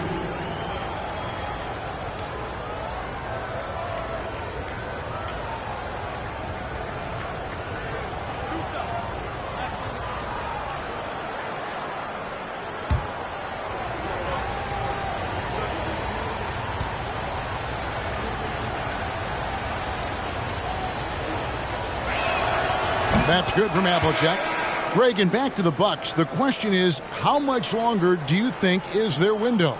That's just it, Kevin. They've got the players to win now, and that has to be the attitude moving forward. They're built to do it again, just need to push all the right buttons. Evan Fournier's checked in for the Lakers. Smart comes in for Maravich.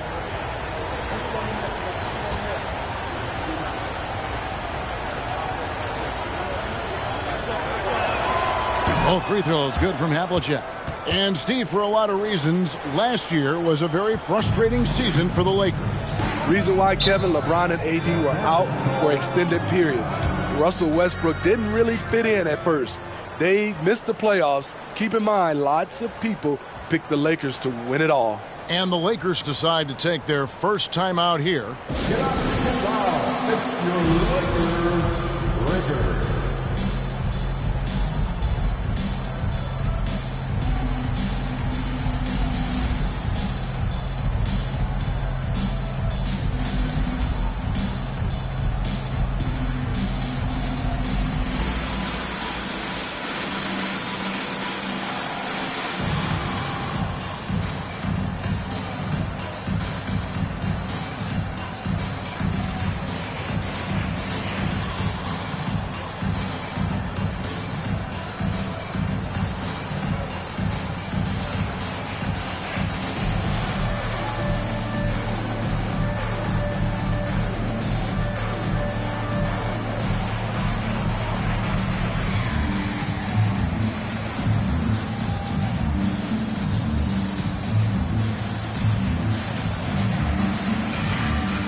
Let's check out some stats for Brown.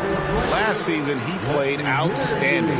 Last season, put up about 23 points per, 6 rebounds, and 3 assists. Just a fantastic scorer off the bench. Always a factor in every game he plays. What I love is he heats up quick because when you're on the second unit, you have no time to mess around.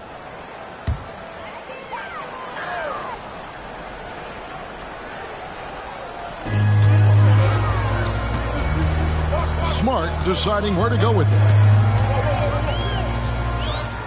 Brown outside. Mobley a screen on Havlicek. Just 5 on the clock. 2 points. That one goes. And you got to respect how accomplished Brown is down low, destroying whoever is in his way. Smart against Simmons. From 13, here's Petrie. And it's good, assisting on the play with Simmons. Petrie's got his second basket of the night. And that's exactly what he's looking for, draining the triple. Smart against Simmons. Outside Fournier. Pass to Allen. Nice passing here by Los Angeles. From outside the arc. Fournier's shot is off. Well, you have to like their work on the boards, Kevin, particularly here to start the game. Havlicek the pass to Simmons. Lucas a screen on Mobley. Here's Simmons, and it's sent back by Allen. Brown outside. Outside Fournier.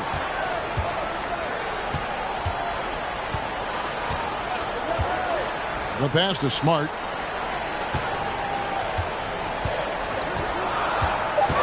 Shoots over Lucas.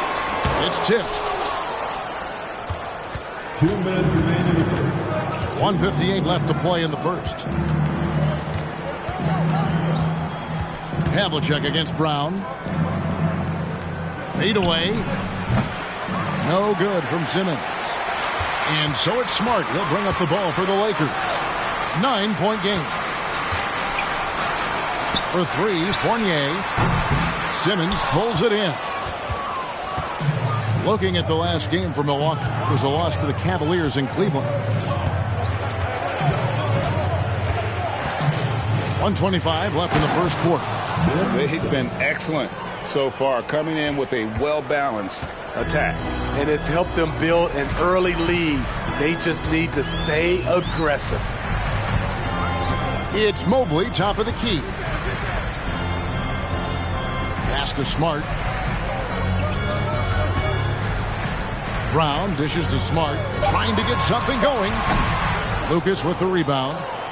Lucas has got 4 rebounds in this game. Pass to Simmons. There's 45 seconds left in the first quarter of the game. Here's Havlicek. The basket good off the assist from Simmons. Simmons got 3 assists tonight. Yeah, we're seeing some fireworks from them already. They established the pace. They made shots. This is why they're way out in front. He knew what he wanted to do all along. The teardrop. Simmons passes to Petrie. Shot clock and game clock separated by less than 6 seconds. Here's Havlicek. And again, Milwaukee with the triple. And that's back-to-back threes. The D just seems to be slacking off a little bit. It's sent back down by Simmons. An excellent defender, whether Simmons is in the post or roaming the perimeter. He's a shot-blocking threat. And so it's the Milwaukee Bucks riding a 15-point lead at the end of the quarter.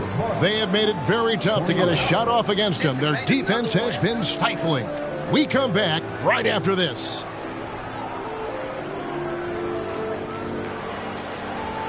Oh, no. Jesse made another one.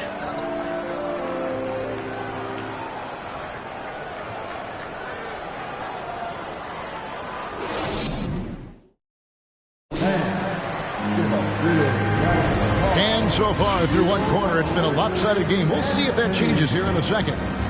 In a moment now to quickly take a look at the offensive approach for the Bucks. Well, in my opinion, the way the three has been falling for them here early on, you have to think they'll keep firing away. And another thing Coach will be thrilled with, the assist numbers, spreading the wealth and creating some offensive opportunities.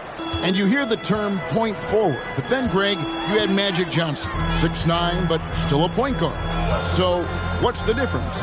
Well, when you talk about a point forward, it's someone whose versatility extends to their playmaking. Magic is the rare talent who redefined the point guard position. Robinson is out there with Scola. Then it's Green. Then it's OG Anunoby. And it's Maravich in at the point. That's the group for the Lakers to start the second quarter. And so it's Milwaukee with it. OG Anunoby unable to get his last shot to go. Well, that alley-oop attempt, a case of what could have been, just didn't finish the play. You know, this is something you practice over and over again. I'm surprised they couldn't execute. Now here the 2K leaderboard with last season's top rebounding teams. The Bucks second. Their big man did a tremendous job grabbing rebounds, but to be fair, their rebounding was a total team effort. Everybody chipped in. Petrie, the pass to Hayes. Here's Nader, guarded by Robinson. Up top, Maravich. To the paint. Robinson down low. Maravich with it. To the middle. Stolen by Pierce. To the inside. Here's Petrie. Robinson with the block. And here in the second with about a minute and a half gone by. Now Maravich. Outside Robinson.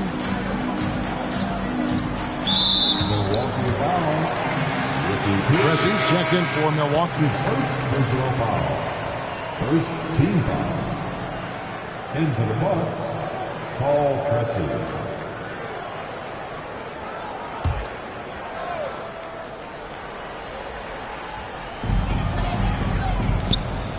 Green kicks to Scola. It's going to be out of bounds. Los Angeles will retain possession. Here's a look at the stats for Robinson. He had a strong showing last season, and he did his share on the glass, battled his way into the top 15 in rebounds per game. And as you said, just a notch below the leader in blocks last season, he gives a tremendous effort. Absolutely one of the best rim protectors in the league. Now, here's Anunoby. He's been quiet so far. Still no points in the game. Scola gets it to go from beyond the arc. Woo! He got a clean look, and he makes the defense pay for disrespecting him. Pressey passes to Hayes. Here's Pressey. Outside Pierce. The three. They get it back. A nice shot by Nader. They have been board dominant in this game. That's definitely been a factor in crafting this huge lead. And a little under 2.5 minutes gone by here in the second quarter. Deep two from Robinson. No good that time. And Milwaukee will come the other way. They've got the Pistons ahead of them in their next game in Detroit. That'll be the last game of their very short 3-game road tour. Pressey passes to Hayes. Now the dish to Pressey. Gay outside. Clock at 6. The three. Milwaukee the rebound. Nader the pass to Pressey. The second chance effort. Robinson with the block. And now the latest from our reporter David Aldridge. Thanks very much, guys. Growing up, Mitchell Robinson didn't play basketball, but a 7-inch growth spurt in the 8th grade changed things. He fell to the 36th pick overall in 2018, but his physical tools have made him a presence.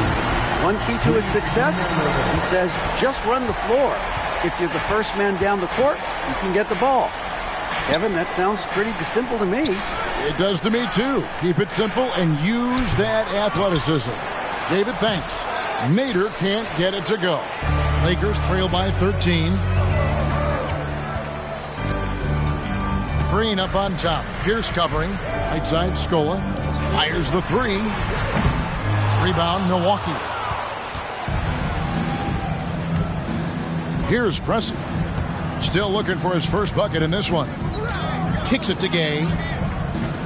Outside, Pierce. The tray. And Maravich pulls it down. LA's gone 2 of 3 when they've stepped beyond the arc in the second quarter.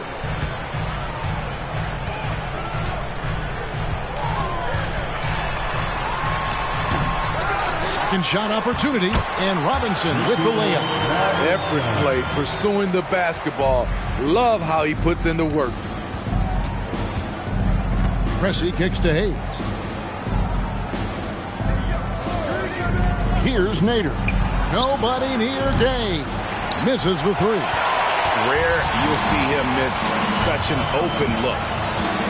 And here's Maravich for three. And out of bounds as the Bucks gain possession. And the Lakers making a change here. Mobley's checked in. The Bucks also changing it up. Lucas comes in for Jackson Hayes. And it's Ben Simmons in for Pierce. Here's Simmons. And Milwaukee calls their first time out of the game. And nowadays, it seems like players have more opportunities than ever before. But, Steve, does that add to the challenge of balancing on the court versus off the floor? It does for some individuals, but I love the opportunities that they're getting, and I love they're taking advantage of it. Most of the guys can juggle and balance both.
Some changes for the Lakers.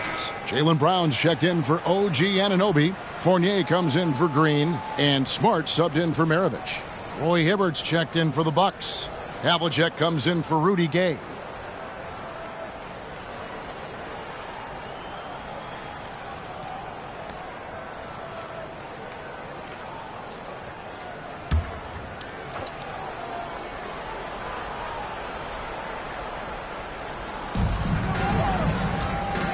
Simmons dishes to Lucas. Hibbert against Robinson. No one near him. He clangs that one off the back iron, and down it falls. Another good play. This is how they built the lead, calling on the right guys at the right time. The reason why they've stayed aggressive, and they have not let up this entire night. And at this point, I wouldn't expect them to. Now here's Smart. He's gotten some minutes, but nothing on the board yet. 4 on the shot clock. Here's Brown. The rebound by the Bucks. Lucas has got his 5th rebound right now in the game. +8 in the rebound differential. One more reason why they're in control. And here's what the schedule for the Lakers looks like. On Sunday, they'll begin a road trip starting in Portland, and they'll be taking on the Trailblazers. And then on Tuesday, they'll head home to take on the Los Angeles Clippers.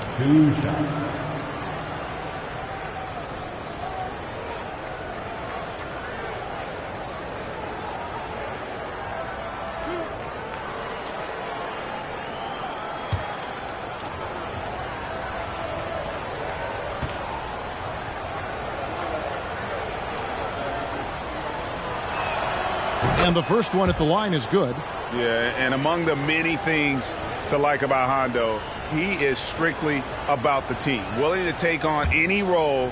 He just wants to win.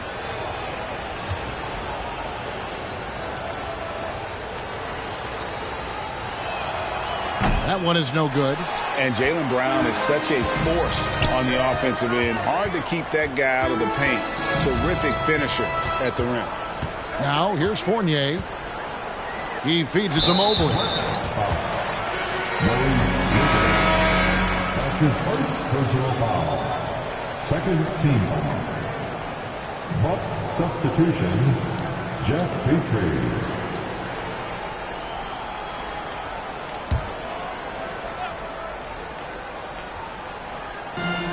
Mobley finds Smart.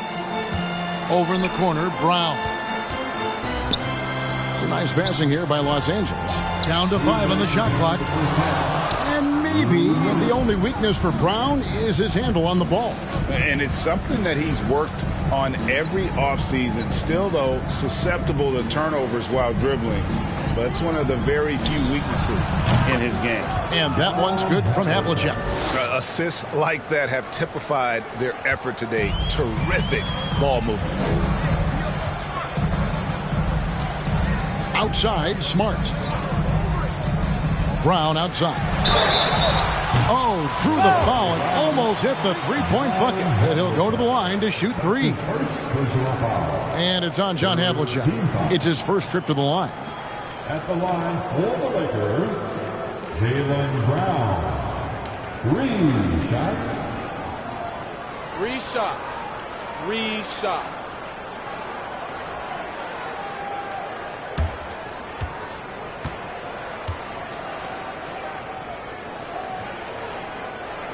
That free throw good from Brown. And the vertical that Brown has is pretty impressive. As relentless a finisher as you'll find in our league. Los Angeles making a switch here. Allen's checked in.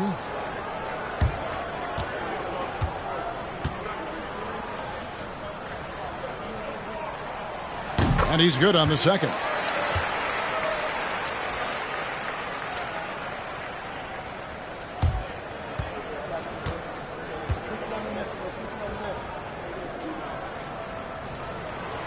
Last one's off, and they'll settle for 2 points. Bucks leading by 15. Here's Petrie. 7 points in the game. Here's Simmons. Pass to Petrie. Lets it go from deep. Evan Mobley with the rebound. Mobley's got his 5th rebound right now in the game. There's a minute left to play in the first half. Smart kicks to Fournier. There's the pass to Mobley. Shoots over Lucas. No good off the back of the rim. Missed opportunity. It's a makeable shot for him. He just can't get it to go. Havlicek outside. And it's good, assisting on the play with Simmons. Simmons got his 5th assist in this one. Simmons against Smart. Pass to Brown. To the paint. Here's Mobley.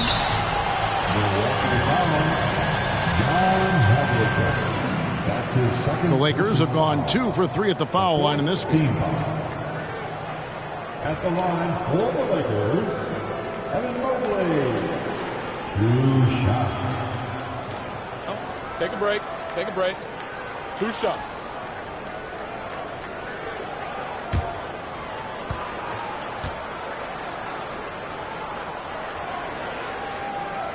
He's off on the first. And they're getting to the line a lot in this quarter, guys, and it hasn't been by accident.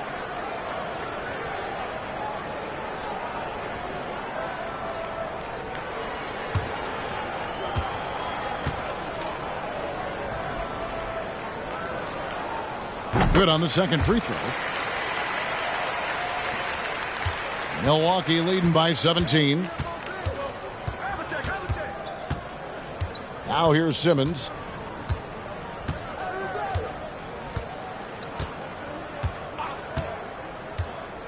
Passes it to Petrie. Crafty move. Excellent D there from Allen. I mean, you won't see this too often. Getting denied at the rim. He's likely to remember that one. 17. The Bucks. 34.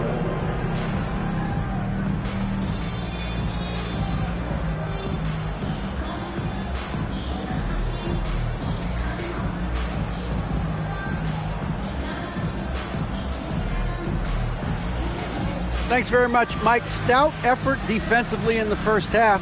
What did you do to limit them? I just think our activity on the ball, we got to try and keep it in front of us.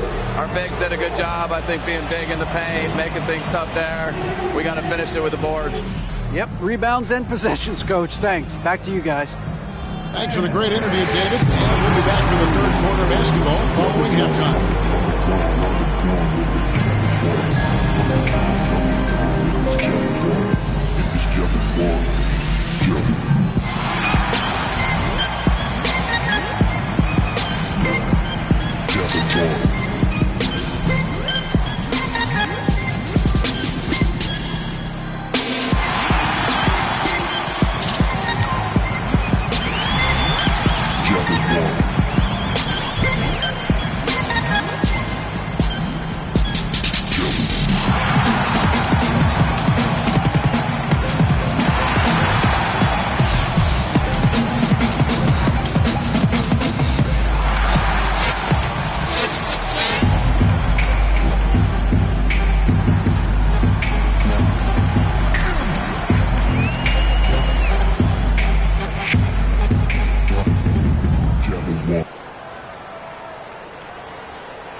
Welcome, everybody. This game revealing a big disparity in play. What a performance so far for the Milwaukee Bucks. You look at the rebounding numbers, and it tells the tale. I'm telling you, great effort on the glass has helped them build a big lead. I said they look like grown men playing against third graders. They should have no problems closing this one out. And now, let's focus on a couple of guys who have been getting it done in the first half. This is exactly what leaders do. They know what a win means tonight, and they're stepping up for their teams. Yeah, so difficult to cover either of them. Should be an interesting second half. Thanks for spending halftime with us. Time to get it back out to Kevin Harlan for the start of the third quarter.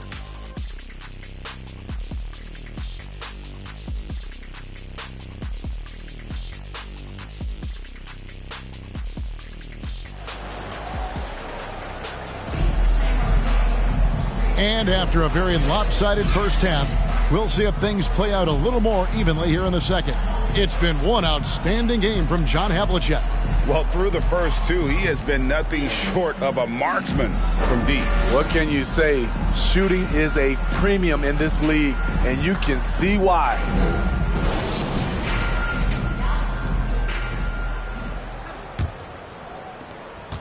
Lakers trail by 17.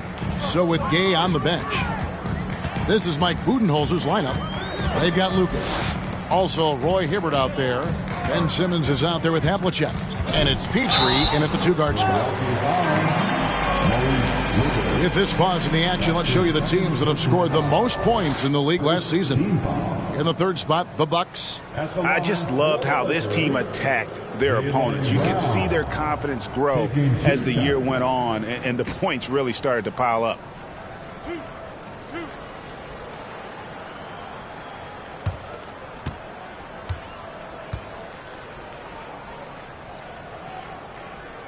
First free throw is good.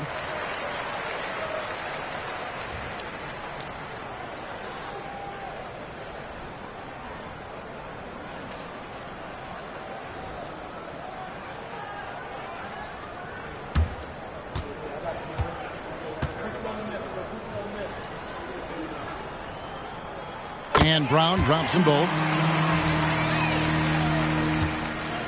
Bucks leading by 15. And Simmons kicks to Lucas. Hibbert, the pass to Havlicek. Hits it from three-point range. Havlicek's got 23. And you can tell he's looking for his shot. He just believes in it. You know why? Success breeds confidence, and he's certainly been successful from there, time and time again. And how's that for a move? The killer crossover. It's a thing of beauty.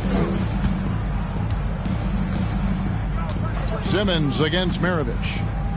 Pass to Petrie from deep. And another three for Milwaukee. That's a dozen straight points coming off the triple. Right now, let's send it over to the sidelines and get a report from David Aldridge. Thanks very much. The Lakers are, of course, one of the league's storied franchises. And Magic Johnson was asked recently if they have the best all-time collection of players. He says it's not even close. Outside of Bill, we have all the dominant closers. Kobe, Jerry, LeBron now, Worthy. Come on now, it's just too many Lakers. Kevin, back to you. Well, he's got a point, David, and we thank you for your report. Havlicek, the pass to Simmons.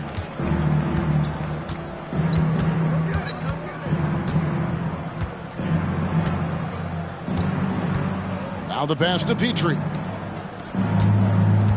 Nice ball movement by Milwaukee. Just 5 to shoot. Hibbert hits the bucket. 3 straight to begin this half. Couldn't have drawn it up any better. Simmons against Maravich. It's Brown on the wing. Over Havlicek. And too long on the shot. Well, they've been better than good on the glass today, and there is a glaring discrepancy between these two teams in that area. Even though that one didn't go down, I like the offensive game plan here. 3 for 4 coming out of the break. Green kicks to Maravich. Mobley trying to free himself up, and the Lakers with another miss. He's had a tough time getting it going, and he's put this team behind the 8 ball. Mobley against Lucas. From the low block, and Hibbert with the nice inside bucket. Hibbert's got 4 points in the quarter. Wow, defensively, for some reason, they've come out flat here in the second half. And the Lakers call time here.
OG Anunoby's checked in for Brown.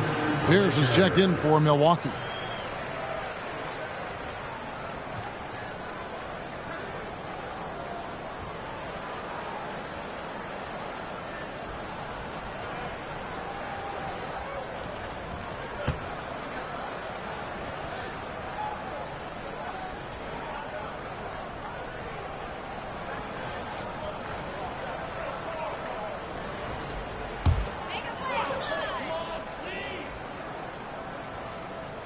Right around 3 minutes into the second half. And here is Anunoby. Nothing yet on the scoreboard for him. That's tipped. Shot clock at 6. Mobley wide open. Got it from 16 feet. I mean, even he was surprised to be that open. And one thing that is special about Evan Mobley, made an immediate defensive impact as a rookie. Something few big men are able to do. As you said, very few rookie big men, Greg, can shape a defense like Mobley did. Kind of reminds you of the impact Tim Duncan had with his defense. But Mobley can protect the rim and stay in front of guards on the perimeter. Boy, sky is the limit for him defensively.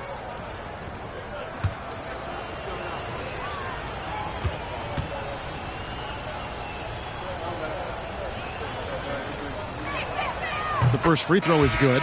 Luis Scola, he's checked in for the Lakers. And Milwaukee with a change here, too. Jackson Hayes, he's checked in for Lucas.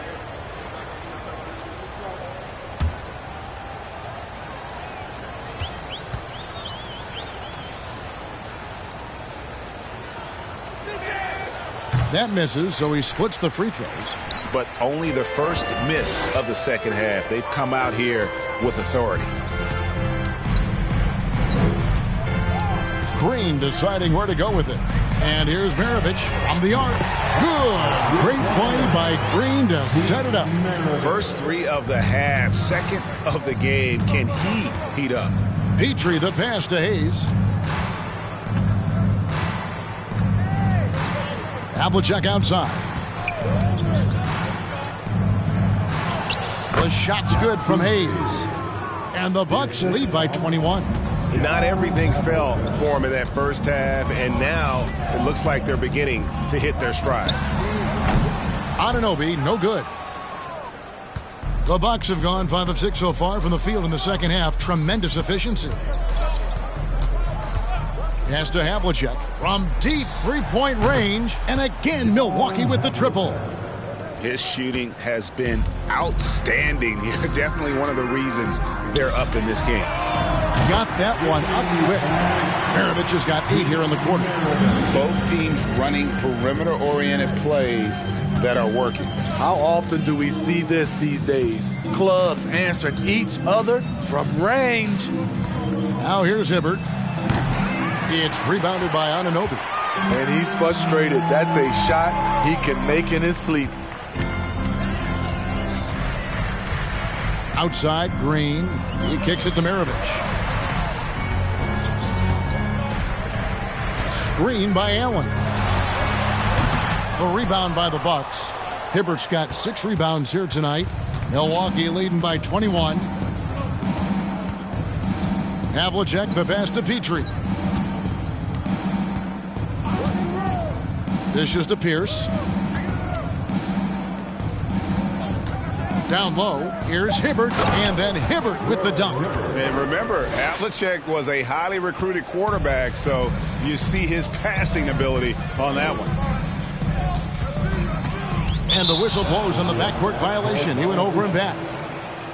Well, while we have a second, let's go to the 2K leaderboard for a list of the league's top shooters from last season. Second, Jared Allen. Put the ball in the bucket. I mean, that's the name of the game, right? I mean, just ask him. He'll have the answer for you. Los Angeles making a switch here. Robinson's checked in.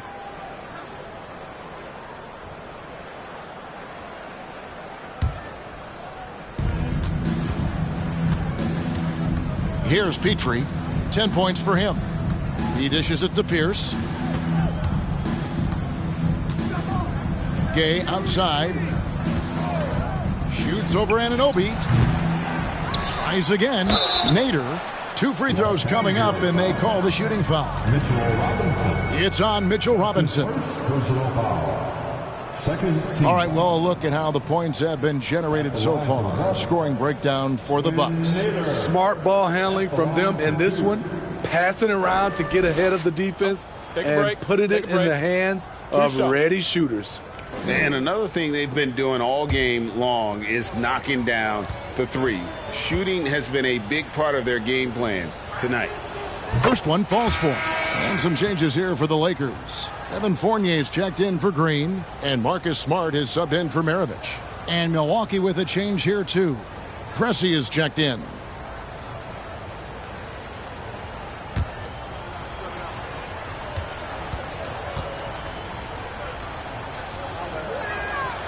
Good on both.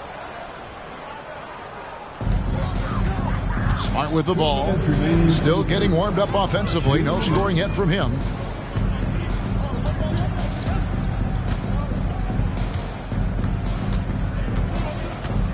.149 left here in the third quarter. Off target from three-point range. For Milwaukee, they've gone 7 of 10 on their field goal attempts here in the third. Here's Nader. Excellent D there for Scola. And it's Smart with the ball for the Lakers.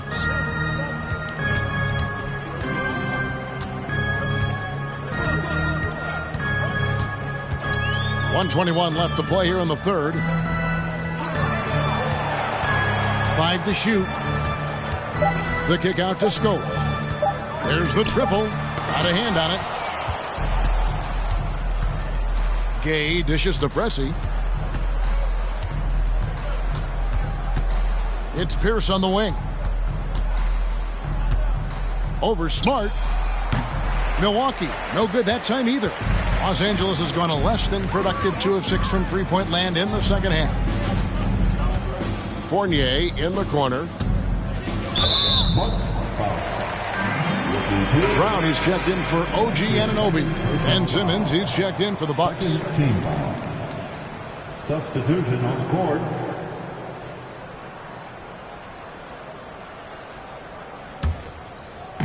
.43 seconds left in the third quarter. Lakers working the ball around now. On the wing, Brown. His three-pointers off the mark. Milwaukee's gotten the three ball working for them in the second half. They've hit 3 out of 3 shots from long range. Shots good by Gay. And that bucket adds to what has been a big difference in points in the paint between the two teams. Now here's Smart. He's still scoreless so far in this one. 3-second difference between shot clock and game clock. Fournier gets a wide open look. Good, and Smart gets the assist. And this is where Smart has really improved. The game's slowed down for him. He's playing under better control. Nice pass.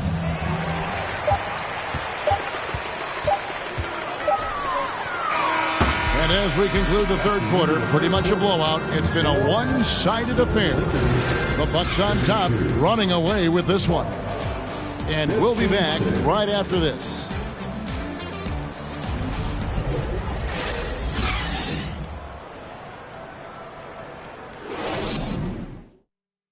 Head coach Mike Budenholzer is mic'd up along the sideline. Let's check it out. Let's do it again for this quarter. 0-0. Same effort, same mentality.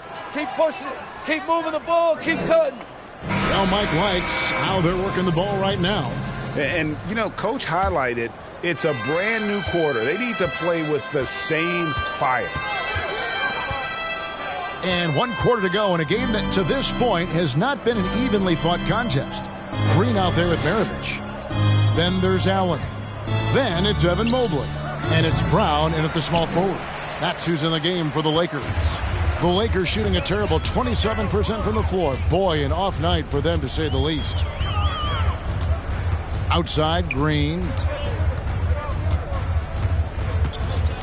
Greg, you think of everything that goes into making it to the NBA as a player.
Oh, say does that star...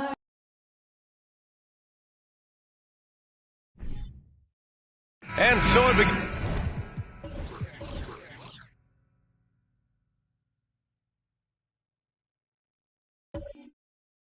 begins.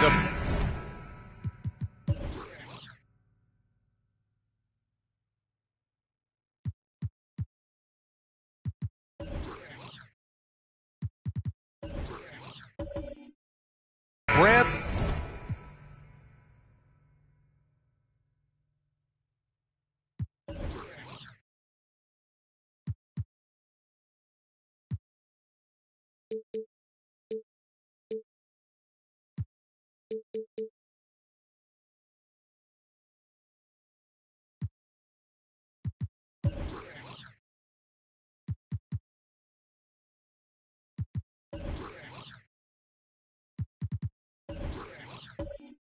New season, Richard. What are some of your headlines? I think we're going to see less small ball. I think we're getting back to a little bit more of a physical game. We're kind of seeing the reemergence of the dominant big man, not just the big man, the dominant big man, and I expect that to continue. And let's check Miami's starting lineup. Pass to Wallace. The three. Drills it from deep. And that's what they want to do. Get him open looks early. Johnson with it.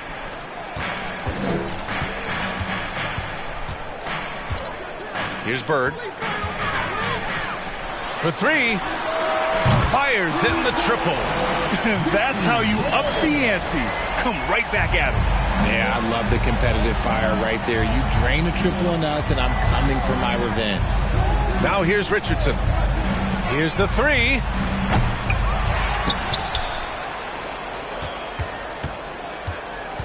Second chance shot. The Grizzlies pull it in. The last time these two teams came together was also in this building, and they were able to win it for the home fans. And last time out, they seized the advantage with their defensive pressure. They did a great job of just forcing a lot of turnovers. This defensive game plan is easy. Keeping it the same, making them change things. Aldridge misses. And down it goes. Jam that one home. Transition basketball, the most reliable way to generate easy looks. Yeah, when you hustle on the break like he does, good things tend to happen. Here's Bird. Tries again. Aldridge misses. Okay, it's taking them a moment to find their rhythm, opening the game with some uneven 1-for-4 shooting. Pass to Petrovic. There's the triple. He can't get it to go. And I'm surprised that didn't go down. I mean, I'm sure he is too. And Grant, no team better than Miami at developing undrafted prospects. I mean, for key roles too. You look at last year's playoffs. Strus, Martin, Vincent, Robinson. It's allowed Miami to stay on top in a salary cap driven league. Just 1 for 5. Not the start they were looking for. Obviously, there's still plenty of time to get on track. Beyond the arc. And Aldridge with the block. Memphis trailing here. And here in the first, approaching 3 minutes played. Pass to Capella. Second chance effort, and he sinks the layup. Yeah, offensively, Capella's game is grabbing offensive boards. You have to put a body on him. Outside Richardson.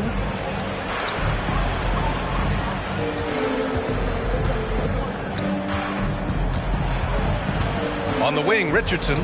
Just 5 on the clock. The Heat need to get one up in a hurry. Richardson against Johnson. Tries the spin move. And he was camped in the lane there. He gets a 3-second call. A quick break, and we look at our 2K leaderboard for three-point shooting last season. Miami, number 1. And looking at last season, the thing that jumps out at you is their three-point percentage. Best in the league in that category, which is great to see considering how valued the three ball is nowadays in our game. Now here's Richardson. Here's Petrovic. And again, the Heat missing. He's lost his rhythm completely this quarter, but he's determined to stay after it. Johnson against Richardson. Pass to Bird. Fires the three. It's hauled in by Eaton. The Heat have gone 2 for 7. A sluggish start. Outside Richardson. To the paint. And down it goes. Dunked it through off a beautiful setup. A savage reverse jam. That takes great body control. No question. He was making a statement right there, man. Here's Bird. Pure from three-point range. This team looks to him to score the ball. They feel good when he's taking the shots. Outside Richardson. Pass to Petrovic. Fires from deep. Aldridge pulls down the board. Aldridge has got 4 rebounds now. And there comes a point when, for the team's sake, you might want to move it. He's hurting them with all of these misses. And he gets it back.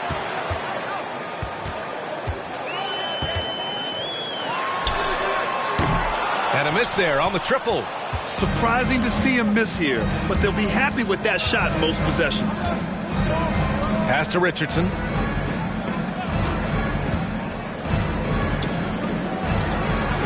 The three is up. Petrovic shot is off. The green light they gave him early should probably turn red.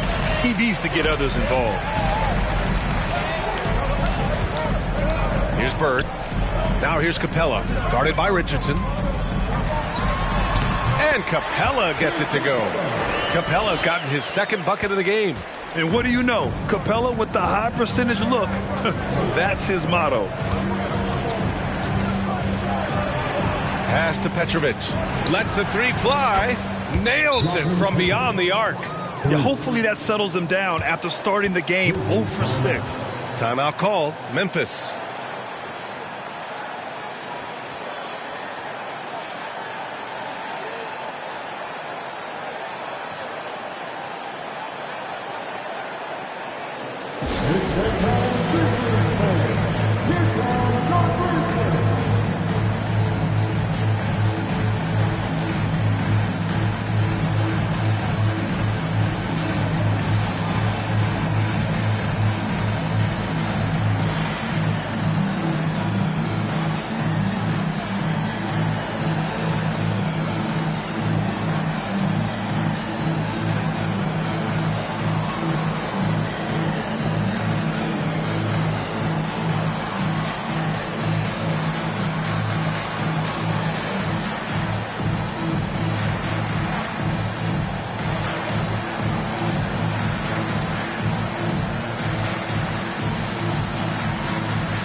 A line change here for Memphis.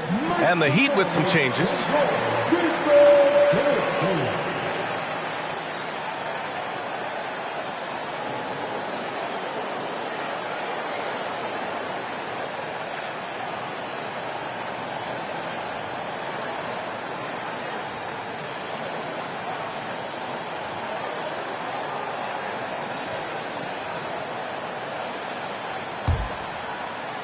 Memphis has gone 2 of 5 from deep.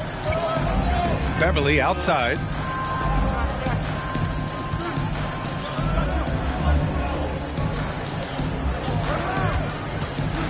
Ooh, he took a hard foul on the shot. So he'll head to the line to shoot a pair. Man, the defender really went after him. And you can tell how much these fans here in Memphis love their Grizzlies. Yeah, I mean, B.A., ever since they moved here in 2001, these fans have been so loyal. And the players are also enjoy playing here.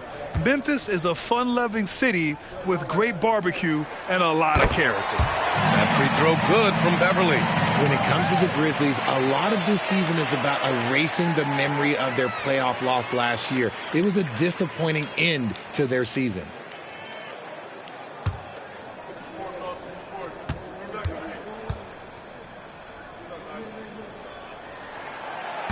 So he makes one of two, and the second one misses.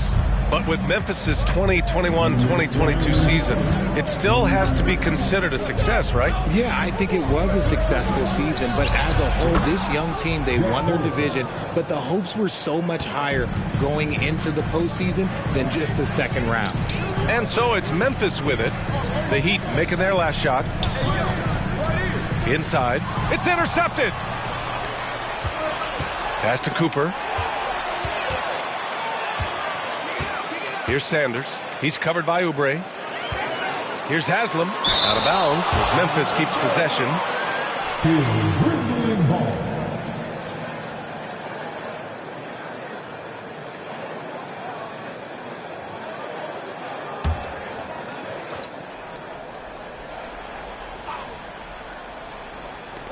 We've got 1:28 left in the first quarter here. And Beverly gets it to go. For Miami, they've gone 5 of 12 in this first quarter. Boucher outside. Pass to Oubre.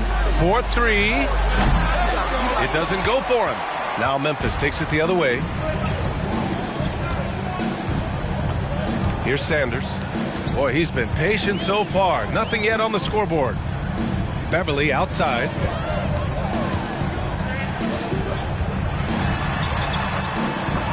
And it's blocked. Here's Hornacek. Outside Oubre. There's a screen to the inside. Tipped. Shot clock at 6. The 3. Here's Cooper. They get it again. Call. And that one's good. A nice job on the glass as they picked up 2 on the second effort. Good things come to those who hustle. He creates the second chance opportunity. 1 second separating the shot clock and the game clock. Outside White.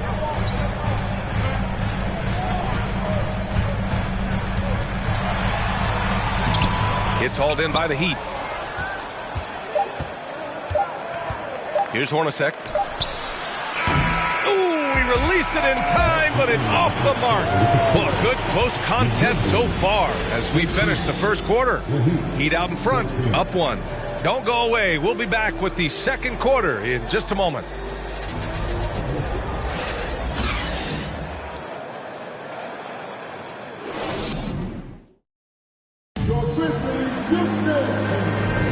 And getting it going again here in the second quarter. Fairly close game so far. All right, guys, what do you think about the Heat here? It's simple. When you can protect the rim the way they have, it's a big advantage. You can't overstate how much interior defense can shape the game. They have a distinct advantage there, and they have turned it into a lead. Memphis trailing here. Setting the floor for Miami. Left side, Johnson. Pass to Bird. From deep three-point range. From beyond the arc, and then some. 6 points for him. Already 5 lead changes here. Speaks to how evenly matched these teams have been thus far. Here's Petrovic. And it's Bird with a rebound. Well, with roster sizes expanding and the addition of two-way contracts, the NBA has 100 more roster spots than around 12 years ago. RJ, how's that changed things in your mind? Well, you just need so much more scouting and development. And you look at the different teams around this league, the ones that have continued success are the ones that are always able to find those diamonds in the rough. It's easy to get somebody good with a top 5 pick. Show me a team that can find somebody with the 30th or 35th pick. The Heat have gone just 1 of 3 to begin the second quarter. Let's go now to the sideline and catch up with Allie LaForce. Well, Miami is very efficient. Coach Spoelstra said, quote, "You want to maximize your offense in all the different ways in your menu without feeling like you're taking turns." I don't think anyone would say that about our team. They're an unselfish group that likes sharing the ball, and they enjoy each other's success. Brian? Allie, thank you. How about the level of activity this dude just brings to the glass? Just refusing to give up on plays, and his teammates, trust me, they appreciate the effort. Richardson up top. Pass to Wallace. Here's Petrovic. Here's Eaton. Here's Wallace. Puts up a 3. He's in his comfort zone. 2 for 2 to start this one. And I love how they're working much harder on the glass this quarter and drumming up more second chance opportunities. Time called here. The Grizzlies decide to talk it over. Now, guys, when you think about this Miami Heat team, you hear a lot of talk about their ability to score. But how about the way they play on both ends of the floor?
And here's a look now at who shot the ball the best during last season's campaign. 5th best, Clint Capella. So consistent from the floor. He shot it at a great clip last season.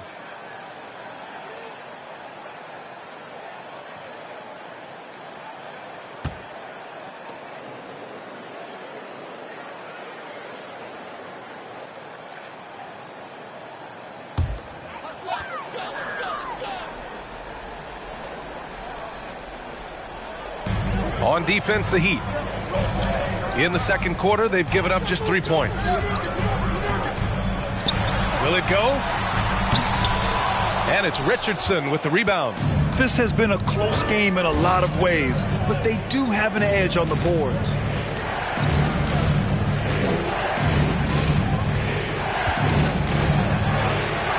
Here's Petrovic. Second chance shot, and he lays it in. And now a 7-point Miami lead. When they get their opportunity to punch it inside, they don't hesitate. Johnson against Richardson. Here's Bird. He buries it from 3. He's got 9. That's his second triple of the quarter and 3rd of the game. Keep building. Johnson against Richardson. Here's Petrovic. He's off on that one. And to put things simply, this has not been his quarter. Just under 3.5 minutes played here in the second quarter. Misses in close. And you got to give credit to the D for never giving up on the play and doing just enough to bother him at the rim.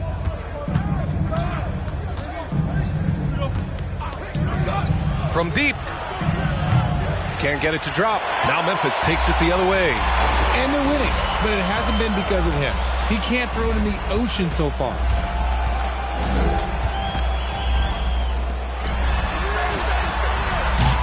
No good with the triple. Hey, the struggle is real. He hasn't found much success with his offense today. And he gets it back. The Grizzlies have got 2 of 7 attempts to drop since the end of the first quarter. Back to Johnson.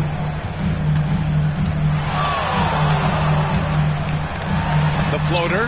Got a hand on it. They retain possession. To the wing, right side. Down low. 6 to shoot. And the basket is good. He got it to go, and he took the bump.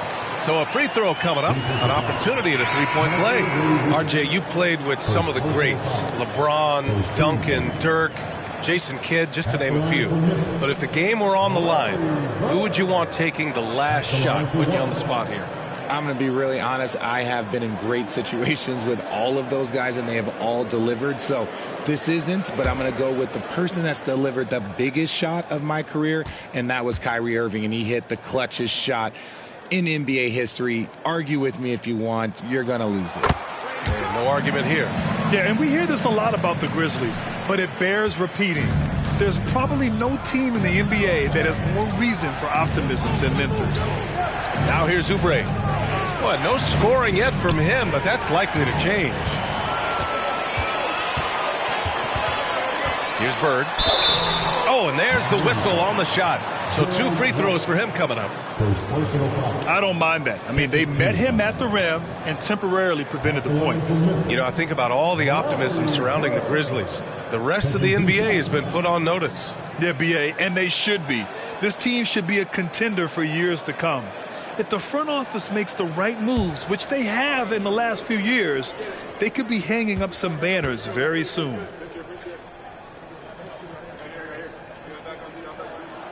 Ties it up, and his next one could give him the lead. And the Heat making a change here. Cooper's checked in.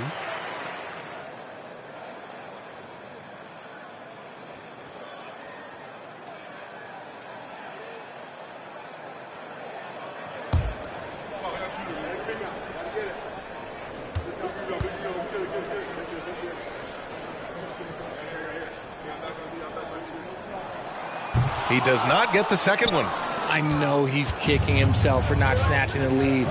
But look, he tied things up. Here's Hornacek. Beverly defending. And Fall gets it to go. And the Heat lead by 2. That's been the story of their offense so far. Getting a number of looks from point-blank range. Here's Haslam. He's covered by Oubre. Out to Beverly. Pass to Haslam. Back to Beverly. Fades and shoots.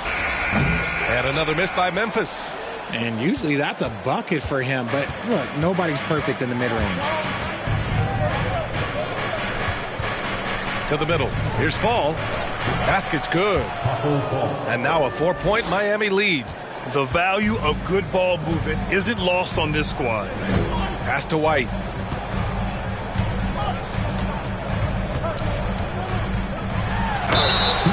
And let's take this time to bring up the list of last season's elite shot blocking teams. Number 1, the Grizzlies. They built a reputation around the league last season. Do not test them at the rim.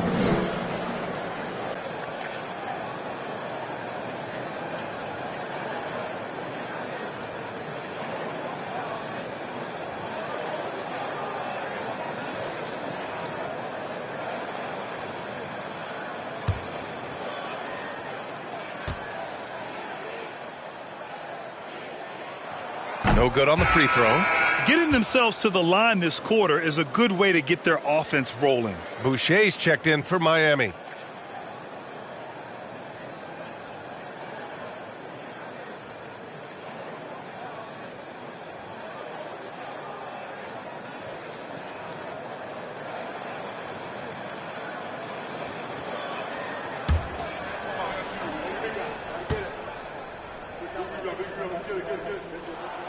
And the second free throw is good.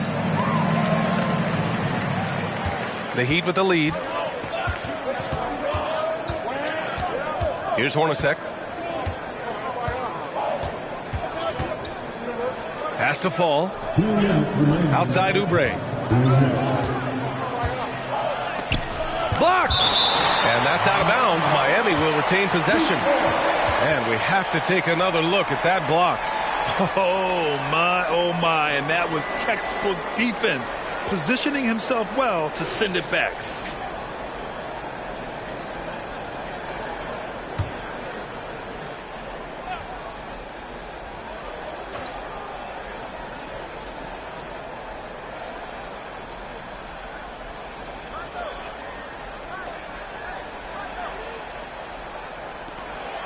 We've got 1:55 left in the second quarter. Memphis has gone 2 of 5 from distance here in the second quarter. Here's Sanders. Still getting warmed up offensively. No buckets yet in the game from him. And now a chance to see what's coming up for the Miami Heat. On Sundays, they go back home and will host the New Orleans Pelicans. Then on Tuesday, they'll host the Boston Celtics.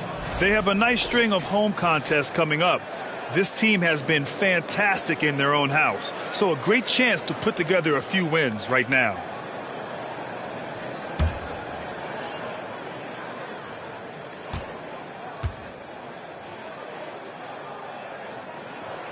That free throw misses.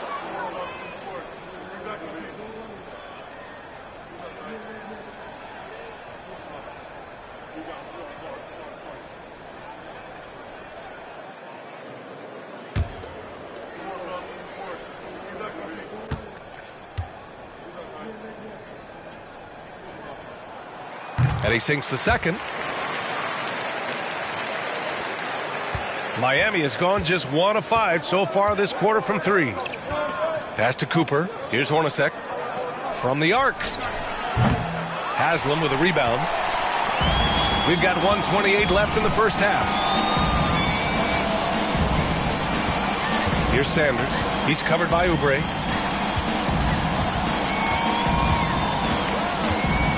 White on the wing. Three-pointer.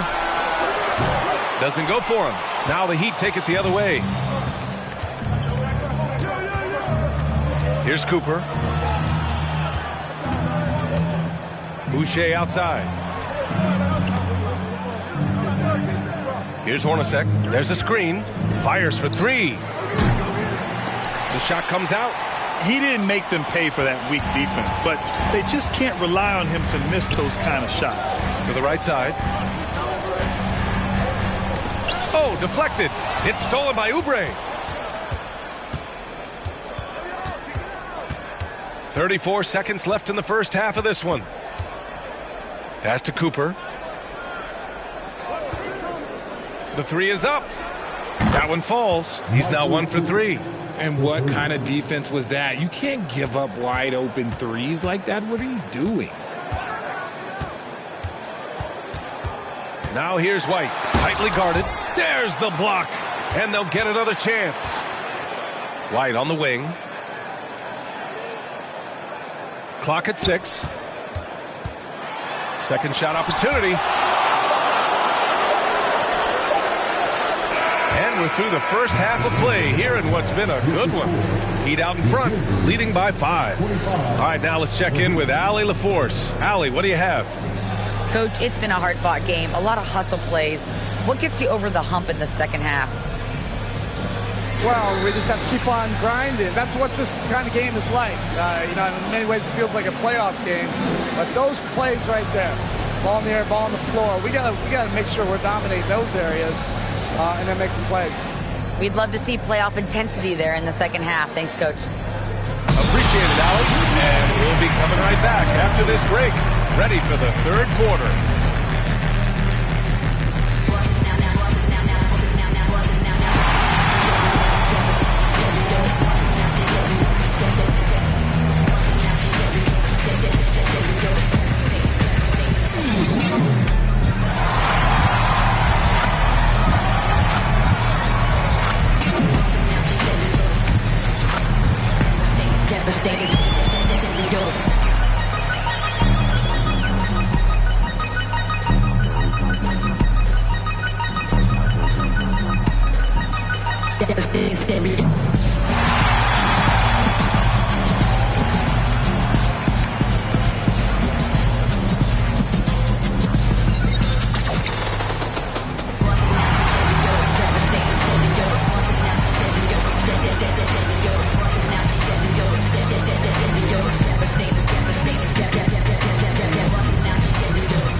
Thanks for stopping by, y'all. First up on the show tonight, a quick look ahead of some upcoming games on the docket. And Kenny, were there any specific teams you looked forward to playing? I mean, any team Shaq was on, because you had to be hyped for that, especially when you got Akeem, when they go head-to-head. I always look forward to that. Yeah, you're lucky you had him, Kenny, because you were terrified to come down into the paint. Not true. I wasn't terrified, just a little bit shaky. And now let's focus on our game. A strong first half for the Heat. You know what? I always talk about closing out possessions, and they've done a great job on the board. It's really helped control the flow of this game, Ernie. Refreshing to watch a team commit to crashing the glass.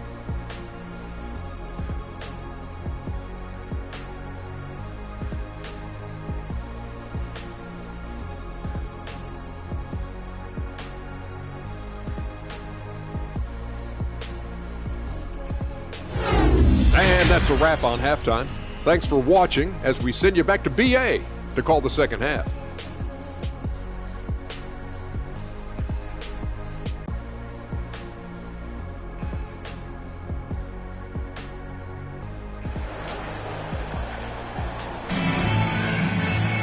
And after a fairly even first couple of quarters, this second half could turn out to be a great one as both teams trying to gain an edge. Here's Johnson. Well, he hasn't put up any points yet in this one.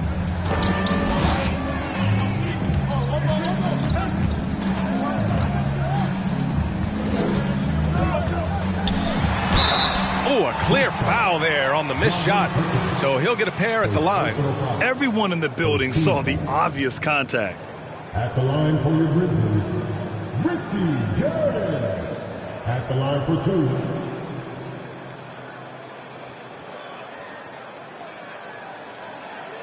Shooting two.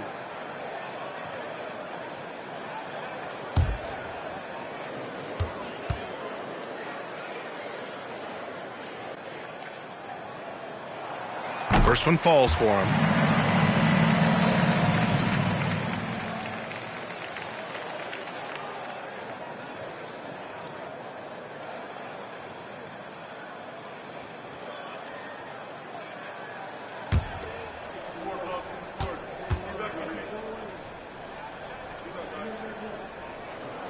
That one falls, so he hits both of them. Productive trip to the line. He doesn't like to leave points on the table. Setting the floor for the Heat. Richardson against Johnson. And a foul called on the way up. So he'll take two from the free throw line. first team. Shooting for Miami, Michael Ray Richardson, taking 2 shots.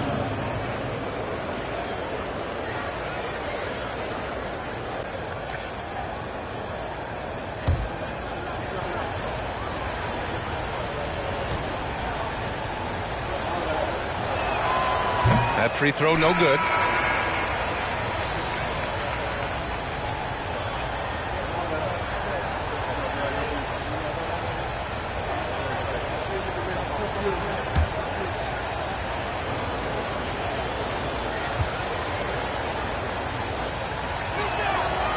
And he can't make the second free throw either. He missed them both. Memphis trailing here. Outside Johnson.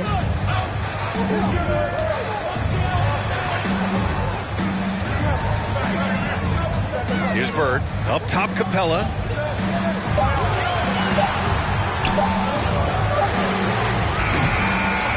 Out of bounds as Memphis keeps possession. And a moment to check out the 2K leaderboard. Here were the best rebounders last season. 4th, Clint Capella. Simply put, he was terrific down low last year, owning the glass.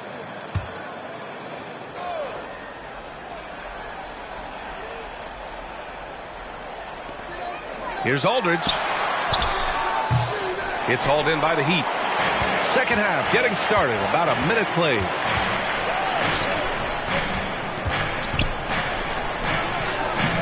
The putback. And it's Bird with a rebound.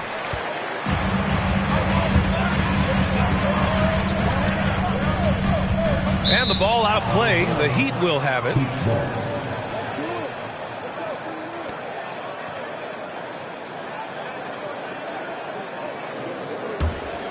The Heat with the lead.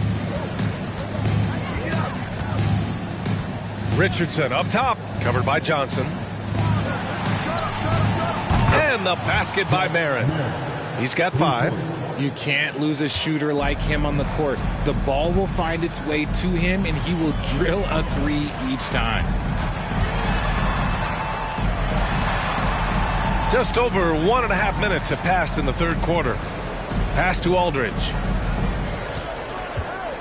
Just 5 to shoot. He can't hit that time. The Heat go the other way with it. That's not how you want to come out of the break. 3 straight misses. They need to settle in quick. Wallace misses. And they have been cold coming out of the break. Only getting one of their first 4 shots to drop this half. Got to pick it up.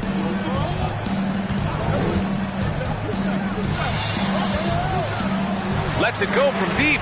Bird, that's good. On that one to go. Okay, now 1 for 4 to start the second half.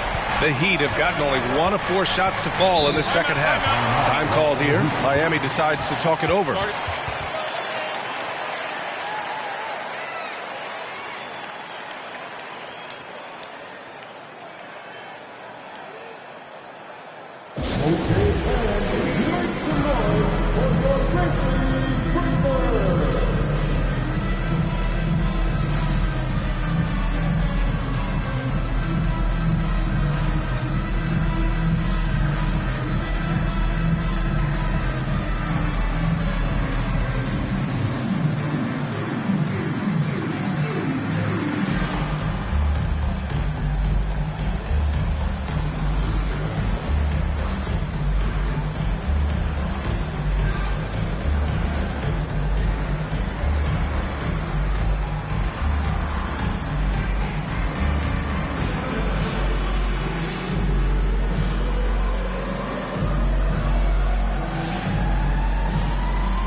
And a look now at the breakdown between 3s and 2s for the Grizzlies.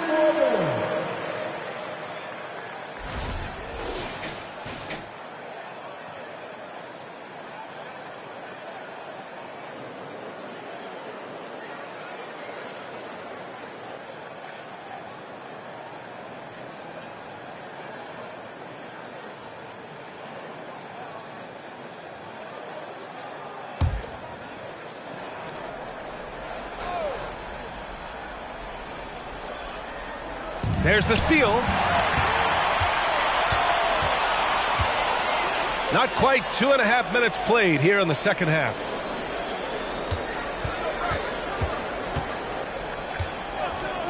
This for the tie. And again, it's the Grizzlies from deep. And this is how he shines. He's a big part of their floor space. Yeah, and you got to know where he is at all times, especially when he's roaming around the perimeter ready to fire. Here's Richardson. It's rebounded by Memphis. Capella's got 5 rebounds tonight. Third quarter here, and 3 minutes have come off the clock. Pass to Bird. For the lead.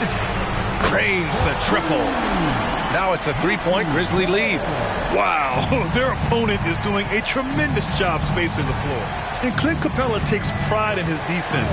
He knows what he's on the floor for. He will never back down from a challenge and doesn't take plays off. Here's Bird. And it's Miami with a rebound. They'll be playing host to New Orleans for their next one. That'll be the first of 3 games played at home.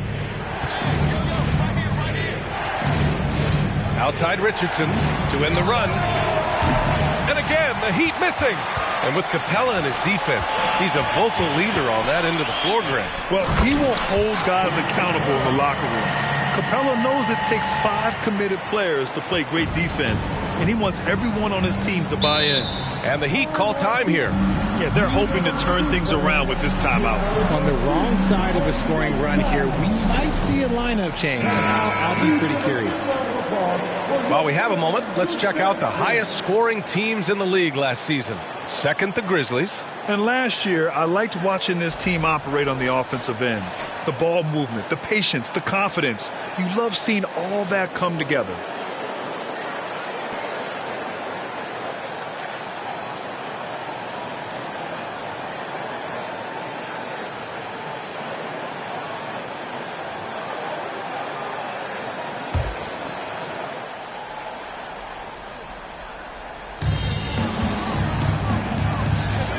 On the wing, Richardson, covered by Johnson.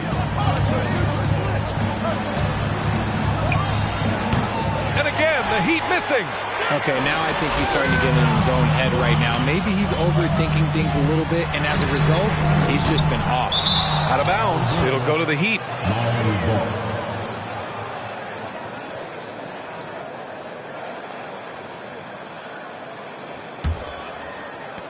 Miami has gone 1 of 4 here in the third from range. Richardson against Johnson to end the drought. And again, the Heat missing. Yeah, they just can't seem to end the drought no matter where they shoot it from. This is snowballing for them. They've got to get a good look next time down. Now here's Johnson.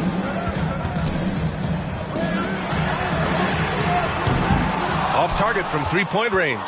And you just can't afford to give up that kind of look very often. Richardson, no good. Memphis leading. Here's Bird. He's got 19. Oh, stolen by Richardson.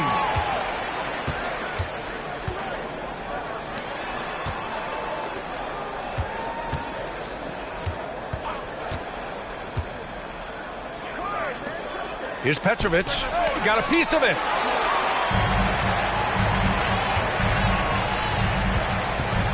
Pass to Johnson.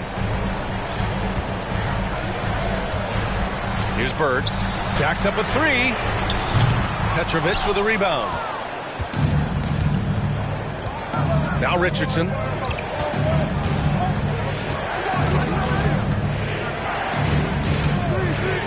Looking to get back on track. And Petrovic gets it to go. He's got 5. Gotta fight harder to get over those screens.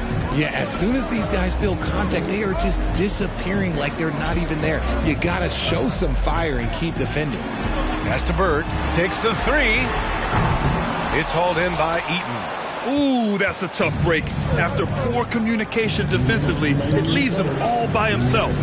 Here's Petrovic. It's wide right. Hits off the rim. The Grizzlies shooting just about 33% since this second half started.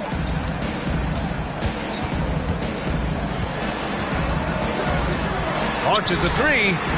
Bird, that's good. He's got 22. He hit 3 triples in the first half, 3 more since.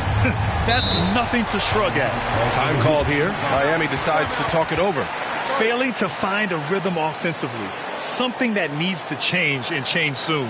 And coach called his timeout to try and reset things on offense. Shake them up a bit so they can hopefully start getting some shots to fall.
A line change here for Miami.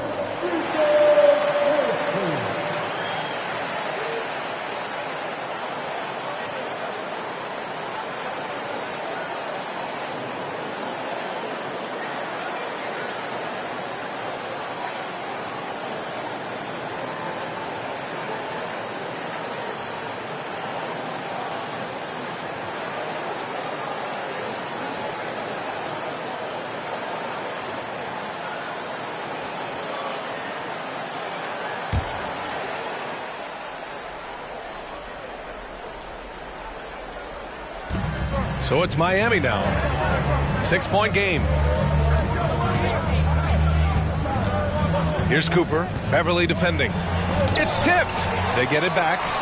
Here's Boucher for three. Counted from distance. Boucher's gotten himself going here. His first points of the game on the deep ball. White, the pass to Beverly. Here's Sanders. Back to Beverly. 1:02 left in the third quarter of the game. 6 on the shot clock.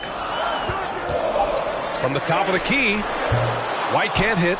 Oh, man, he can't get anything to fall. You can feel his frustration. Yeah, that's it. Right now, he's just in his own head. Not much you can do to try and push through it. Now here's White. There's 37 seconds left in the third quarter here. Beverly against Oubre. They shoot again. Tipped. We've got 22 seconds left in the third. Lets it go from 11. Cooper's shot is off. Memphis has gone 4 of 9 from beyond the arc since the break. Now Beverly. Pass to Haslam. Ellison's shot is good. And the Grizzlies lead by 5. Breakdown for the defenders, and you can't ask for an easier bucket than that. The third quarter comes to a close. It's the Grizzlies. They're up by 5. All right, we're going to step aside for just a second, but join us right back here for the start of quarter number 4 next.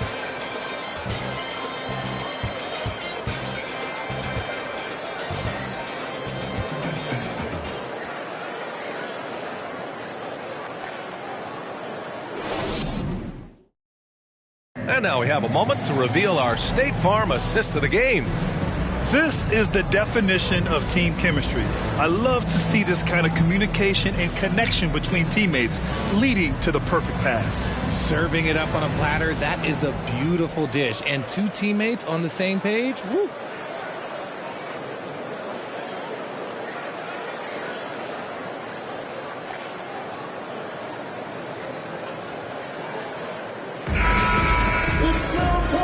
Tense quarters behind us. 1 more to go. Thanks for being with us as we get ready for the 4th. Here's Hornacek. He's guarded by White. Pass to Petrovic. From downtown. It's rebounded by Memphis. He knocked down a 3 in the first quarter, but he's still been unable to connect from deep past the break. And for the Heat. And so he draws the foul, headed to the line to shoot a pair. Second personal foul.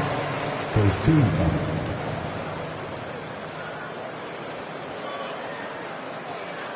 And a moment to check out the scoring breakdown for the Grizzlies. 2 shots.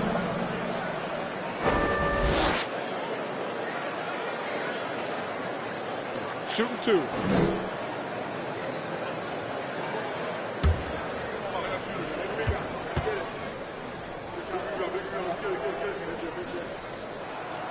And he drops the first.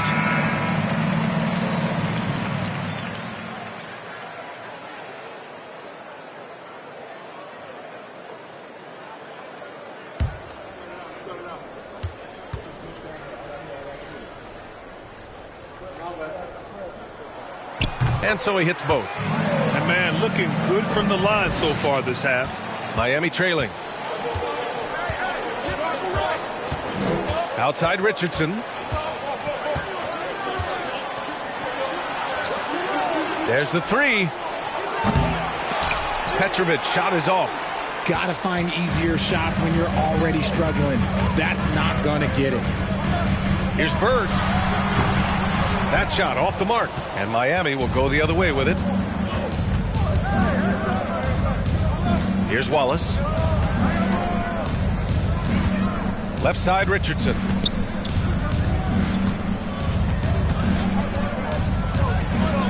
Pass to Petrovic. Over Capella. Here's Eden. And it's good. Fought through contact. Hit the shot and will go to the line. Shooting for Miami, Mark Eaton. One shot.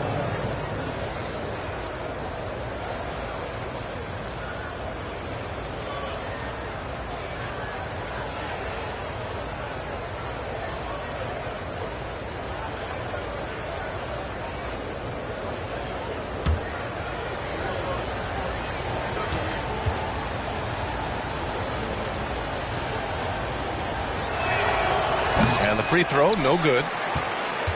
Memphis leading, and the Grizzlies pushing it up now. Took the opportunity when he saw it.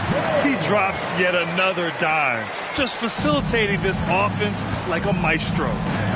Offensively, it's been a struggle for him. Yeah, they need to string together some shots to have any kind of chance. Pass to Petrovic. This one for three. Gets the three ball to go. As the deep shots continue to fall, you can sense the frustration growing among these defenders. Outside Johnson. Here's Bird. Fires the three. And again, it's the Grizzlies from deep. His points are really adding up from the three-point line. He had 9 from distance in the first half, and he's only getting better. Time called here. Miami decides to talk it over.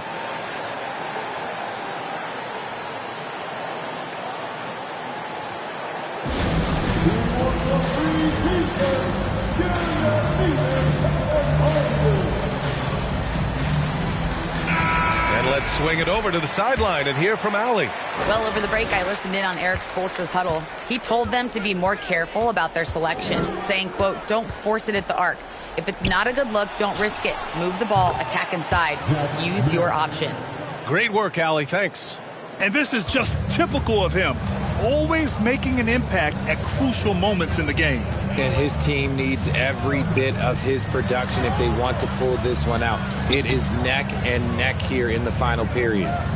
Now here's Capella. Pass to Bird. Screen by Capella. That's tipped. Over 2.5 minutes in the books here in the fourth. Great positioning on the putback. Now just a 2-point Memphis lead. Just an assertive play. He attacks the miss and sends it home. Richardson against Johnson. Pass to Bird. And it's Memphis with another. When guys are moving the ball, sharing it, it makes the game so much more fun, both as a player and as a fan. Here's Petrovic. No good on the three. Just not his night offensively. That's part of why they fell behind. Here in the fourth quarter, just under 2.5 gone by. And that one drops for him. We've seen that more than once today. An effortless basket inside. Johnson against Richardson.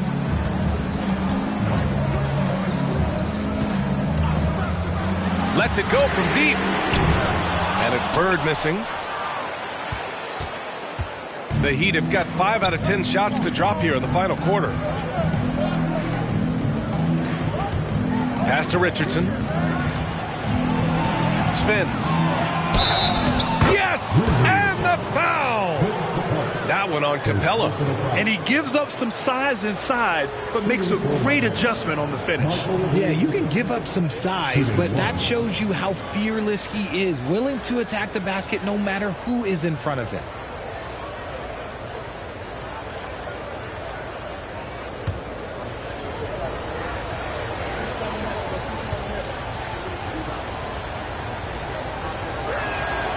And the free throw is good, now leading by 1. The Grizzlies have gone 3 of 5 since this fourth quarter started. Richardson against Johnson. Pass to Aldridge.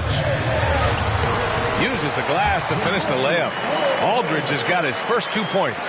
Such a nice touch on the ball from Aldridge. He knows exactly how much power to put on the inside shot. Richardson against Johnson.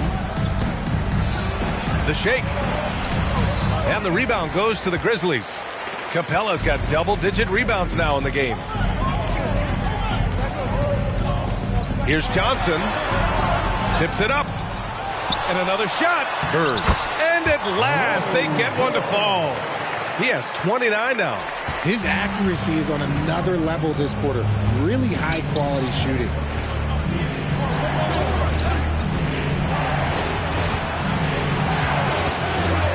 Pass to Petrovic.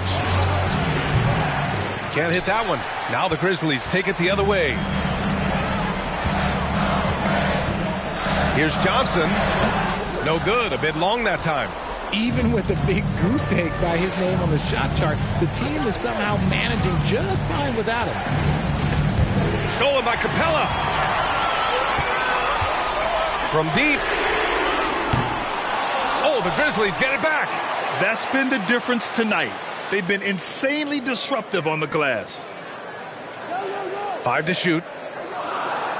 Johnson passes to Aldridge. Here's Capella. Wallace pulls it in. The Heat have gotten 6 of their 13 shots to go. Richardson up top. Fires from deep. It's rebounded by Memphis. Yeah, that's a shame because I'm not sure the defense will let him get a shot that good again very soon. That one goes in. And the Grizzlies lead by 5. Time called here. The Heat decide to talk it over.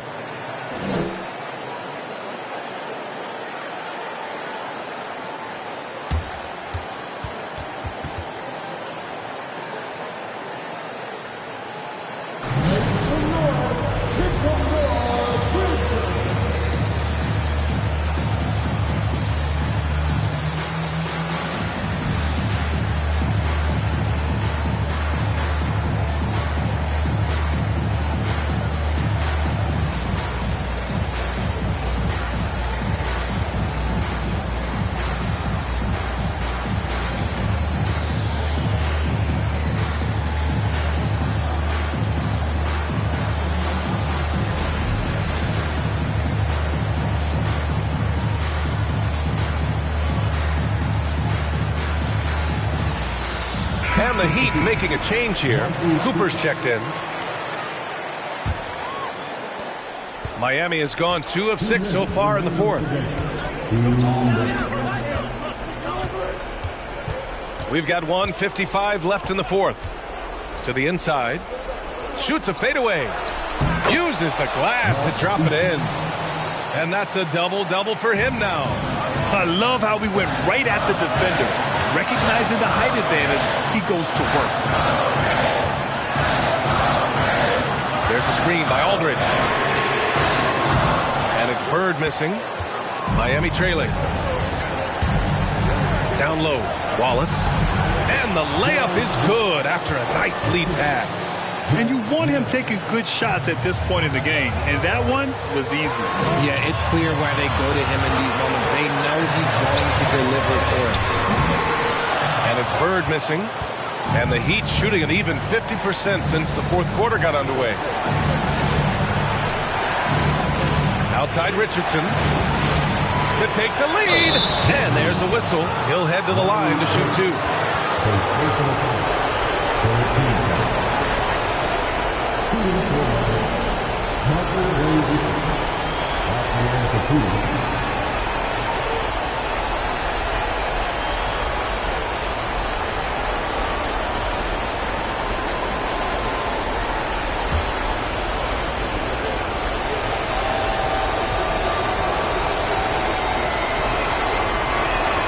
He gets the first, and that ties this game up.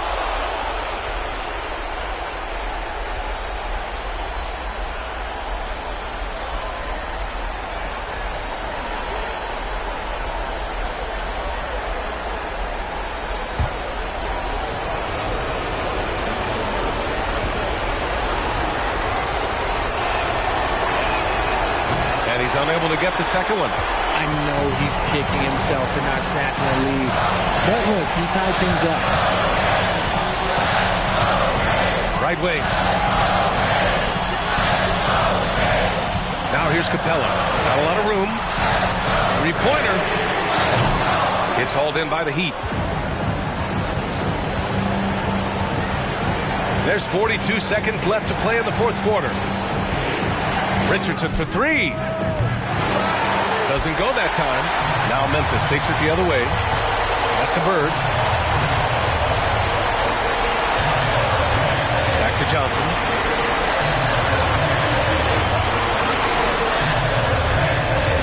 Here's Bird. 4-3. Oh, the trifecta!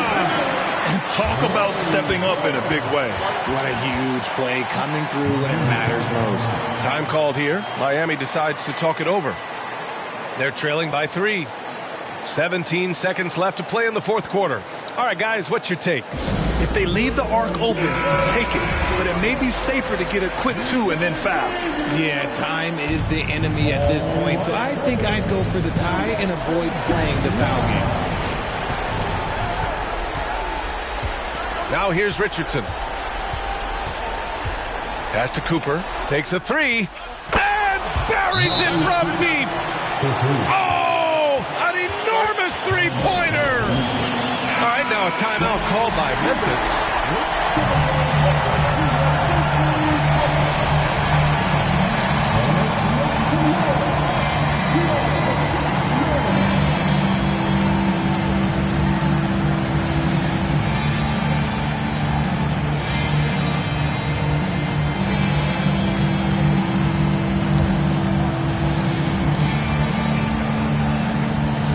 Pass to Bird.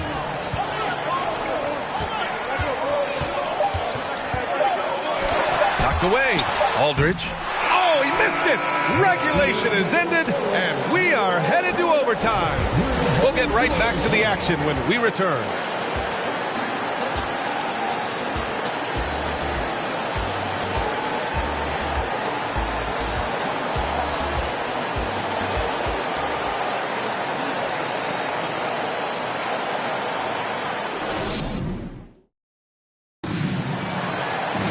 And now we get set for overtime in what has been a stirring contest.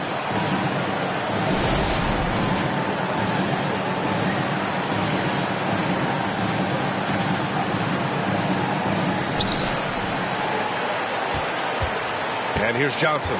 We've got Clint Capella, Patrick Beverly out there with Johnson. Then there's LaMarcus Aldridge. Pass to Bird. Here's the 3. On target from range. Give him 35. When he gets a quality look like this at the perimeter, he can almost be automatic. Here's Petrovic. Beyond the arc. Here's Eden. That's basket number 6 in 8 tries. They're not messing around. 5 of their last 6 buckets have come from the interior. Left side, Johnson. And he got the whistle on the way up. So he'll be headed to the line for a pair. Second personal foul. First team foul. At the line for Memphis, Dennis Johnson. Taking 2 shots.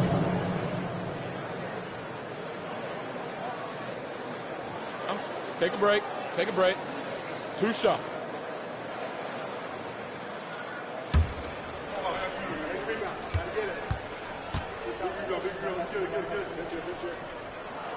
The free throw drops for Johnson.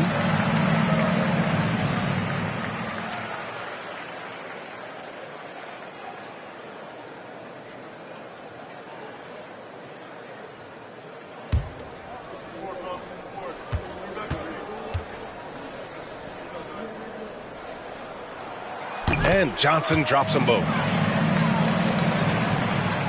Well, Miami shooting around 35% from the field so far. Intercepted. A minute into overtime of what's been a great one so far.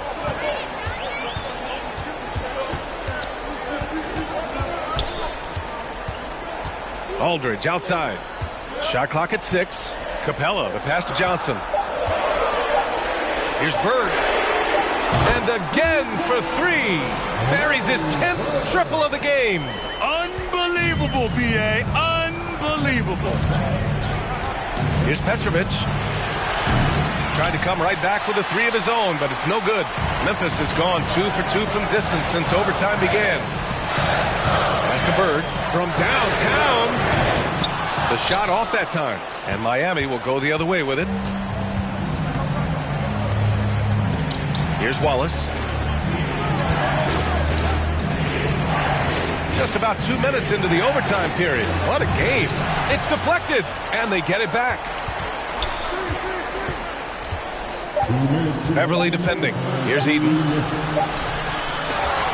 Out of bounds. It'll be Memphis's ball. Timeout call. Memphis.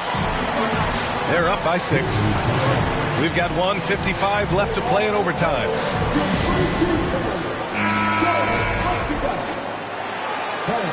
Please give a big round of applause for your big dancing. Let's do it one more time. Aldridge with it. Pass to Capella.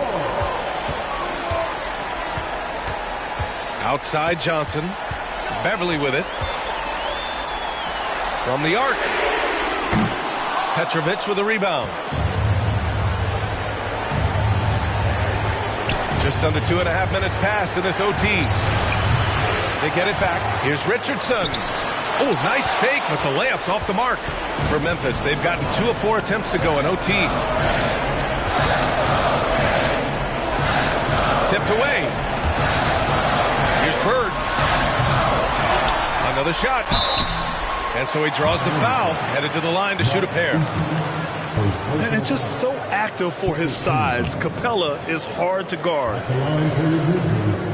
Clint Capella. 2 shots.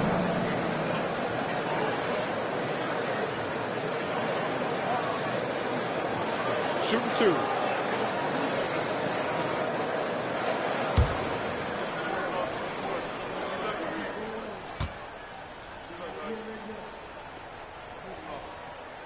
Ooh, he doesn't hit the first. That was the one they really wanted. He's got one more, though.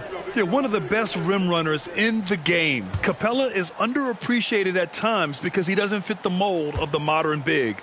But he rebounds, defends, and takes shots he knows he can make. So he comes up empty, missing both. Miami has gone 0 for 2 from deep. Not what they need this overtime. Here's Petrovic. Beverly defending. Pass to Wallace. A shot to stop the drought. Aldridge pulls down the board. Questionable shot selection in that 3. Not really helping as they try and narrow the deficit. Here's Bird. Goes back up. And the bucket is good from Aldridge in deep. They have a relentless mentality, even with the game in total control.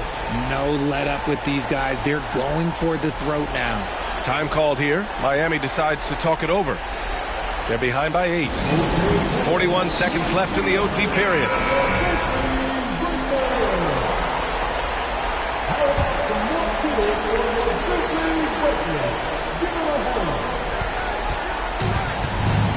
Johnson against Richardson. Here's Eaton. And the foul is called. He missed it, so he's got a couple of free throws coming his way. It's on LaMarcus Aldridge. At the line for the Heat, Mark Eaton. 2 shots.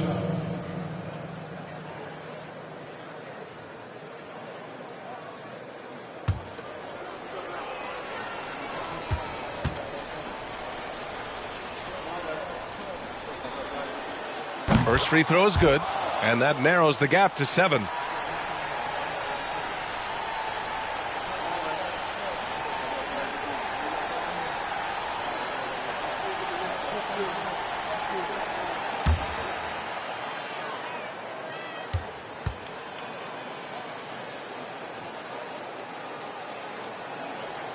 It's both from the stripe.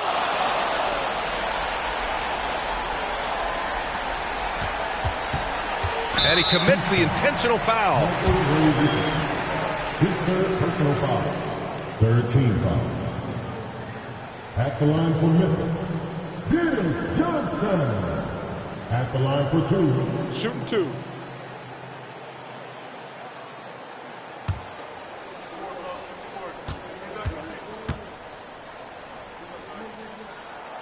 He drops the first one, and that makes it a 7-point lead.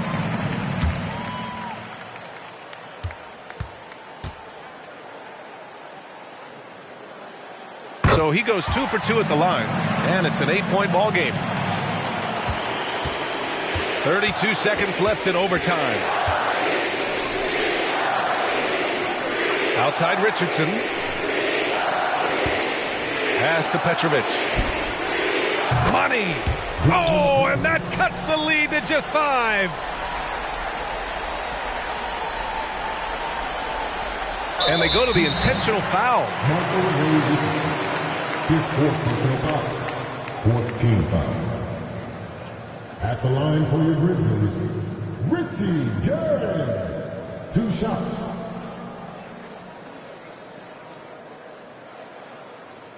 Take a break. Take a break. 2 shots.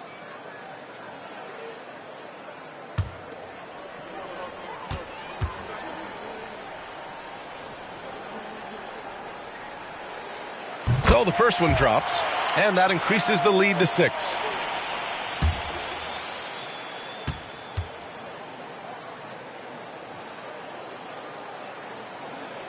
And so both free throws good, and it's a 7-point game. Taking full advantage of his opportunities at the line to extend their lead.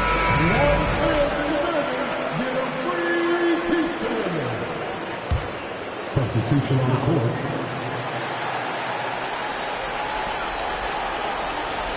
Here's Cooper. And it's all from 3-point range. They've been a different squad here in overtime. I'm just not seeing the same energy level. Now White. And so it's Memphis winning this one. Things looked a little uneven for them down the stretch, but in overtime they took control. And BA, I don't think they expected this one to be so hard fought. But when they went into overtime, they really poured the gas on the fire.